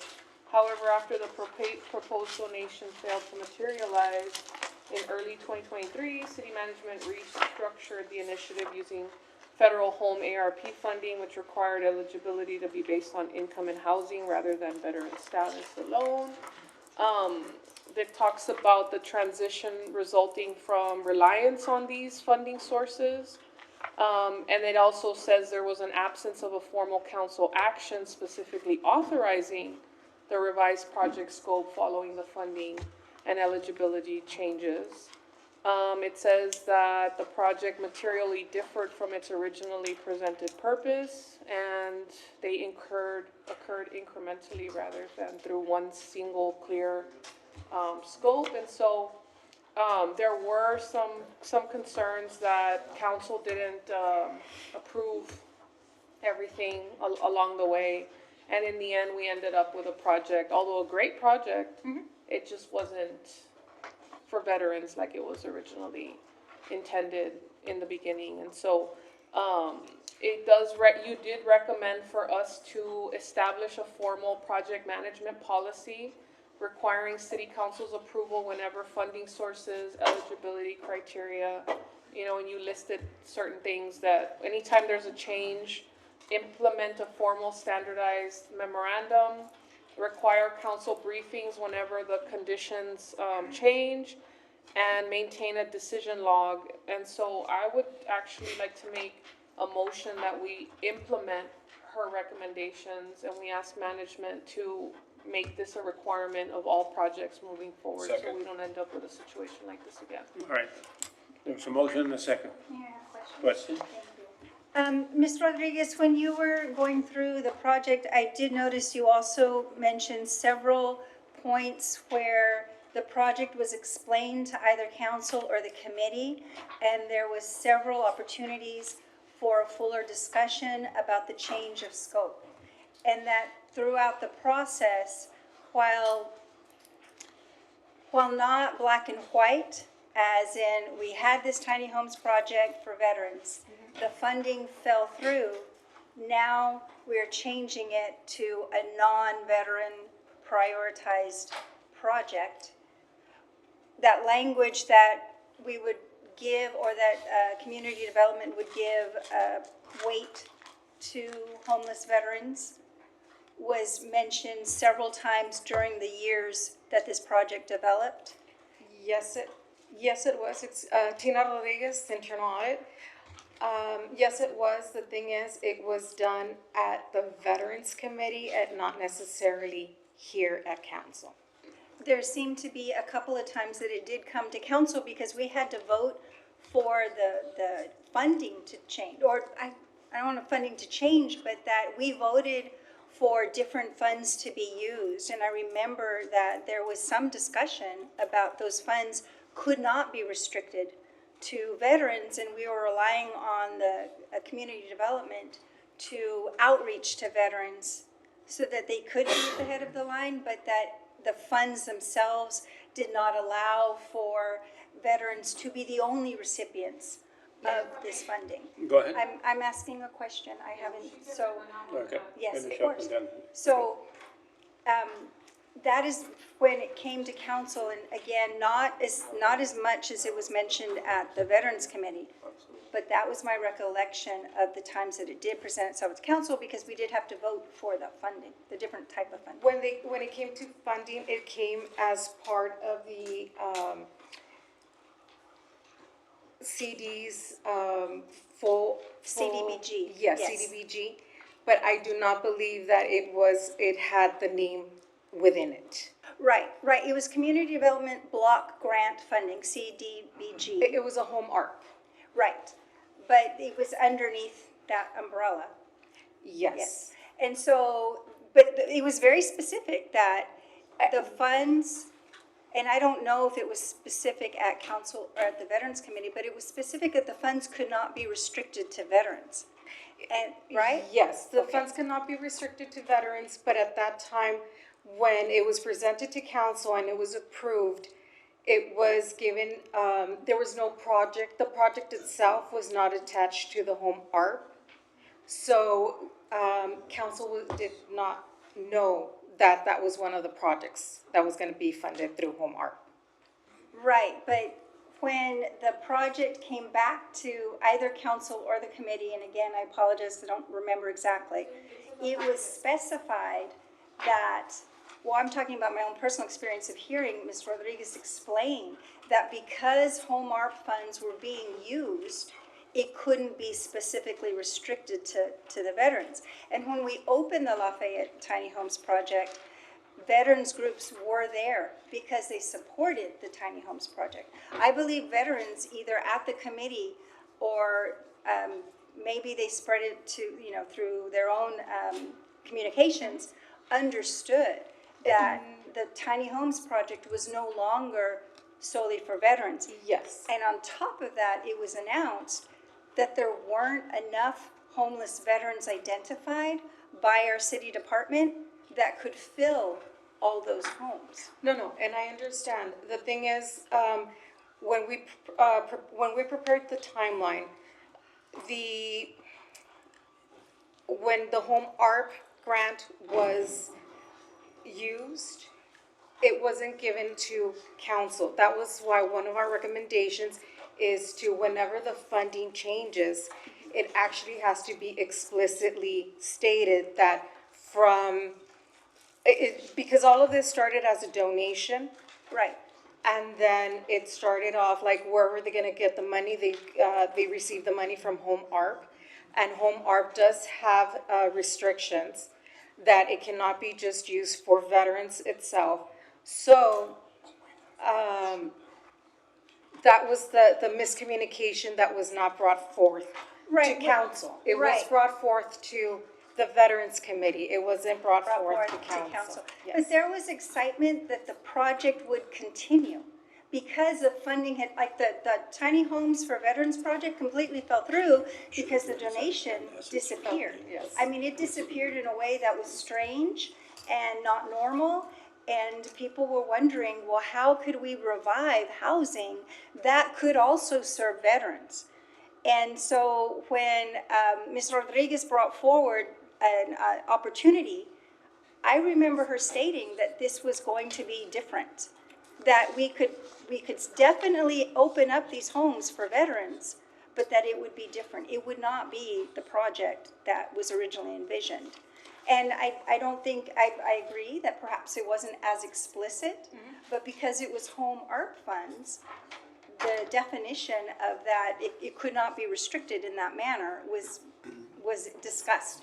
If it wasn't made clear to everyone, I understand that, but it was mentioned. Yes, before we go into that, and the veterans thought they were expecting something else, that's right. So when they saw that, they weren't expecting that, they thought it was gonna be something different. That's why I used my priority fund just to get homes for veterans. So that was a result of that. So that there was a lack of information or a confusion. Mayor? I do agree. Go ahead. So it's interesting because Councilmember Cigarroa is talking about a conversation that happened. She mentioned it at the last time when we brought this up. She said, I specifically remember Ms. Rodriguez explaining to us how the monies couldn't be used and how if by using these monies, they were going to now not be given priority for veterans. And she remembers that conversation happened. So I don't remember that conversation happening. I couldn't find any evidence of that conversation happening, which is one of the reasons why when we ordered the audit, I actually went to Ms. Rodriguez and said, help me find this meeting that she's talking about where she actually laid this out for us that, hey, because council has the right to decide the funding, we're the ones that decide how we're gonna fund projects. Now, it was never presented to us, look, if you use this grant, it will no longer be a homeless veteran project. That was never discussed. Now, if that was discussed with you or somebody else, it was not in a public meeting, it was not at a council meeting for council to decide. And Ms. Rodriguez went through every single video, they transcribed every single video, and there were instances where even after knowing that it was funded through the Home ARP grant, we still continued to tell veterans that they would be given priority when that was not a possibility. It wasn't until it was presented to council that the very last time that it was explained that they would not be given priority. So there were discrepancies throughout the project, there were changes, and there were changes and decisions that were made outside of council, and then by your own admission, there were conversations that happened with certain council members outside of the council where these things were explained and they weren't explained to everyone. So somebody knew that by taking this grant money and putting it for this project, the veterans were gonna be left homeless still. So that is the issue, and that's why I made the motion that we continue to implement your recommendations so that we don't have this type of issue happen again. Because as much as we can celebrate a housing project, we have homeless veterans that don't have a place to live. Because these 9 homes were not reserved for them like they were supposed to be. That is not true. That's the motion. All right. Can you repeat that, please? Yeah, can you repeat the motion, please? To implement the recommendation that discussed on the report, Councilmember Perez, motion, and second by Councilmember Gutierrez. There was, I'm sorry, Mayor, can I ask a question? There was a section in that comment on the amendment, or on approving this, that it said for all the projects from this point on. I'm not sure if it meant that from this point on, every project that we do has to follow the same guidelines. Was that the motion? Our recommendation is that, for projects to be, for all projects to have, some protocol to be given to you as,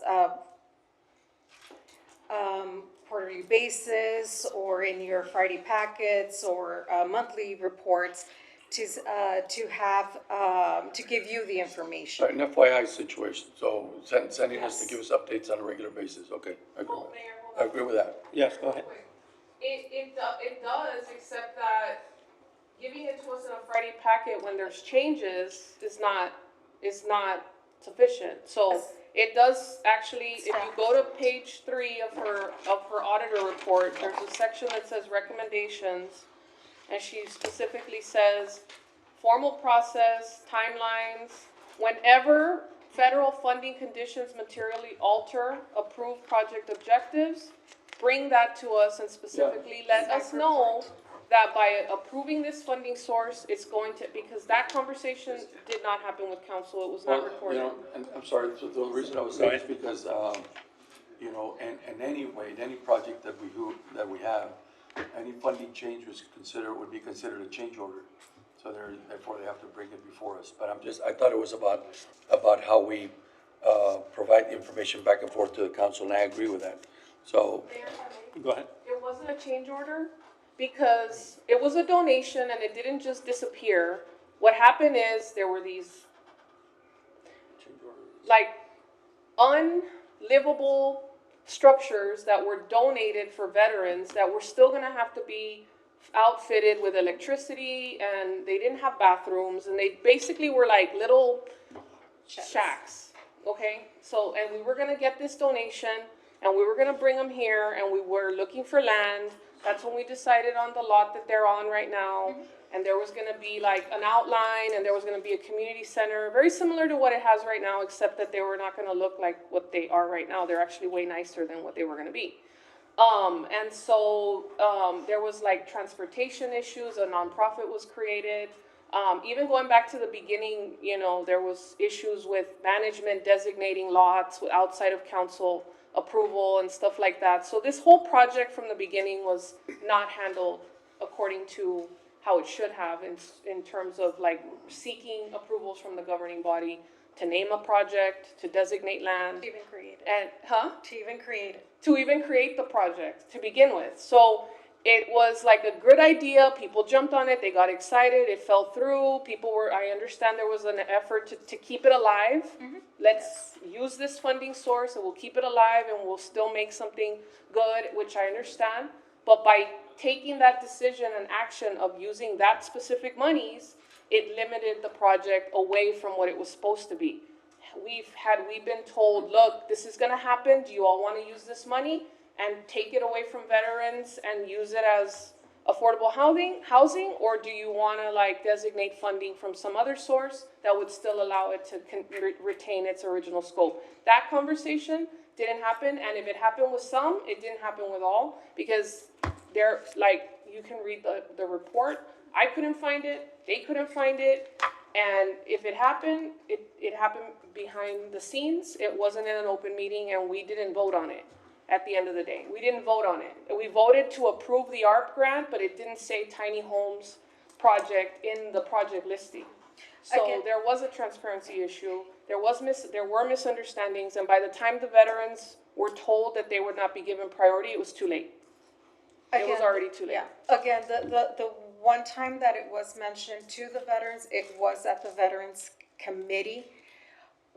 But again, they're an advisory, or they're it's not council. Mayor, Yes, if I go might, the internal auditor mentions it exactly in there, that materially changes the project. And those really should be done by the council. And so I would just say, follow exactly what Councilmember Perez is saying, but follow our internal auditor's statement that says, anything that materially changes within a project should actually receive council approval again. So it should come back and then be reset to whatever the new structure is. And that, I think that takes care of Councilmember Garza's comments about the change orders as well too. It's not just about change orders, it's about the life of the project. Well, and then we also, Mayor, Yes, go ahead. we also still have to figure out a way to make some of those units for veterans as originally intended. I know we've been talking about that, so, you know, we should work on that. I know we've been talking a lot about, the late senior, Roque Vela Senior, and, this was something that he had been part of from the beginning. It was something that, you know, we worked on closely, and he never got to really see it come to fruition the way it should have, so. Yes, ma'am. We should continue to try to make that right. All right, we have a motion and a second. All in favor? Aye. Opposed? Motion passed. All right, 43. 43. No, just the fleet follow-up, everything, We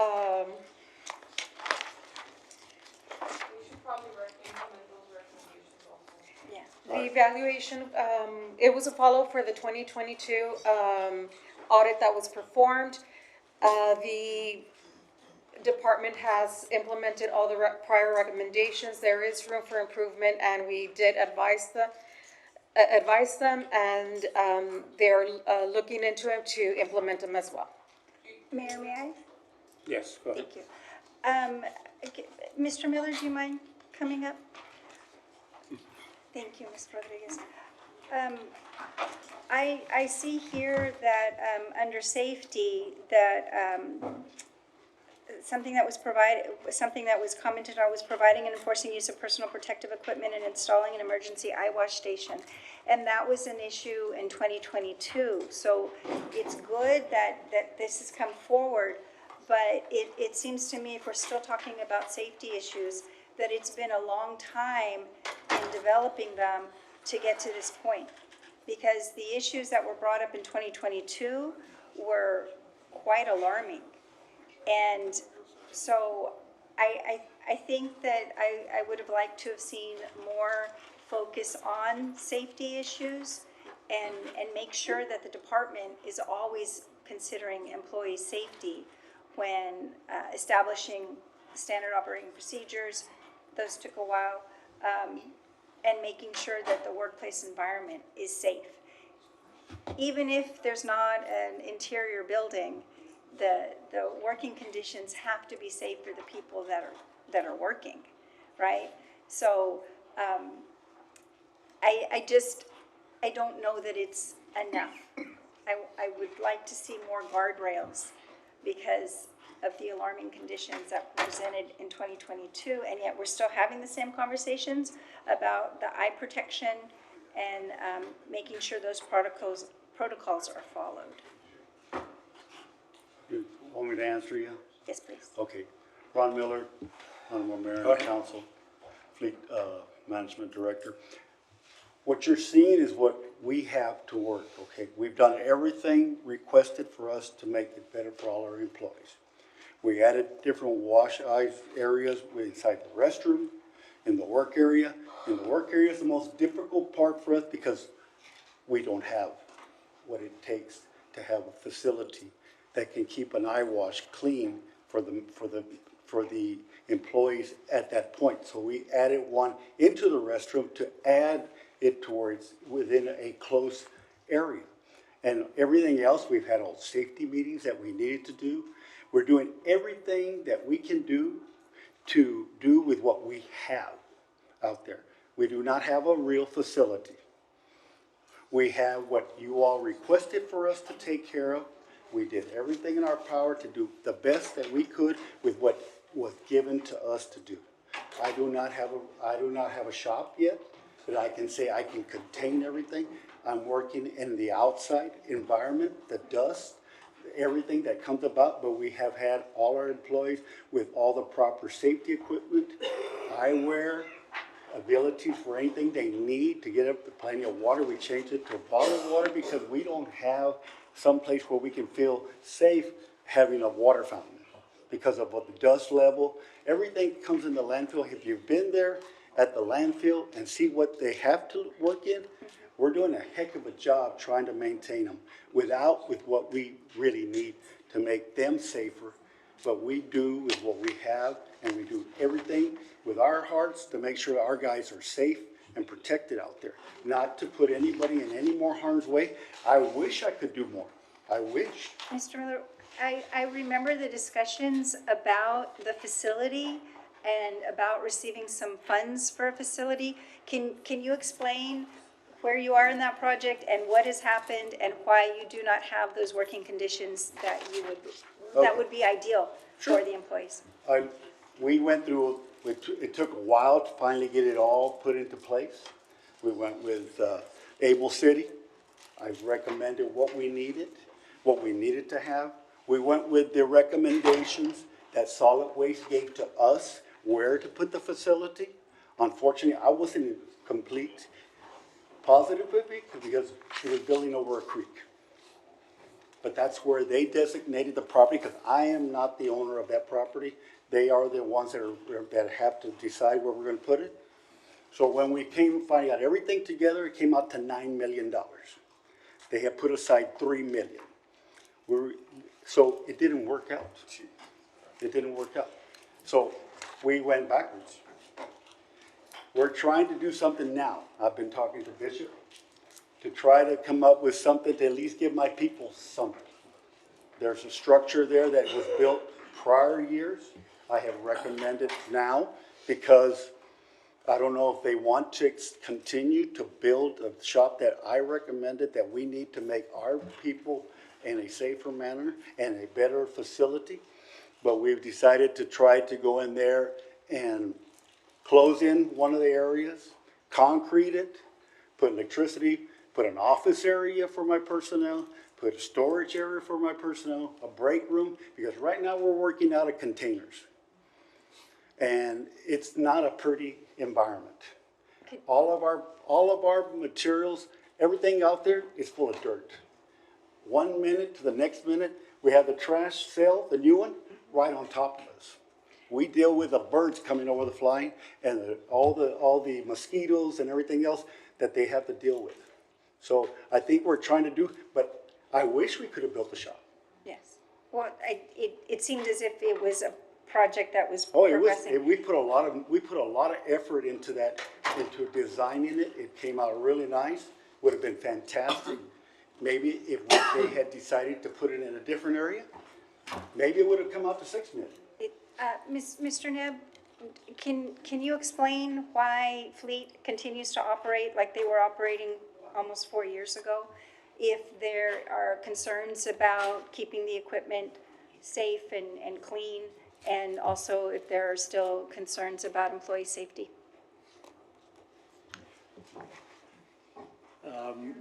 I couldn't give you a great answer for that tonight, but I will say that employee safety is our number one concern. And so we have been, I know in the last 3 years as well too, we've been trying to adjust everything.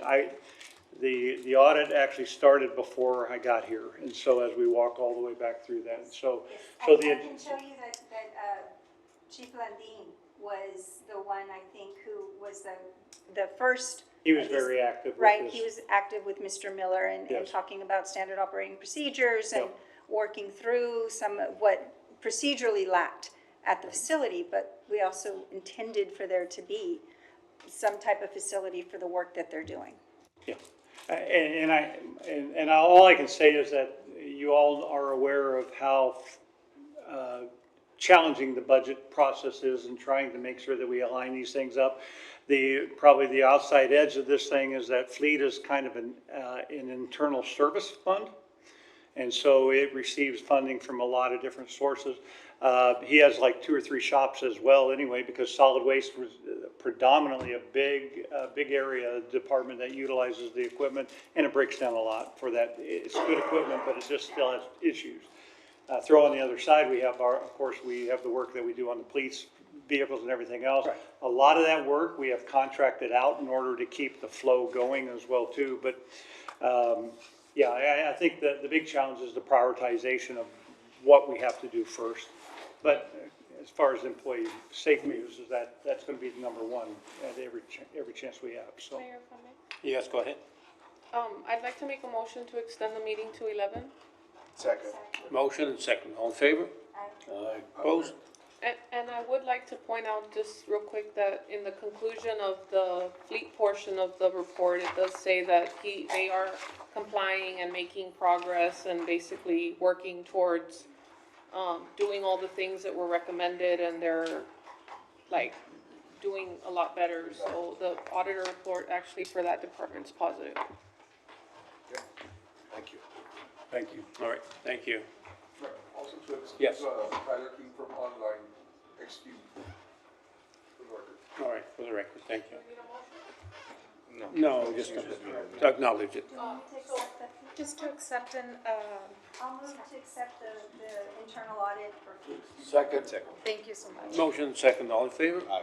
Opposed? Motion Thank you. passes. Thank you. All right, 43, where were we? 43? Presentation with possible action regarding the implementation of feasibility study of Transportation Reinvestment Zone, TRZ, South Laredo Loop 20. Good afternoon, good evening, Tina Rodriguez, Director for Economic and Community Development. I'm here to present Mr. Travis James from TXP Consulting and Ms. Melissa Montemayor from LJA Engineering. They're both also representing the RMA, and they will be presenting on the TRZ Cuatro Vientos Loop 20. All right, thank you. Mayor, if I Thank can you ask so a much, question real Mayor quick. and council. Again, Evening. Melissa Montemayor. Melissa, are Yes, you go seeking ahead. action from us tonight, or is this an update? It's an update, and then of course there's gonna be an update on our actions moving forward throughout the rest of the calendar year. So, again, Melissa Montemayor with the Webb County City of Laredo RMA, and, you know, our sub-consultant TXP, Travis James. Just as a little refresher, as you recall, we developed a transportation reinvestment zone study earlier for the Loop 20, locally called Cuatro Vientos Corridor. So now we're in the implementation phase, and tonight we're gonna give you an update on that analysis, where we are right now, and then our plan to finish that implementation phase by the end of this calendar year, and of course, our next steps moving forward. So with that, I'm gonna pass it on to Travis and give that presentation. Good to see you all again, Mayor, council members. I know it's late. I will try to be brief. Please feel free to interrupt. I always say they stick the economist at the end for a reason, so they've done it once again. I'll quickly go over what our scope of work was, remind folks how our transportation reinvestment zone works, look at the analysis and the recommended zone for this area, and talk about next steps. I've been in front of you before, but what we did in this scope of work is refine the boundary. We updated the tax increment numbers, came up with new allocation numbers, and then ultimately we need to prepare that final documentation, have you all vote on it if you so choose to implement it this year. To remind everybody, these are similar to a tax increment reinvestment zone. There are a couple differences. The purpose of a TRZ is to focus just on transportation projects. So a TIRZ has lots of eligible projects by state law. The focus of these is on transportation. What you see in front of you is a list of those projects. All different types of roads, parking facilities, pedestrian bike facilities, transit systems. The focus of this one will be on Cuatro Vientos. If you choose to implement it, it's a little bit different than a TIRZ. You have to have that public hearing 7 days in advance. You have to then wait 30 days between the readings for it to go into effect. A TIRZ you can implement much faster. You also can't make any changes to the project plan. So once you have the public hearing and the reading, you can't make any changes. You have to start this process over. Unlike a TIRZ, the ordinance will list all the projects that are eligible. You can't change those either. Melissa will go over that list at the end of the presentation. So it's important to get it right the first time. So we're gonna have to list all the eligible projects because you can't go back and update that. Does that make sense to everybody? City or county must pass the ordinance resolution, and then it has to contain these findings. Y'all are used to doing this on other things. I won't read that in the interest of time. Obviously, we'll be back in front of you again. A TRZ terminates December 31st in the year in which you paid for the projects you created the TRZ, or in 10 years if you haven't done anything with it. Does that make sense to everybody? So there's two ways that this can terminate. Unlike a TIRZ, there is not a separate board of directors. You all would serve as that. In addition, the county can't join your TRZ. We talked about it in the past, they cannot. So if the county wanted to participate, they would have to create their own. So when we worked, I gave you the example of Hays County and San Marcos. If you know where the outlet malls are in San Marcos, all the way up to where CFAM is on the north side, that was a TRZ I helped them put in place. The city had their own, the county had their own, but the project plan included the same project. So that's how they were jointly able to fund it. So the two differences are there is no separate board. And if the county chooses to use this tool, they have to create their own. Mayor, may I? Go ahead. Just a quick question. Are they able to use the information that you're providing us for them to create their TRZ? Absolutely. Perfect, thank you. So I'll come to that in a minute. So this was the original boundary that we talked about. You see the 4 overpasses right there. Took a mile off center line. So this was the starting point years ago. We started looking at the analysis. The gray area is the city limits as of 2025. I know you do annexations twice a year, so this is changing. So if you go look where the sports park was a few years ago, that was outside the city limits. Now it's in the city limits. A TRZ can cover both the city limit and the ETJ. So what you're going to see on the next slide includes both city limit and ETJ. Those ETJ properties do not pay tax until they get annexed into the city. Let me verify that. They do not pay city tax until they're annexed. And so I'll go through some of the assumptions.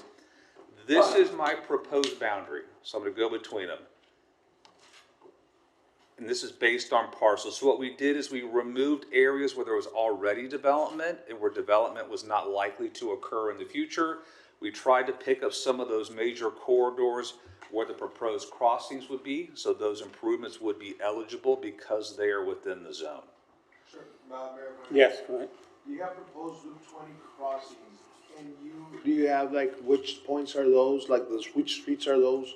Or which area is that? We can go to the next. Because we can't really. Which are the 4 crossings?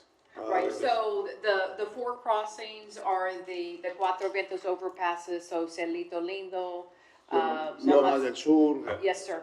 All the way to 83. Correct, so the TxDOT overpasses they've been talking about Yes. for years and years. Those are the 4 overpasses that are within our refined boundary. But what I'm asking is it from all the way from Loop 20 all the way to 83. It connects from 83 to Loop 20. All the way to Manganaheim. No, I'm talking about the proposed Loop 20 crossings.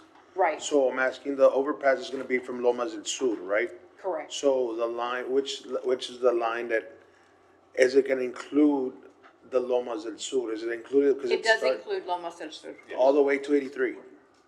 All the way to 83, oh, you're talking about the connection, Yes, the correct, all the connections, way yes. to 83, that's So correct. 83. Okay, that's. Correct. Is that, so the Go, black go line, forward. oh, I'm sorry, I apologize, Mayor, may I?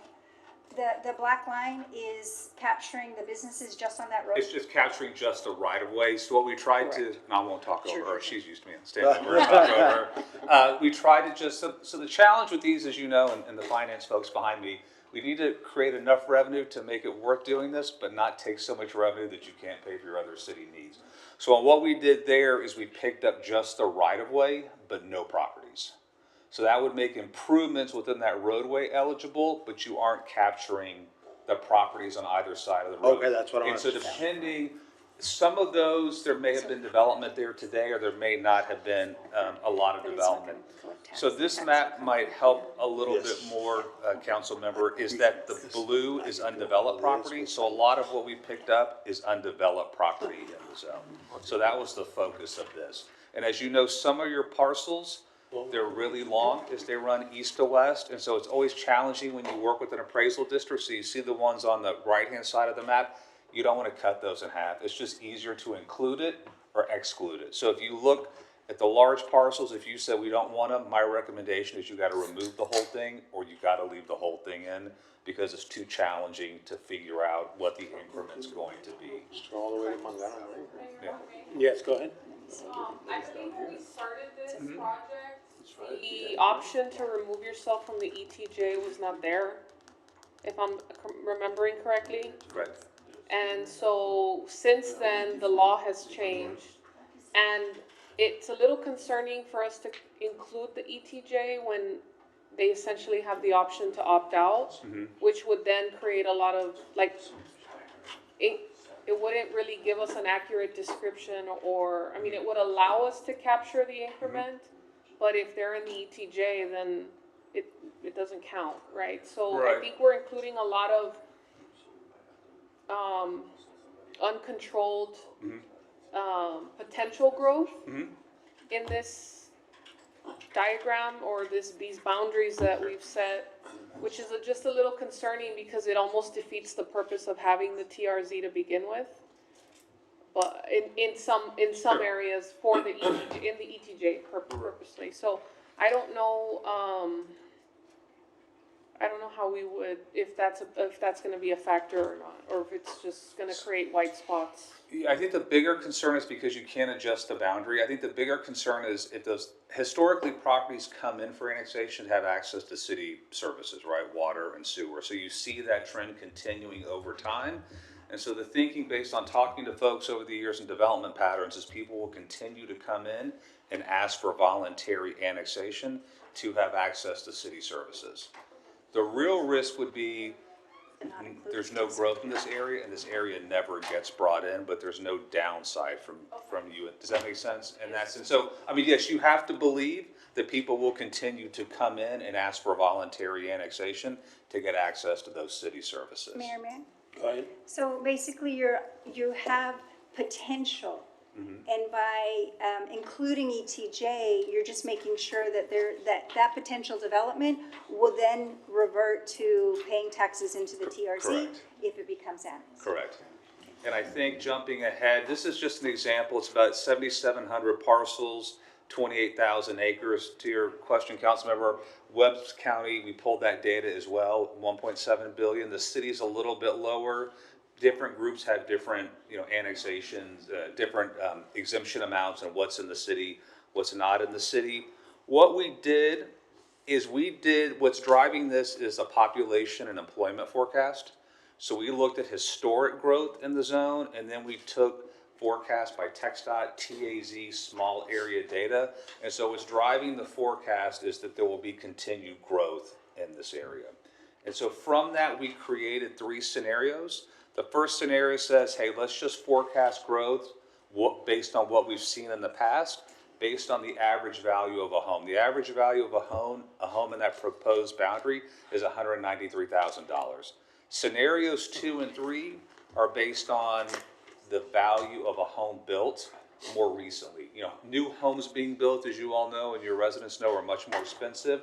That average value is $250,000. So that's how scenario 2 differs from scenario 1. And then scenario 3 takes into account your Metropolitan Planning Organization and TxDOT's forecast. They assume much more growth in the future than what you've seen in the past 10 years. And so I want to present 3 scenarios to you to give you a range of outcomes. And so again, I can spend as much time as you want talking about this, but here are the 3 scenarios 1, 2, and 3. And let's just say you allocated 10% of the future revenue to the zone. Under scenario 1, it would be about $30 million. And under scenario 3, which is that faster growth scenario, it would be $47 million. This is over 25 years. I just picked increments of 10, just because I think people think in terms of 5s and 10s. If you put half the money in there, which you should not because you can't afford it, under scenario 1, it would be $145 million up to $235 million. So does that make sense to everybody? So I picked 10s just to help people think. I'll come back to this slide in a minute. This is a preliminary list of the projects that Melissa can talk about. I highlighted the ones in red that tie into the overpasses. There are other eligible projects based on some of your other plans that we would include as well. You don't have the necessary funds to pay for all of them, but you should include them so it does become a possibility. Does that make sense to everybody? So the trick is you got to list all the projects up front, and then you all would spend the money, based on your resources available. And so like Travis mentioned, so these are the projects that would benefit from the tax increment account and being able to get the funds into these projects to help fund them. So some of these projects are out in the future. So the first project you see here, the Cuatro Vientos extension, we've all been hearing about this project. Is there money for this project right now that TxDOT has in hand? No, so we benefit. So that project, you know, it's a 4-lane divided highway. It has an interchange. It connects to the future outer loop. So, you know, would it benefit? Yes, because you could bring it closer to the foreseeable future than where it is right now because it doesn't have funding. The State Loop 20, the interchange at Lomas del Sur. So, Councilman, we talked about that project. The next interchange at Cielito Lindo, the one at Sierra Vista. So those are projects that are a little bit closer to getting funded, I think, in TxDOT's books. And so the tax increment account would help accelerate those as well. The Magana-Hine expansion segment 2, that project is to, you know, widen Magana-Hine roadway from 2 to 4 lanes. That project has some Category 7 MPO dollars in it already. So, you know, that project would help accelerate as well. There's also segment 1 too, that Magana-Hine roadway. And then there's a Magana-Hine road from the Laredo Outer Loop to the Loop 20 extension, segment 3A. Again, another 4-lane divided highway that would benefit quite a bit. And then you have, the next would be a city street, Brownwood, from E.G. Ranch to Los Presidentes. So that's kind of that area across from the landfill. And so that would be the completion of the Los Presidentes roadway. And that's a great connector from 359 to Loop 20. And then we talked about Magana-Hine, and there's segment 2 and segment 1 that are at the bottom. Again, the widening from 2 to 4 lanes. So again, these are the projects that we would capture within the TRZ boundary that would benefit from whether you choose, again, you know, Travis mentioned 10, 20, 30%. But, you know, these are the projects that you would benefit from. Mr. Neb, Mr. Neb, did you have something to say? Yes, Mayor, and I know this impacts districts 1, 2, and part of 3 as well too. What I would ask to make sure is that, take in the report, please consider if these are the primary projects that each one of these districts would like to focus on. I just recommend maybe a little bit of time to walk through this because I think this is the first time that we've gotten it in front of you to this level. And so rather than taking action tonight, I would like you to take this and absorb it and walk through it before we bring it back. And I'm available for questions anytime. People feel free to call me. Obviously, you partner with the RMA. I mean, this is just one set of funding. I should have said this. It wasn't on the agenda tonight. I'm doing a similar study in North Laredo for Mines Road. So it's a similar format. It's a similar process. So this was a collaboration, you all know, between the city and the RMA. If the goal is to get this done this year, I've already done the analysis for the Mines Road area. We've got to focus on this, and I can come back whenever you want. So just to let you know, there is another similar study being done.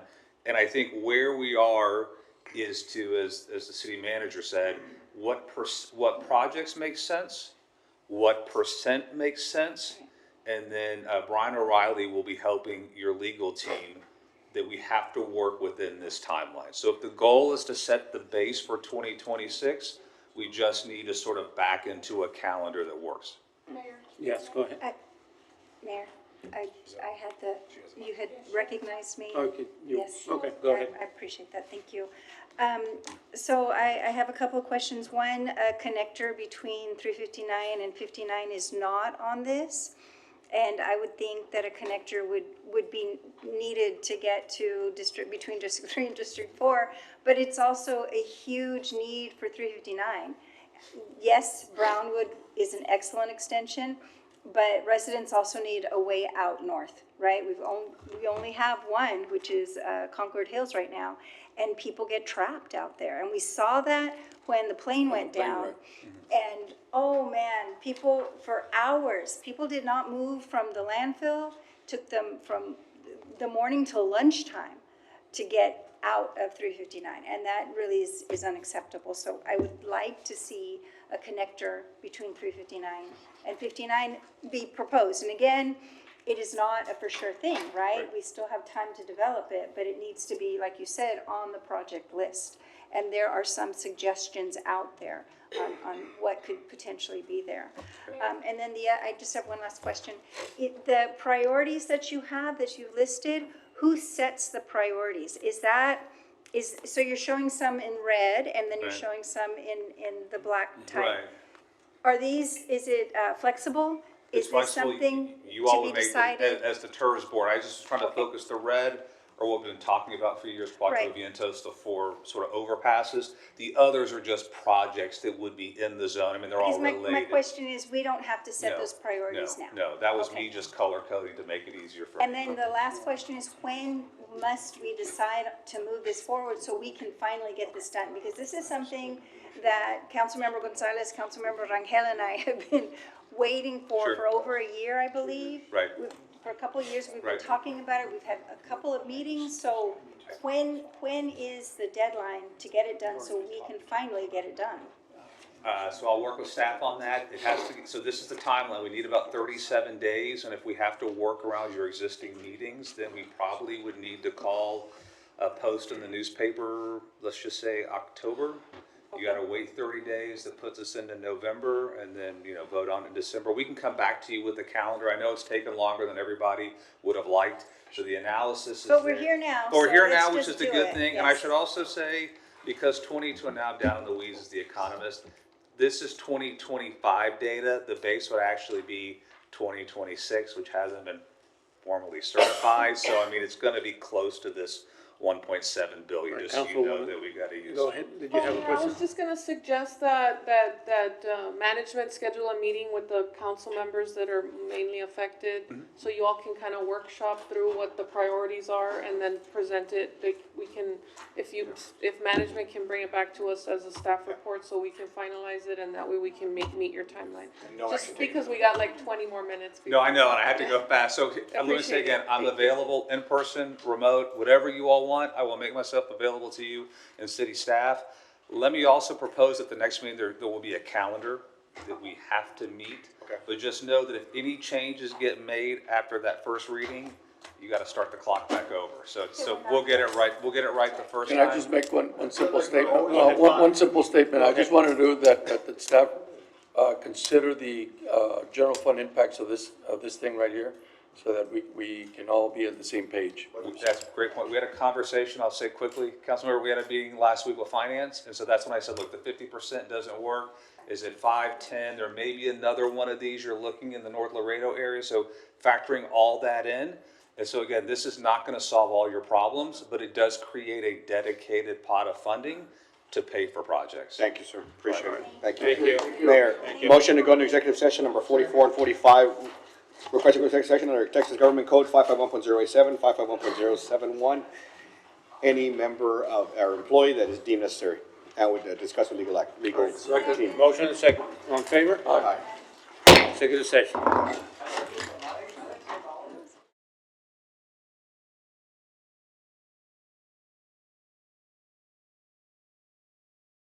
Back to regular session, no action was taken. Mayor, for number 44, it was not discussed. I will bring that back to the next meeting, please. And for number 45, for discussions and negotiations to continue with the Laredo Police Officers Association and the Laredo Firefighter Union. That's the direction. Motion and second, all in favor? Aye. Opposed, motion passes. Mayor, a motion to bring back all the items that were not discussed at this meeting to come back at the next meeting, and a motion to adjourn. Motion and second, all in favor? Aye. Motion passes, meeting adjourned. Thank you. Thank you.